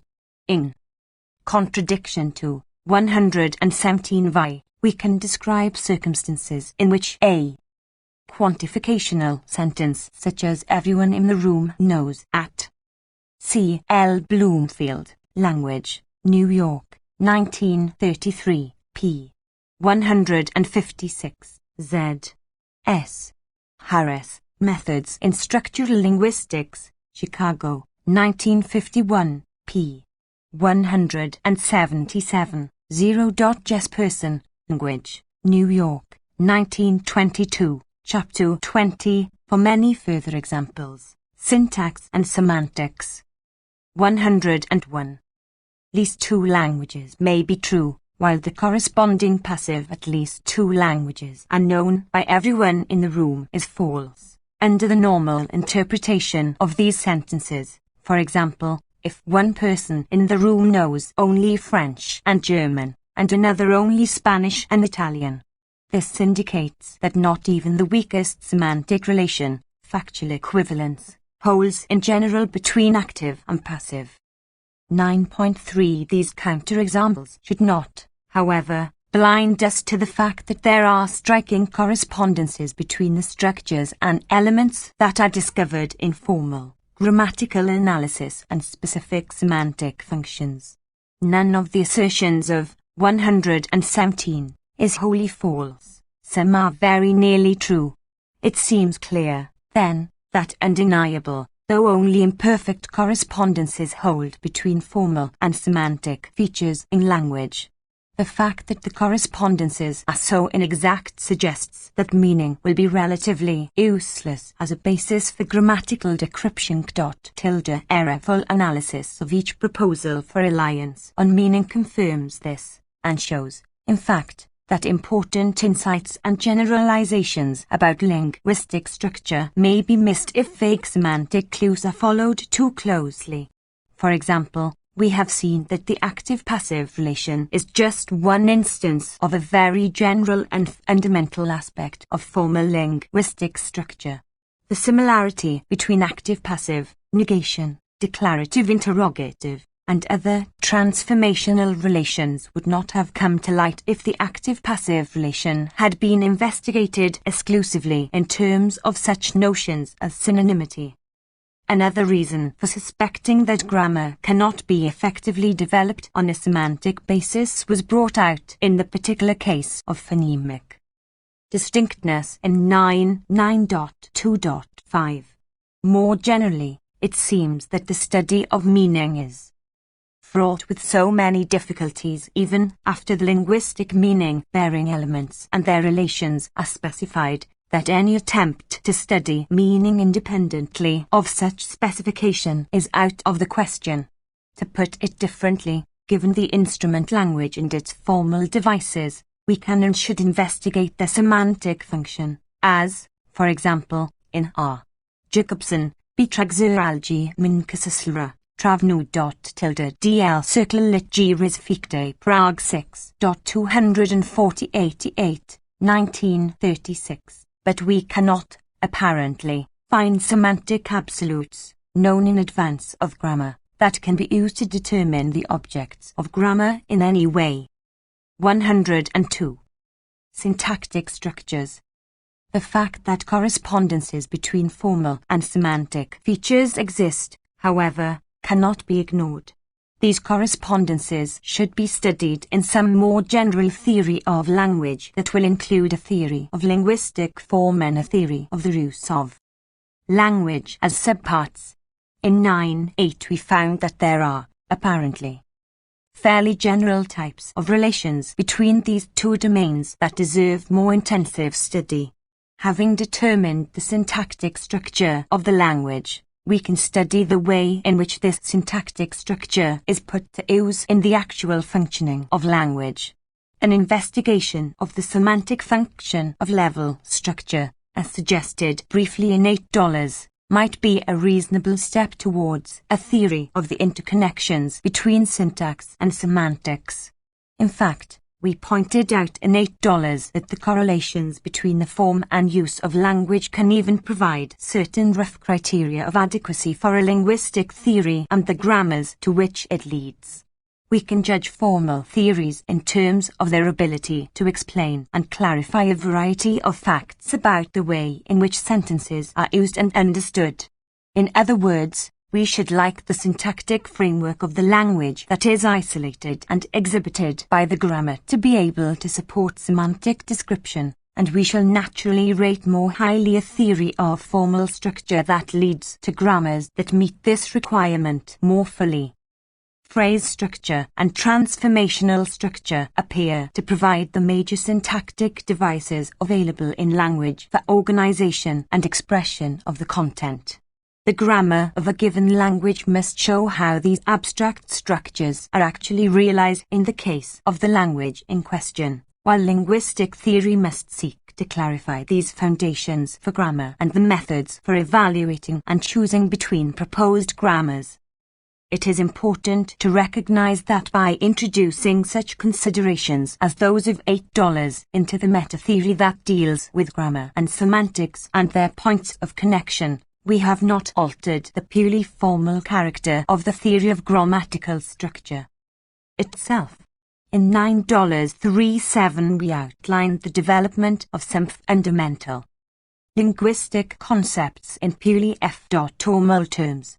We considered their problem of syntactic research to be that of constructing a device. Syntax and semantics. 103. For producing a given set of grammatical sentences and of studying the properties of grammars that do this effectively. Such semantic notions as reference, significance, and synonymity played no role in the discussion. The outline theory, of course, had serious gaps in it, in particular, the semicolon that the set of grammatical sentences is given in advance is clearly too strong, and the notion of simplicity to which appeal was made explicitly or tacitly was left unanalyzed. However, neither these nor other gaps in this development of grammatical theory can be filled in or narrowed, to my knowledge, by constructing this theory on a partially semantic basis. In $5.37, Then, we were studying language as an instrumentary tool, attempting to describe ation structure with no explicit reference to the way in which this instrument is put to use. The n greater than or ation for this self-imposed formality requirement for grammars is quite simple. There seems to be no other basis that will yield a rigorous, effective, and revealing theory of linguistic structure. The requirement that this theory shall be a completely formal discipline is perfectly compatible with the desire to formulate it in such a as to have suggestive and significant interconnections with a parallel semantic theory. What we have pointed out in Section 8 is that this formal study of the structure of language as an instrument may be expected to provide insight into the actual use of language, that is, into the process of understanding sentences. 9.4 To understand a sentence we must know much more than the analysis of this sentence on each linguistic level. We must also know the reference and meaning law of the morphemes or words of law. Goodman has argued to my mind quite convincingly that the notion of meaning of words can at least in part be reduced to that of reference of expressions containing these words. C. N. Goodman, L. On Likeness of Meaning, Analysis, Volume 10, Number 1, 1949, idem. On Some Differences About Meaning, Analysis, Volume 13, Number 4, 1953.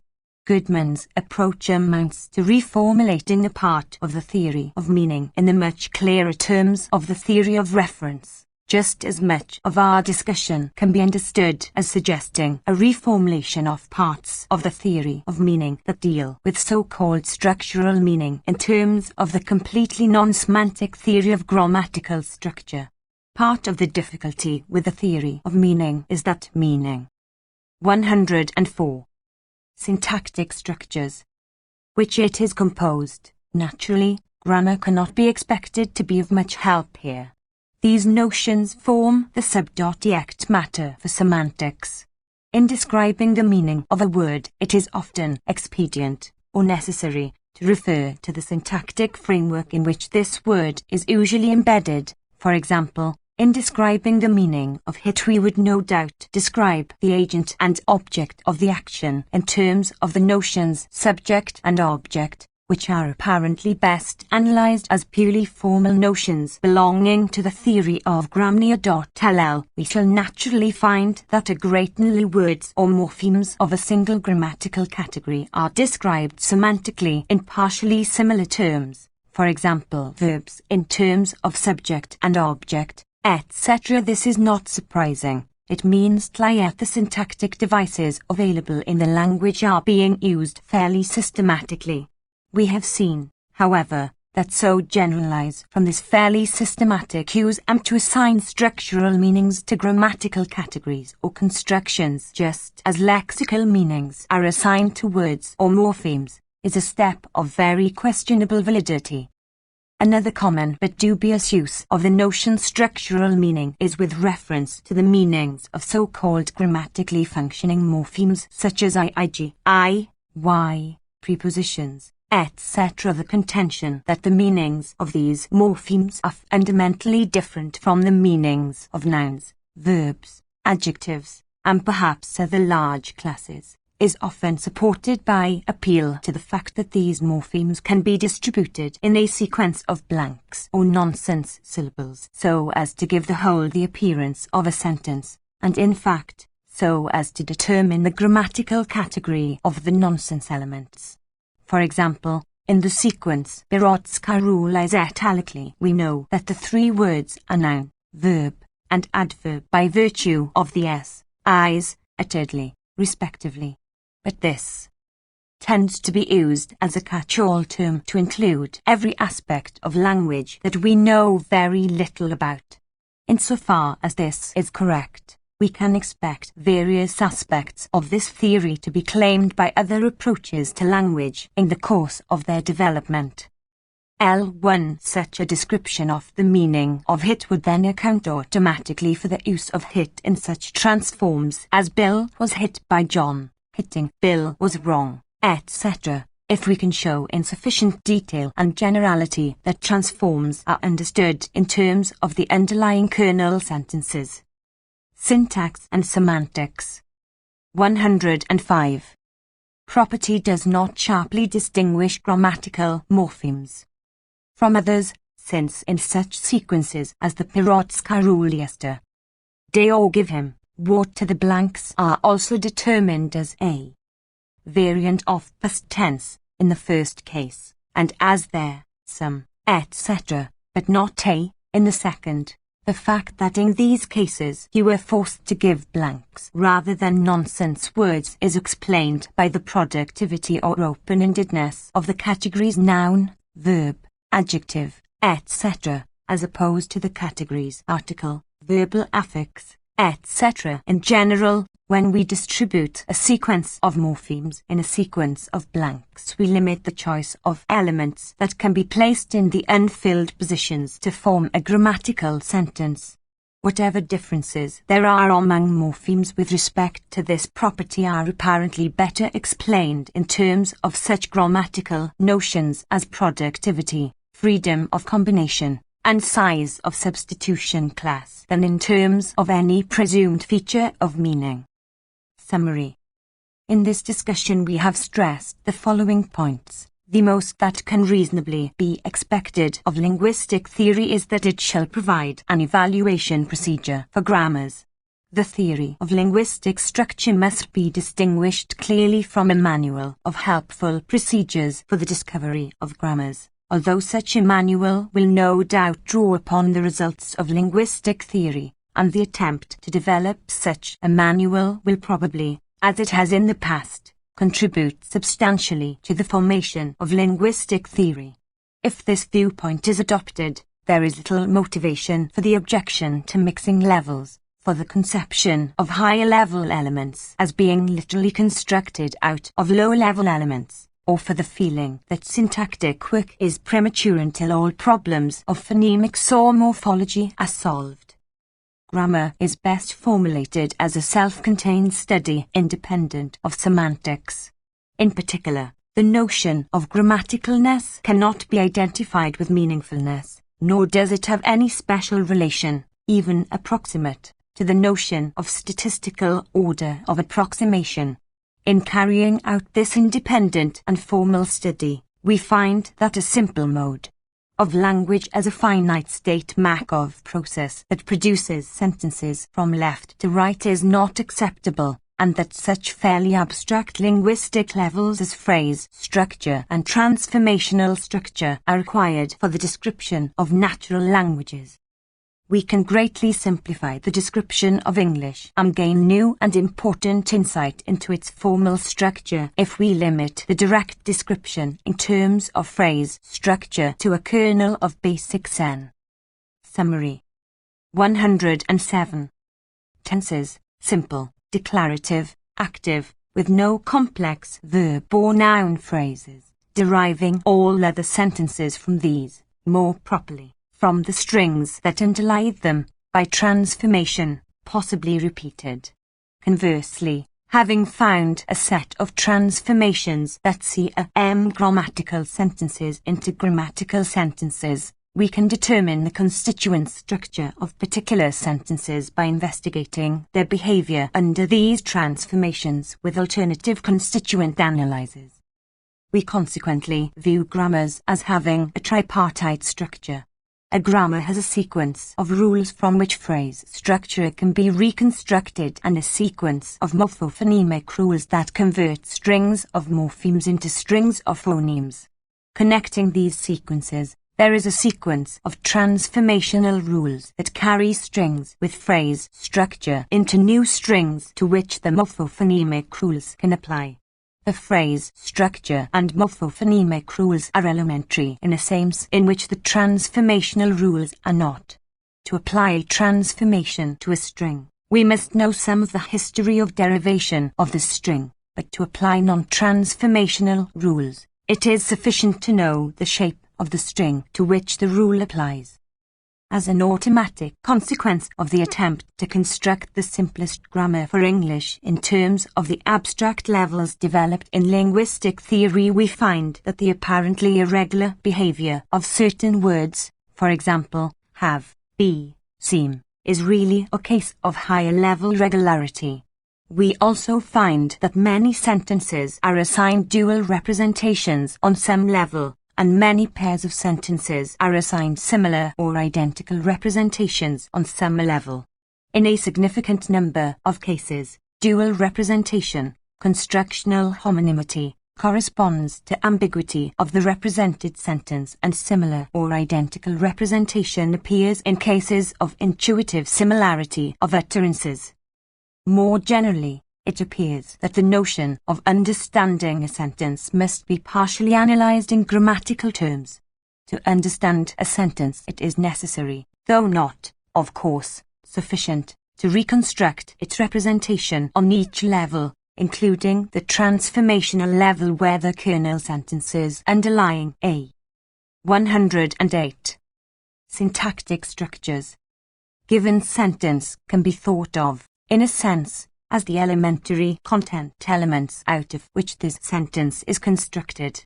In other words, one result of the formal study of grammatical structure is that a syntactic framework is brought to light which can support semantic analysis. Description of meaning can profitably refer to this underlying syntactic framework, although systematic semantic considerations are apparently not helpful in determining it in the first place. The notion of structural meaning as opposed to lexical meaning, however, appears to be quite suspect, and it is questionable that the grammatical devices available in language are used consistently enough so that meaning can be assigned to them directly.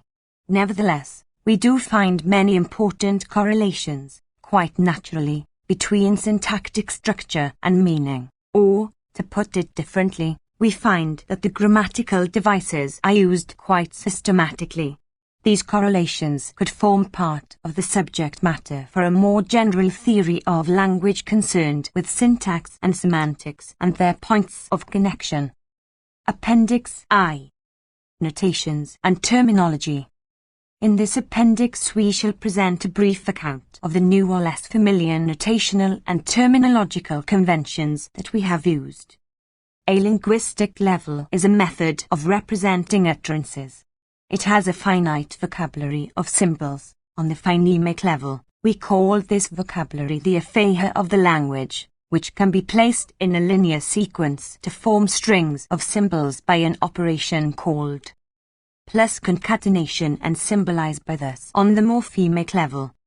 In English we have the vocabulary elements the, boy, s, past, come, plus, etc., and we can form the string the boy s come plus past, which would be carried by the morphophonemic rules into the string of elements /8 #k thime.1, representing the utterance the boys came. Apart from the phonemic level, we have used italics or quotes for vocabulary symbols and strings of representing symbols. Plus on the phonemic level we suppress the concatenation symbol and use the customary slant lines, as in the example just given. We use x, y, 2, w as variables over strings. Occasionally we use a hyphen instead of the plus sign to symbolize concatenation. We do this to call special attention to a subdivision of the utterance with which we happen to be particularly concerned at the moment. Sometimes we use wider spacing for the same purpose. Neither of these notational devices has any systematic significance. They are introduced simply for clarity in exposition. In the discussion of transformations, we use the hyphen to indicate the subdivision of a string that is imposed by a certain transformation. Thus, when we assert that the question transformation T applies in particular to a string of the form 110. Syntactic structures. Plus 118, NP, have, NV, CF. 37. Inverting the first two segments, we mean that it applies, for example, to plus 119. They have on arrive. Since they is an NP and arrive is a V in this string, the transform in this case will be plus 120 have they on arrive. Ultimately, have they arrived? A rule of the form x plus y is to be interpreted as the instruction. Rewrite x as y, where x and y are strings. We use parentheses to indicate that an element may or may not occur, and brackets, or listing, to indicate choice among elements. Thus both the rules 121I and 121 121I, A plus B, C plus are abbreviations from the pair of alternatives, A plus B, C, A plus B. The following list gives the page references for the first occurrence of the special symbols other than those mentioned above. 122. NPVPTN. Mpsing NPI. C. FLUX. V. CMN. P. 26P. 26P. 26P. 20. P. 28P. 29P. 29P. 39P. 39P. 39P. 39P. 39. S0 pastef. Hash. A. WH adjective PPPRT comp. P. 39P. 39P. 39P. 39. P. 39P. 65P. 69. FN. 2P. 72P. 74P. 75P. 76. Appendix I1. Examples of English phrase structure and transformational rules. We collect here for ease of reference the examples of rules of English grammar that played an important role in the discussion. The numbers to the left give the proper ordering of these rules, assuming that this sketch is the outline of a grammar of the form 35. The parenthesized number to the right of each rule is the number of this rule in the text. Certain rules have been modified from their forms in the text in the light of subsequent decision or for more systematic presentation. Phrase structure. C. Hash sentence hash. Plus F. 1. Sentence plus NPVP plus 2. VP plus verb NP. 1. 3. NP plus NP plus plus N dot pi. 4. NPS sing plus D N05. NP plus T plus X plus S6. T plus 7. N plus man, ball, etc. 8. Verb plus AUX plus V9. V plus hit, take, walk, read, etc. Plus 10. O plus CM, have N, being. 11. M plus will, can, may, sliol, must. 13I, 133. P. 29, FN. 3.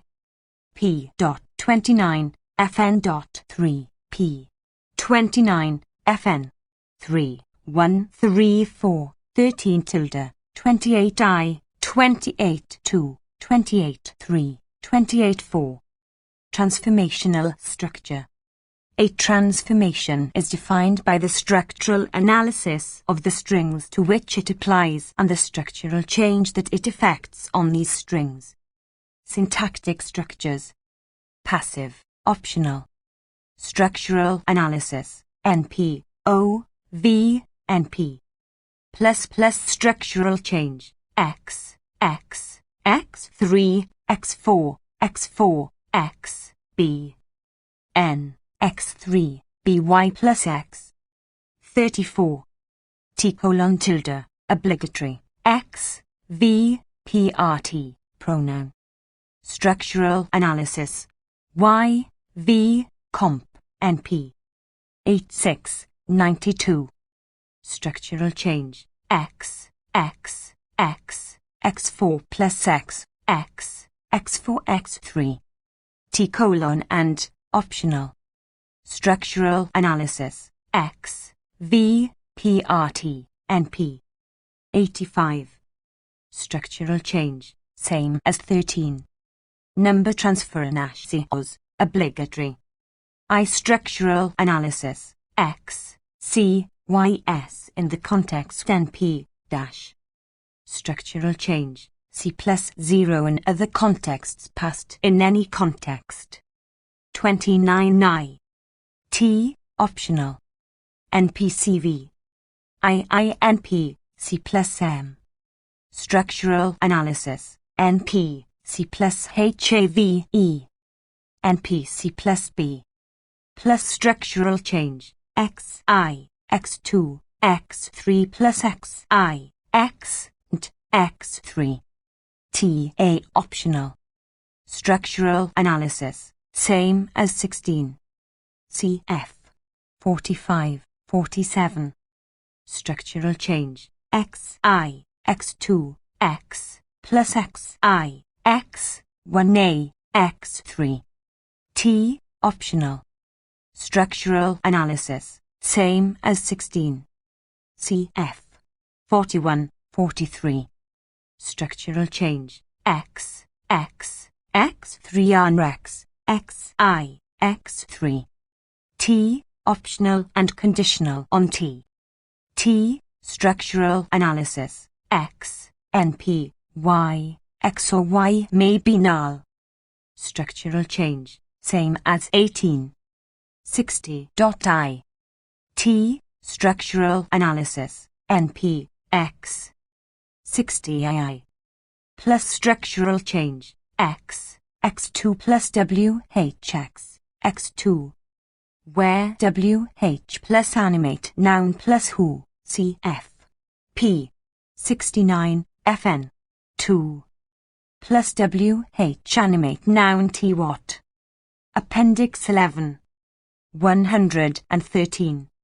20. Auxiliary transformation, obligatory. Structural analysis, X, F, V, Y, where F is any C or is N or ing, V is any M or V, or have or be. 29. Structural change, X, X, X3, X4, plus X, X, X, hash X4. Plus 21.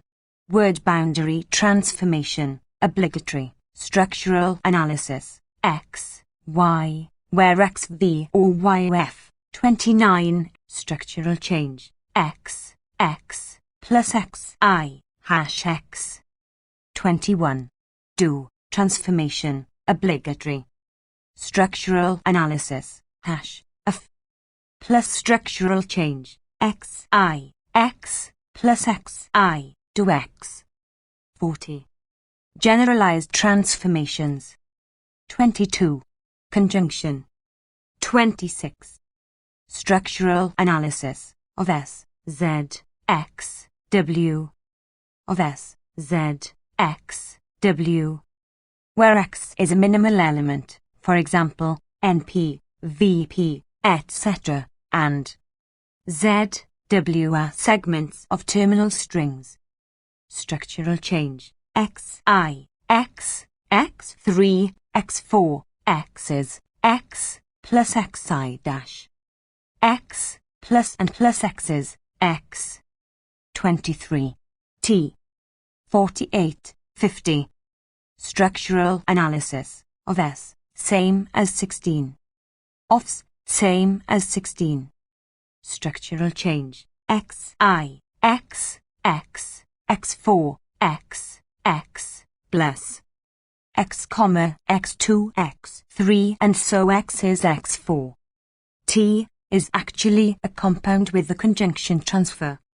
Machine. 24. Nominalizing transformation T. P. 72, FN. 3. Structural analysis of S, NP, VP. Of S, X, NP, Y, X or Y may be null. Plus structural change, X, X, X3, X4, XS, plus x, 2. x2, x5. 25. Nominalizing transformation tin. P. 72, Fn. 3. Same as 24, with ing in place of to in structural change. 114. Syntactic structures. 26. Nominalizing transformation deity. 71.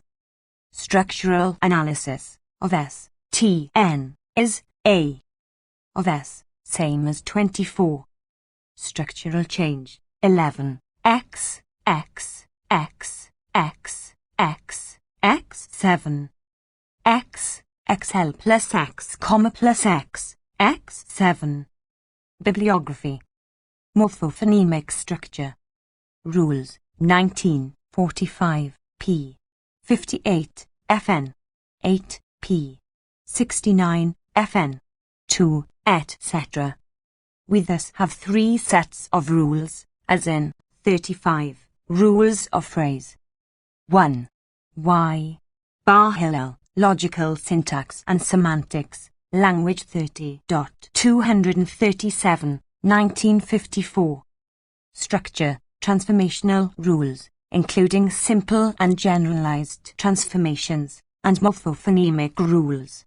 Order of rules is essential, and in a properly formulated grammar it would be indicated in all 3 sections, along with a distinction between optional and obligatory rules and, at least in the transformational part, a statement of conditional dependence among rules.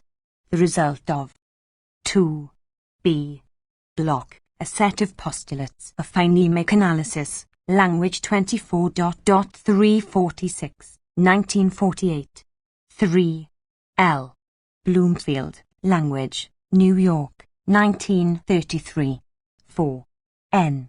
Chomsky, The Logical Structure of Linguistic Theory, Mimeographed. 5. Semantic Considerations in Grammar, Monograph number 8, pages 141 to 53. 1955. The Institute of Languages and Linguistics, Georgetown University. 6. Systems of Syntactic Analysis, Journal of Symbolic Logic 18.24256. 1953. Applying all of these rules is an extended derivation, such as 1330, 31, terminating in a string of phonemes of a language under analysis, that is, a grammatical utterance. This formulation of there.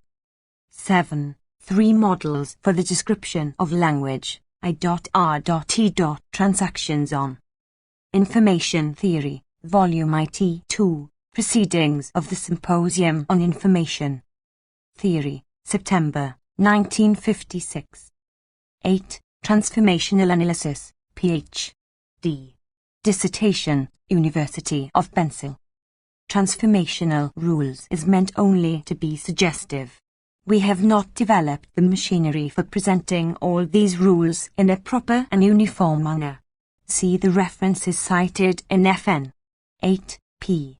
44, for A. Vanier, 1955. 9, with M. Halley and F.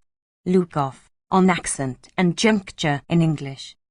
For Roman Jacobson, S. Gravenhage, 1956. 10. M. Fowler, Review of Z.S. Harris, Methods in Structural Linguistics, in More Detailed Development and Application of Transformational Language 28.549, 1952. Analysis. 11. N.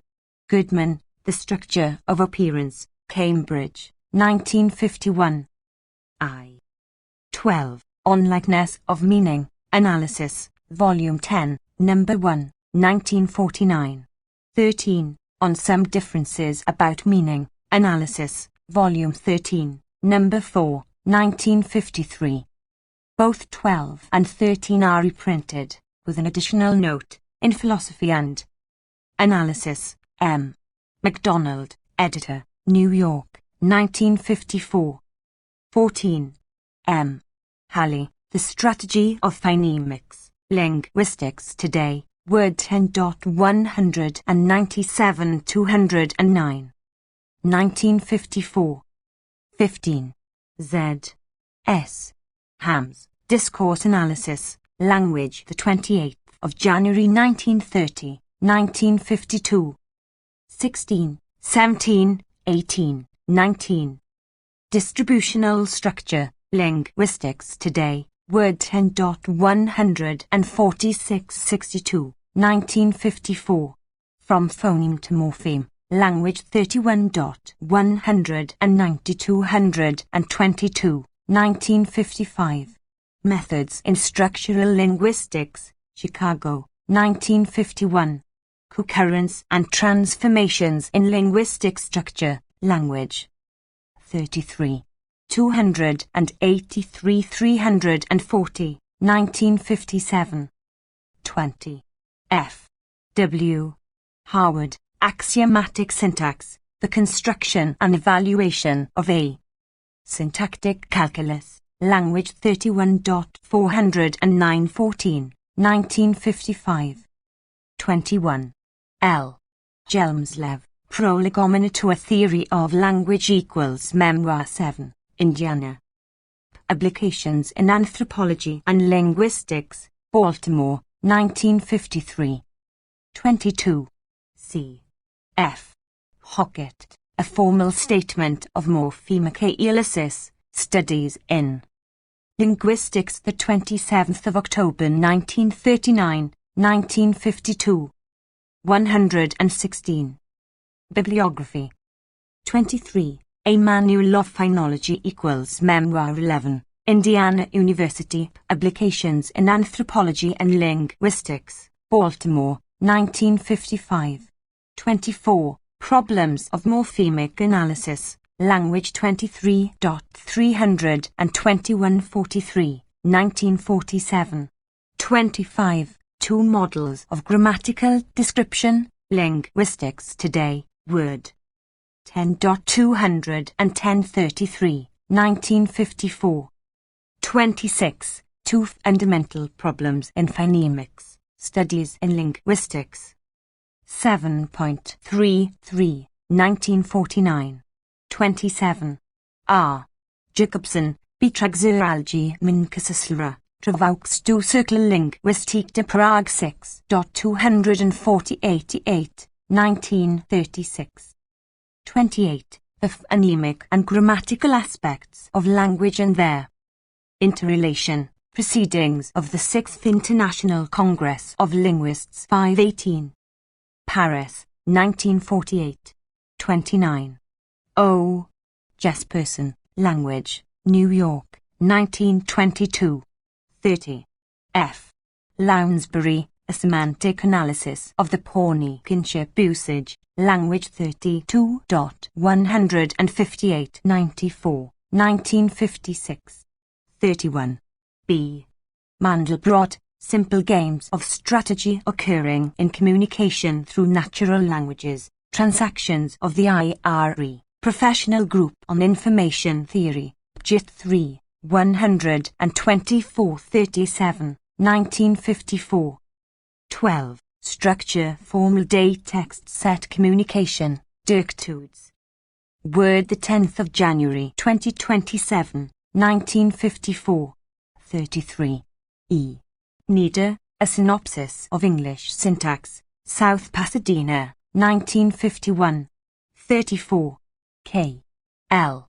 Pike, Grammatical Prerequisites to Phonemic Analysis, Word 3.155-72, 1947.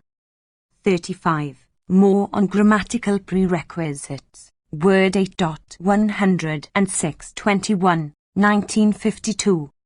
36. W. V. Gwyn, From a Logical Point of View, Cambridge, 1953. 37. C. E. Shannon and W. Weaver, The Mathematical Theory of Passion, Urbana, 1949. 38. H. A. Simon, on a class of skew distribution functions. AI Metrica 42.425 40, 1955. 39. R. S. Wells, Immediate Constituents, Language 23.81 117, 1947. Some additional bibliography on generative grammar. Bar-Hillel, Y. C. Gaifman, E. Shamir, on categorial and phrase structure. Grammars, The Bulletin of the Research Council of Israel, Volume 9 F. 116, 1960. Bar-Hillel, Y. M. Perles, E. Shamir, on formal properties of simple phrase. Structure Grammars, Technical Report No. 4, U.S. Office of Naval Research. Information Systems Branch, July, 1960. Chomsky, N. A Transformational Approach to Syntax, Proceedings of their 19,58 University of Texas Symposium Formal Properties of on Syntax, to appear, Grammars, Information, and Control. 2.13367, 1959, a note on phrase structure, grammars, information and control. 2.393.5. 1959, on the notion rule of grammar apostrophe, proceedings of the symposium on their structure of LUNGWE and its mathematical aspects, American Mathematical Society, Volume the 12th of June 2024, 1961. Bibliography 117. Some methodological remarks on generative grammar, Word 17. 219,2 E3 by 9 PL A1N 9A6 T1 NOA.Y Models in Linguistics, Proceedings of the 1960 International Congress on Logic, Methodology and Philosophy of Science, P. Sups, Editor. To appear, Chomsky, N. and M. Halley, The Sound Pattern of English, to appear. Glittman, L. Pronominals and Stress in English Conjunctions, to appear in NGU Kageseltivend. Instrumental Structures in English, to appear. Halley, M. The Sound Pattern of Russian, S. Gravenhage, 1959, Questions of Linguistics, New Ovo Cemento 13.494 517, 1959, on the role of simplicity in linguistic descriptions, proceedings of their Symposium on the Structure of Language and its Mathematical Aspects, American Mathematical Society, Volume 12.8994, 1961. Halley, M. and K. Stevens, Analysis by Synthesis, in L. E. Woods and W. Walden, ed. Proceedings of the Seminar on Speech Compression and Processing, December 1959, of KTR 59 198, Volume 11, Paper D7. Householder, F. On Linguistic Primes, Word 15, 1959. Klimmer, E. S. Negation in English, to appear. Lees, R. B. The Grammar of English Nominalizations, Supplement to International Journal of American Linguistics 26, 1960, a multiply ambiguous adjectival construction in English language. 36.207 221, 1960, The English Comparative Construction, Word 17.171 185, 1961, 0 per formularovany transformationics grammatic, to appear in Vo. Pirowozny. J. Zykersnania, the so-called 10 number 6, 1961. Substitution in frames. Technique 2. Appear in General Linguistics, on the constituent structure of English noun phrases, to appear in American speech, some neglected aspects of parsing, to appear in language learning, the grammatical basis of some semantic notions, to appear in Proceedings of the 11th Annual Round Table Conference, Georgetown.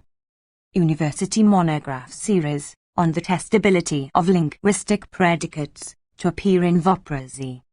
J. Zeikersnanu 11, 1962, Turkish Phonology, to be published by Uralic and Altwick Series, Indiana University, 1962, a compact analysis for the Turkish personal morphemes, to appear in American Studies in Altwick Linguistics, Indiana University, 1962. Matt, He.W. as, Giarga.M.A, Rofnhidoantisin. Grow, to appear. 25.135 6. 1959. Analysis by synthesis of sentences of natural languages, proceedings of the International Conference on Mechanical Translation and Applied Linguistics, National Physical Laboratory, Teddington, Smith, C. S. A class of complex modifiers in English, to appear in language. Stockwell, R. P. The place of intonation in a generative grammar of English. Langridge 36, 1960.